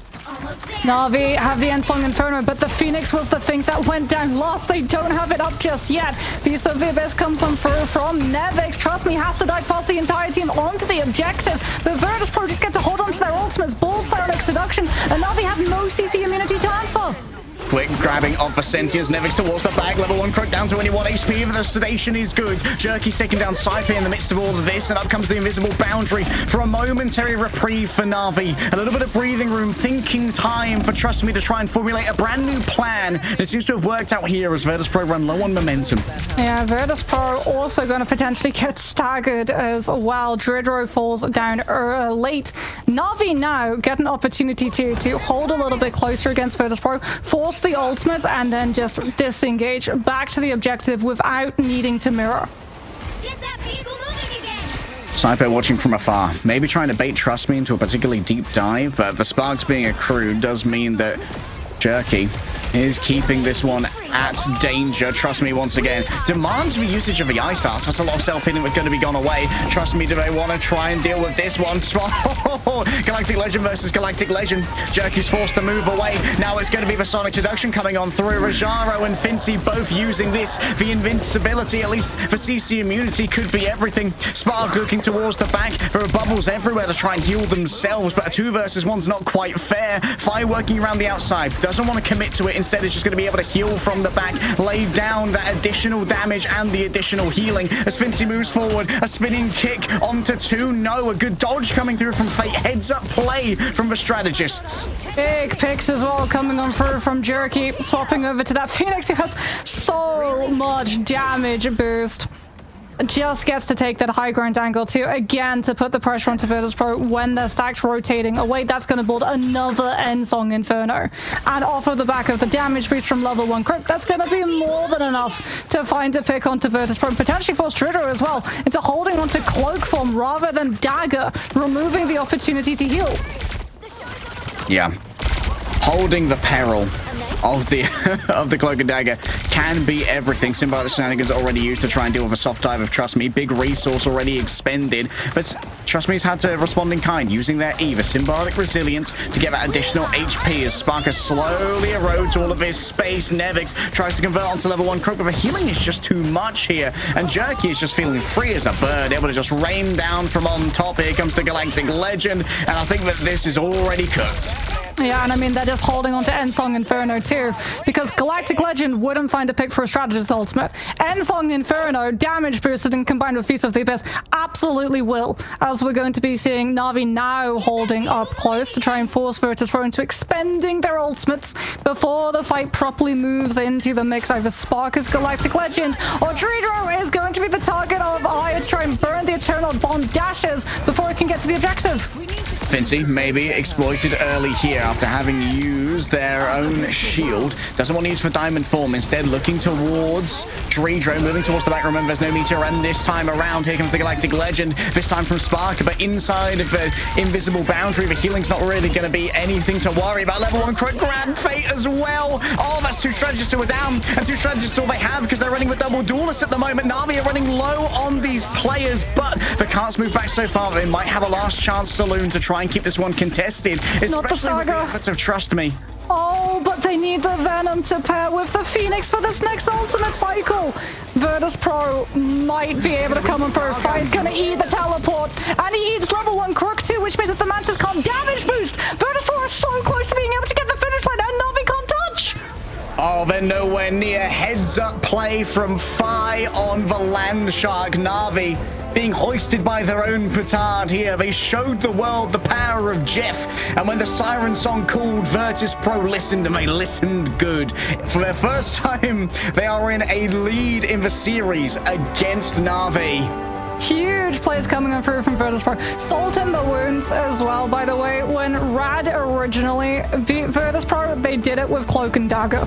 Judro is on Cloak and Dagger, so not only has the Jeff strategy been turned now against Na'Vi, so too has the CD, and Judro was absolutely huge there, coming on through with the Eternal Bond to pave the way for Virtus Pro to walk forward and Finzi to get to actually close up the distance onto Na'Vi's players and use Psionic Seduction to catch on to multiple players. Blind comes out from Judro onto Trust Me as well, so they can keep up the pressure onto the Venom. He doesn't get all of that sight to be able to figure out where exactly he needs to swing away from to be able to survive, but hands down, play of the game has to go to Fi on that Jeff, because eating that teleport attempt was absolutely massive for Virtus Pro to be able to continue that fight. Yeah, that would have been the only way for Trust Me to really get back in good time and combine with the Insong Inferno to have any real fragging power. Fi, I called it out on Midtown. Bro's got a shark in the back pocket. Doesn't always have to be Dredro, apparently, getting some real value, and it allows Spark to really roam free on the hit scan of the Startled, where he can really put on his carry pants. Yeah, and Saipe is also on the Lunar Snow, which means that he doesn't need perma LOS on his Star-Lord.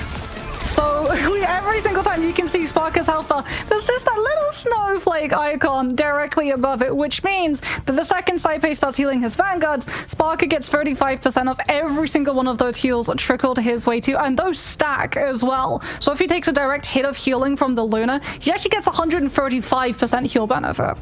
Yeah, you know those direct hits are coming from Saipe. Bro's a mechanical demon when it comes to the strategists. But now, Na'Vi, they're up against an unconventional amount of pressure compared to how comfortable they felt in EMEA so far, really being the kings of our little region as far as we've been concerned so far. But VP, this is the match we were promised. When we first saw Na'Vi versus VP, it ended up a 2-0. We're like, okay, are we cooked? No, we are not cooked. We are so back, Mark. We've never been so back, especially because we've now done all three of our map types, which means domination comes back into the cycle. I thoroughly expect us to see going to a domination map. Whether or not Na'Vi are on the same page, we'll have to see after. We'll be back after this short break.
I can feel the rapacious and grasping tentacles of the gods of vengeance hearkening to us, Mox. Already one bout of vengeance has been grabbed by Citadel in a banger series, but yet another could be found here by the Bears, who have finally woken from their post-mid-season slumber. Yeah, and that Eldritch imagery might continue if we go to a domination map, because Hell's Heaven is still up for grabs, as too is Krakoa. I feel like if you're Na'Vi, Krakoa would be the better option, especially because that was the map where you did really just absolutely steamroll VP off of Virtus.pro trying to play that torch composition. But again, like looking now at the perspective we're seeing from Virtus.pro's compositions today, I don't know if it would be as different in terms of point percentage the way we saw previously, now that Spark has moved over to the Star-Lord. Yeah, Sparker moving over onto the Star-Lord, playing a little bit of the Winter Soldier as well. And, you know, when we look at these games, we've got to remember that, like, losing that heavily on Krakoa gives a lot of very easy means of identifying improvement for Virtus.pro when they're moving between these series, like how we can tighten up our gameplay, where we really got exploited, and what counter strats we have to try and deal with that. Because it seems like Trust Me is being a lot more accounted for on these dives. We've seen consistently double, triple CCs go on to Trust Me on the Venom, even though that was on Hall of Jalia. But we are continually seeing these resources being used to get that early advantage and exploit the aggression that Trust Me brings to the table.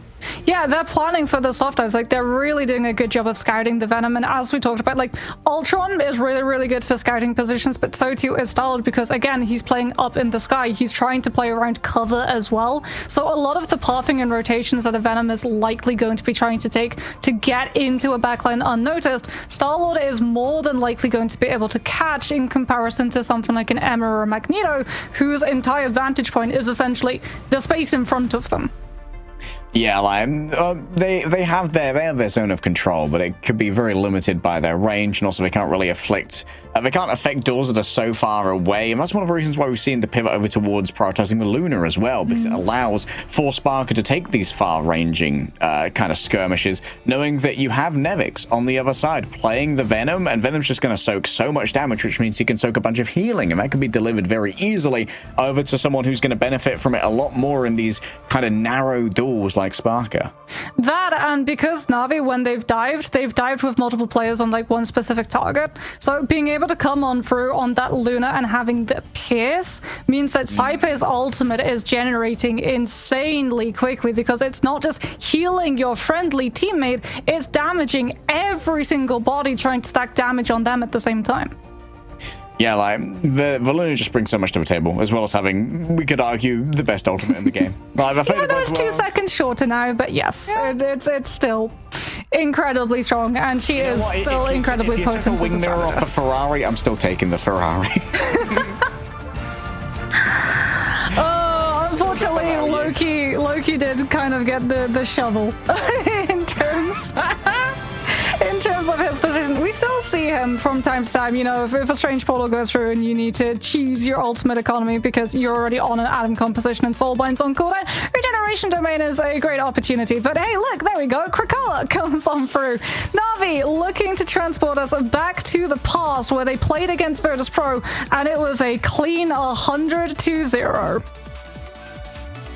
Yeah, that was an uninspiring showing last time around, but a little bit stronger this time. Looks like Virtus.pro really are up on top of it, and of course we are going to be banning the Jeff first, which means it's going to be a pivot over onto the Mantis. Question is, are Virtus.pro willing to match Mantis? I don't think we've seen too much of it from them so far. We'll have to wait and see, as their first save now comes on for banning out that Ultron to make that Star-Lord, if it does come down to a duel, a little bit weaker. As I was going to say, Mantis having the damage boost can do an awful lot in terms of things like the neutral and being able to stack more damage, breaking through those health bars and strategist ultimates a little bit easier. But the Luna being able to give so much space control for Sparker to just do whatever he so pleases, and the healing output of Fate of both worlds to be able to live through things like Galactic Legend coming through from Navi's end, you don't want to pass that up. Yeah, this might also make a force for Na'Vi to have to ban the Jeff as well. Adam's going to come away from both sides. Maybe Virtus.pro can walk away for Jeff here as well. So that means that Fi still has a comfort pick. as a tertiary strategist, and Sparker They've got the Venom as well, if they want to. Ooh, 2-2-2 composition coming on through, as Venom is not yet been targeted. Na'Vi getting that Mantis likely also want to claim the Venom for themselves so that they can have damage boosted Feast of the Abyss. So going for the Invis and the Luna, who can chain together CC against the Venom, is a very good choice. With that in mind, I was about to say, do Na'Vi ban out something like the Emmet Frost? But no, they are going to ban out the Star-Lord so that Sparker doesn't get the opportunity to go for that and might be forced onto the Torch, which we've already seen Na'Vi be able to deal with handily. My bad, got hit with a heavy brain fart after Jeff bans there. Okay, now who will Na'Vi feed? Okay, Star-Lord taken away from both teams. That's a good ban. Yeah, it does mean that there's going to be a lot of capacity for these soft dives from Trust Me to really be reinforced from the buffed up regeneration domains, but Virtus Pro has shown that they can deal with that so far. Fincy moving over onto the Emma Frost has definitely been a big part of it, threatening constantly that Carbon Crush.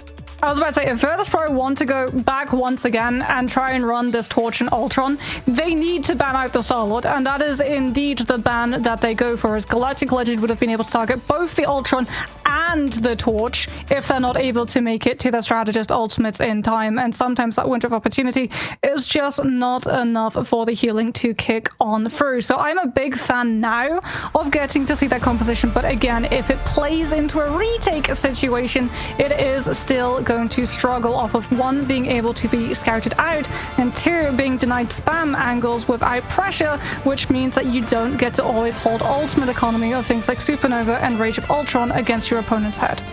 And sometimes being able to have the threat, the implication can be everything, Mox, that you know those things are coming. So you've got to conserve this resource or that resource to try and deal with it when it inevitably comes. And if it never does, maybe you're holding on to that for a little bit too long as we roll out on Krakoa. Virtus Pro as well, with that Human Torch, are going to be able to put more pressure onto Na'Vi, trying to bounce the point between that Vanguard with the Pyro Prison onto the point itself. The last time they got griefed if these fights went long because Na'Vi had the Adam and was just able to sustain the fight with Soulbind into Karmic Revival. This time, that's not on the table either, so Virtus Pro's ban draft has really adapted ever since the last time these two teams met. There's so much Naga on the Luna.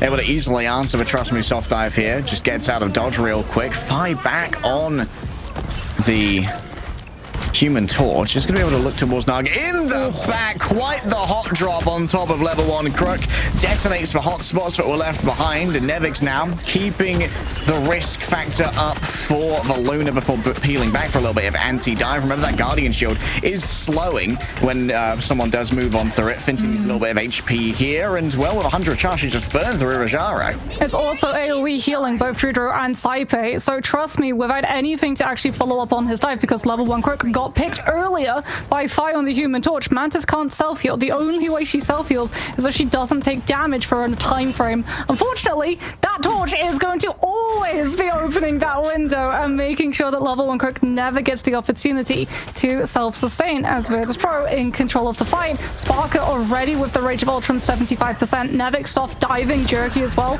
to prevent the Phoenix attention draw, allowing Na'Vi to walk forward and fight Force's regen domain. Yeah, Regent Domain already used. It will have conferred a little bit of damage boost elsewhere, of course. However, Spark around that. This is so aggressive. Right on top of Rajaro. No chance of surviving this one. The Rage of Ultron, it's too great. I think that maybe Streedro getting their ultimate forced here is a small win for Na'Vi. No CC immunity against the Psionic Seduction. Coming on through from Na'Vi. Fate's actually going to be swapping. In fact, we're going to be... Ooh. We're going to be looking at the fireworks? We're going to be looking at the shiny lights, as Virtus Pro in the next fight are going to be looking at the very shiny lady. Rajaro are going to have that Psionic Seduction to open things up, and Virtus Pro are going to have to make sure that they're increasing as much distance between themselves and the Emma as possible while still controlling the point. Yeah, going to have to be quite the relay race between the Vanguards and potentially Fire to keep this one contested. Nevix might want to try and strike first. And moving over onto the immobile Vanguard to begin with. The Magneto putting out a little bit of pressure with their Iron Volleys. You can see that Nevix is ready to go with their own ultimate now as well. Could take themselves towards the back, but knows that those greens are still available. Still goes for a chomp. And out comes the Regeneration Domain, as promised previously. Jerky heading towards the back, an air-to-air missile taken down before they can quite contest. And now it's down to the mechanics of Fire to try and make it work. And the mechanics are good. Two players grab their minds controlled, but Pretty Lady demands their attention. And even with the fate of both worlds to be decided, only fate that I see after 14,601 tries is a thorough wiping of Na'Vi from this point. Jerky will return with the help of the pentagram of Farala, but the damage has already been done, and Finch is already here body blocking. Spinning kick to try and keep players away. The pushback is good, and Virtus Pro, the Bears are certainly roaring. Oh, Virtus Pro from getting 0 to 100 to 100 to 0, removing the Adam, removing the Star-Lord means that there is so less pressure on the Torch and Ultron composition. Fire has done 4,500 damage and 0 eliminations were taken Na'Vi's way. Virtus Pro don't lose a single player, the entire point percentage. Nevix 2 coming on through with the Feast of the Abyss so that he can keep Na'Vi's backline attention when the Sonic Seduction is coming through into their retake and they don't get to play off of the EMEA ult, opening the space and letting them aggressively run onto VP and challenge either the Vanguards or the Flyers who could be a little bit weaker. Great plays coming on through from Virtus Pro. Na'Vi are going to have to try and figure out some way of dealing with this, and already I can see a Captain America. Maybe we're going to get the full Captain America dive composition coming on through from Na'Vi to hit the backline, or Jerky going over to that Psylocke is going to be looking to pressure out the Flyers. Yeah, Sparker, currently sitting on the ace, I believe, needs the attention of Jerky. Oh, he's already looking for the Human Torch, but you have to worry because Rage of Ultron's built for Sparker. Na'Vi don't have a single ultimate to force it. Yep. Jerky noted on the approach as well. They can just hang out on these treetops until those trees are broken. Hot Drop could be on the table, dropping straight on in. The Rage of Ultron ready to go. They want Jerky real bad, but the healing is really good. And Cyber's been taken out on the other side by Jerky. Naga just managing to survive that one. I forgot they swapped around who was playing what. And now it just seems like this one's clean. The addition of the chaos factor from Captain America changes everything. Yeah, the Captain America can go bait Virtus Pro to have to peel and just go for the patty cake of the Invis and the Luna, which then means that the Torch is left with the Ultron against the ire of the Psylocke, and we can already see Virtus Pro going to be changing things up. Sparker over to the Winter Soldier to be able to deal with the Psylocke and Captain America better, but Fire's already taken down now that he doesn't have the Ultron pocket. And these streets got hands. Absolute mugging there. And now they're moving up onto this high ground control. Sparker on the Winter Soldier. An earlier adaptation when we saw last time where Virtus Pro doggedly stuck to their previous composition and got summarily destroyed on the carousel. Can he manage to find a grab onto Fate on that Invis boundary? You have to worry too about Fire on that Flyer against now. A Psylocke with Dance of the Butterflies. Virtus Pro stacking their players in case it comes from prematurely. Not wanting to take that fight. Already scouted on out. The spark starting to come on through from Naga. And it's going to be a back disengage call from Jerky as well. Yeah, Nevix taken out before the healing could really reach them. Seems like it's going to be way lane before it can really impact elsewhere. Dance for the Butterflies good to go, and Finch is already down, so Jerky's just going to keep this one in the back pocket for later. Oh yeah, Jerky doesn't even have to worry about Invisible Boundary or Fate of both worlds now either. He might honestly just use it against Fire's Supernova, as Sparker is going to be going over to the Psylocke trying to aggressively follow off the Nevix now. 2-2-2 for both teams. Triple Strategist has fallen by the wayside, but look at this. Absolute troll toll having to be paid as you go through Naga's field of vision. Those sparks accrue so quickly. Spark is actually maybe on marking Trust Me duty here, which could have some real value. Trust Me does have Freedom Charge though. So far Na'Vi hasn't been forced into using an ultimate. There goes the Supernova. Freedom Charge is going to try and let them live through it. And Jerky with the Dance of the Butterflies just means that Virtus Pro, even off of the spacing brought to them by the Torch ultimate, don't get to do anything on the actual objective with it. Disengagement speed was good, but the Vanguards had to be on the objective because we're so close to 100%. Redro not going to be long for this world when Jerky's elsewhere. A leisurely stroll back for the Queen of Diamonds as the remainder of Na'Vi are happy to do the work, and 100-0 is met by 100-0. It is just a back and forth and back and forth. Virtus Pro got the better Bandroth composition going into Carousel, and Na'Vi coming into Grove instantly changed up their composition. The Captain America and the Psylocke have been doing so much. Virtus Pro went from not having a single elimination against them to losing players multiple times. That is a big turnaround off of just the pressure that this divers bring, because the more that you look at the Psylocke and the Captain America, the less focus goes out onto that Phoenix, and Naga pumped out the damage that round. Psylocke rearing up her head. Rumors of my death have been greatly exaggerated. Still a menace on domination. Virtus Pro. Perhaps a little bit shell-shocked to be hit with such a uncanny reversal. Virtus Pro now have to figure out some form of evolving this composition. Na'Vi had the adaptation. We're able to find the success. It's now up to VP to be able to do the same. Nevix is going to be starting things off, going for the strange portal, potentially looking for a mugging onto one of Na'Vi's players, as it is going to be a little bit of a game pause coming on through. The problem for Virtus Pro is that if you try and portal directly onto Na'Vi, then you're going to get hit by Sonic Seduction. Yeah, the Sonic Seduction really can be troublesome. Admittedly, in this first fight while you're playing with the Doctor Strange, you do have the best counterplay in the form of a Shield of a Seraphim, which is the most reliable shielding that can cover up multiple members and still only take a moderate amount of damage, but that will be carved through real quickly by a Psylocke and a Phoenix.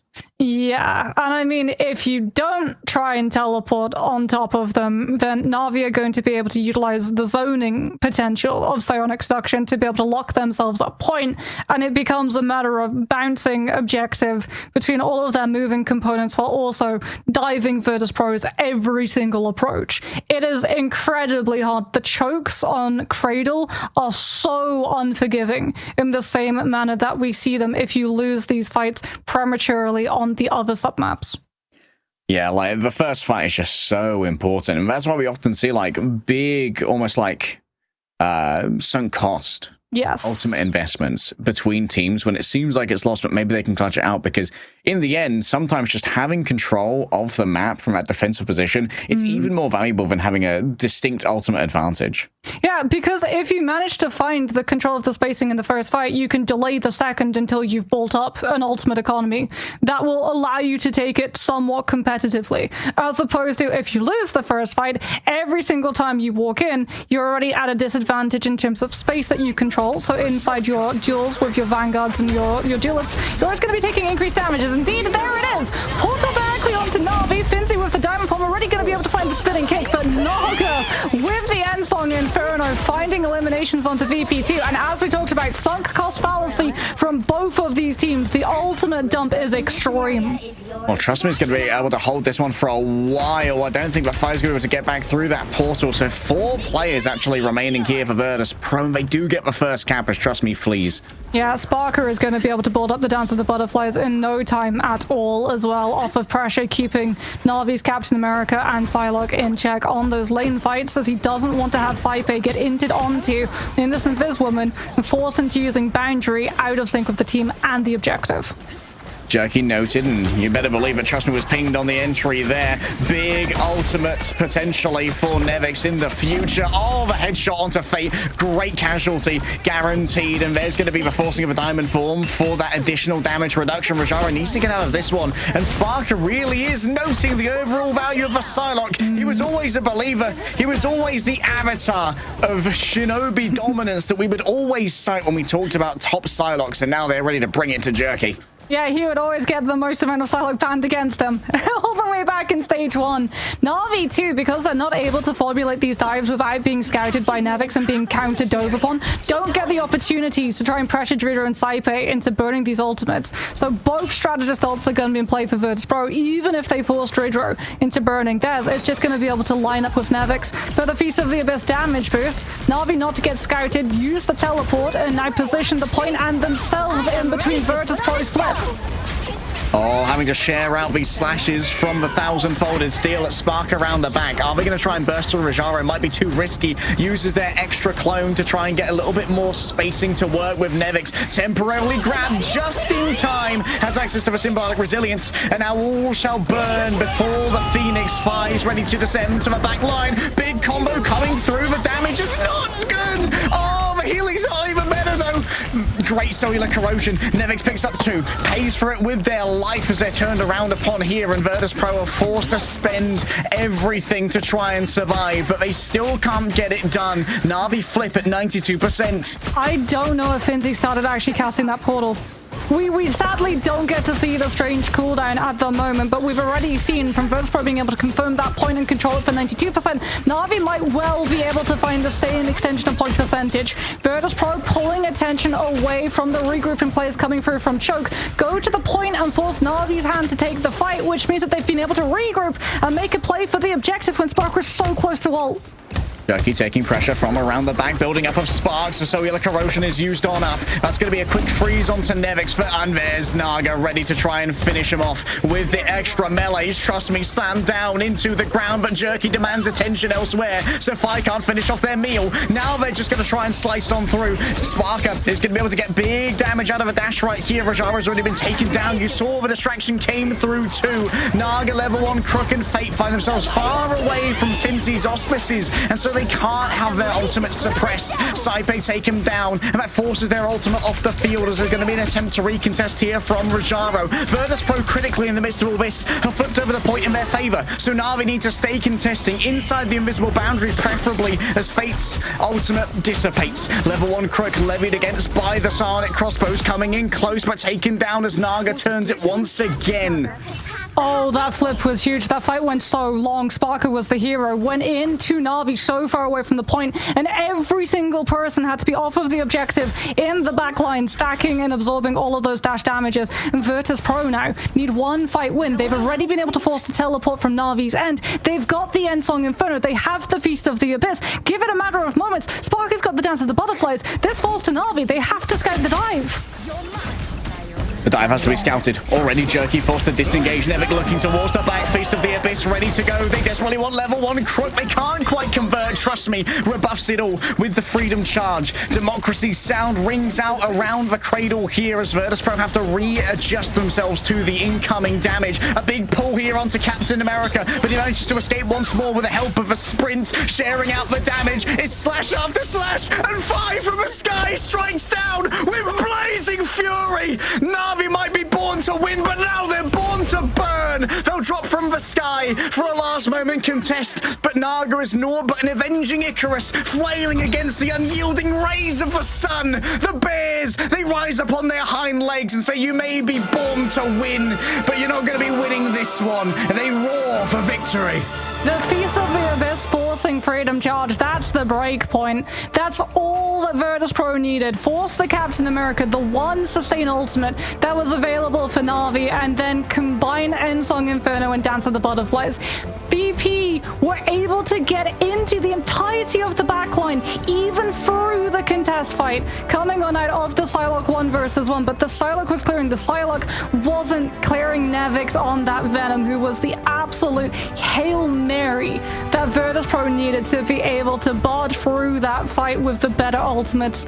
And off of the back of that, Virtus.pro break from tradition and will be able to find the win against Na'Vi. We don't go 5 maps. It's finished here and now. Virtus.pro need to release an official form to apologize to Blaney. If you've been coming through in chat, tell them, Blaney, how Virtus.pro should play this one. Looks like they got a really good idea of where their strengths are here. In the match that matters, the big seeding given over, Virtus.pro are going to be your #1 seed coming out of Group B.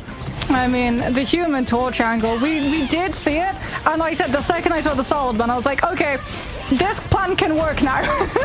You don't have to worry as much. You do still have to worry about the Psylocke. You absolutely do still have to worry about the Psylocke.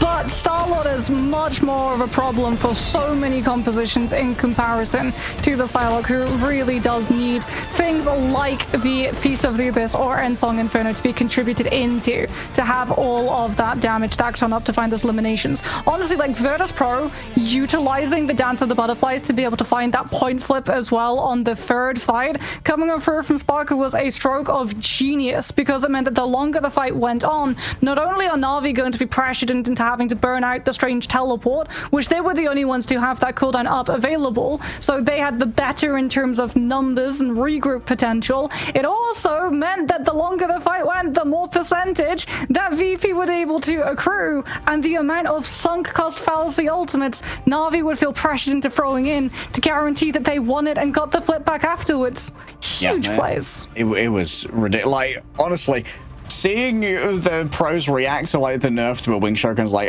okay, yeah, maybe we'll leave Psylocke, and like, okay, maybe we have some of the best mechanical Psylocke in the world, so maybe we will start using the Psylocke. Okay, maybe we're gonna mirror a Psylocke because this seems to be doing really well here, and it's great to see Virtus Pro kind of embracing what made them such a formidable team to begin with, and really going back to that identity and being rewarded for it.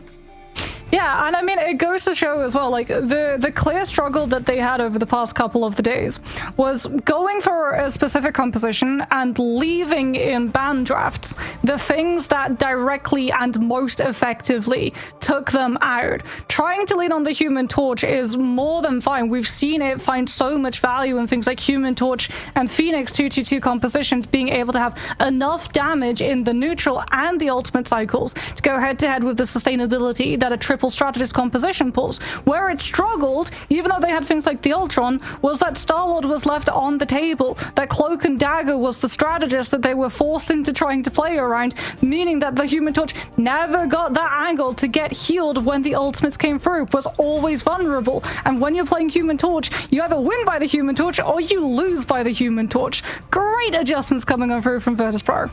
Yeah, huge fan of this. Well, what a series, especially considering that Na'Vi kind of picked up that early lead on Domination. We thought, okay, we're going back to Domination, we're going back to Krakoa, and like we mentioned earlier, like, losing as heavily as Virtus Pro did last Krakoa gives you so many options for like your incremental improvements, because like, okay, we got outdone here, this is how we can change our draft, maybe this is how our positioning didn't work out and how we got kind of pranked by soft dives, and it seems that the work has been put in to really tighten up the screws on Krakoa, especially against a team as good at the in and outs that Na'Vi has.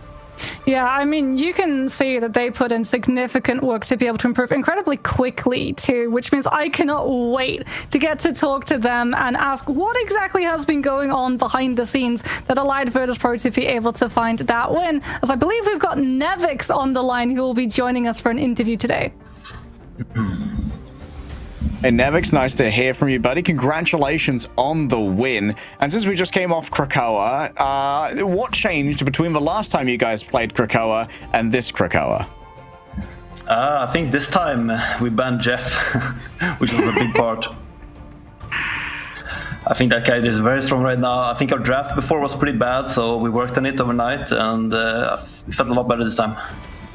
So, without obviously spilling all of the secret sauce, what do you mean by, you say, worked on draft? Did you basically run through so many formulas, or was there like one specific person on the team who looked at all of the team drafts and went, okay, in the past we should have done this, this, and this? So it's really just the team coming together and trying to understand like which line of bans you want to do to get the worst triple support, pretty much, because that's what it comes down to on this meta, especially on the more open maps and the domination maps. The triple support comps are very strong, so you need to respect them, so you can't really afford other bans or like a bad line, we noticed.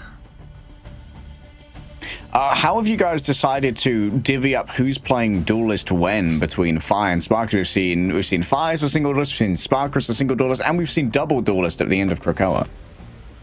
Yeah, I mean, they both play a lot of the support character or duelists and strategists. So like they mix and match however they feel, whatever they feel like. So it's a little bit random sometimes, but I don't know, we can do whatever. So we saw on both rounds of Krakoa for the first, you guys got 100-0, and then Na'Vi walked away 100-0. What do you think changed? Why were you so dominant in the first round, and then Na'Vi was able to find the momentum in the second? So they changed their comp. In the beginning, they ran Loki, which was pretty punchable against Venom and like two flyers. It's really hard for Loki to find his spot. So they changed to double to two supports, which they had like Luna Invis, which is really strong. So that's why both teams ended up on 2-2 in this game. And Phoenix like controls way more space, has a lot more pressure. So that's what they swapped with. Obviously, except for you guys, who I assume are going to go to LAN, of course, there are two other spots in EMEA. And there are a lot of very good teams here in EMEA. Who else do you think would be joining you in DreamHack Atlanta? My odds, or my bet is on it's Citadel or Shot. But I think Citadel is slightly better, but it's really close between those teams, as we saw before.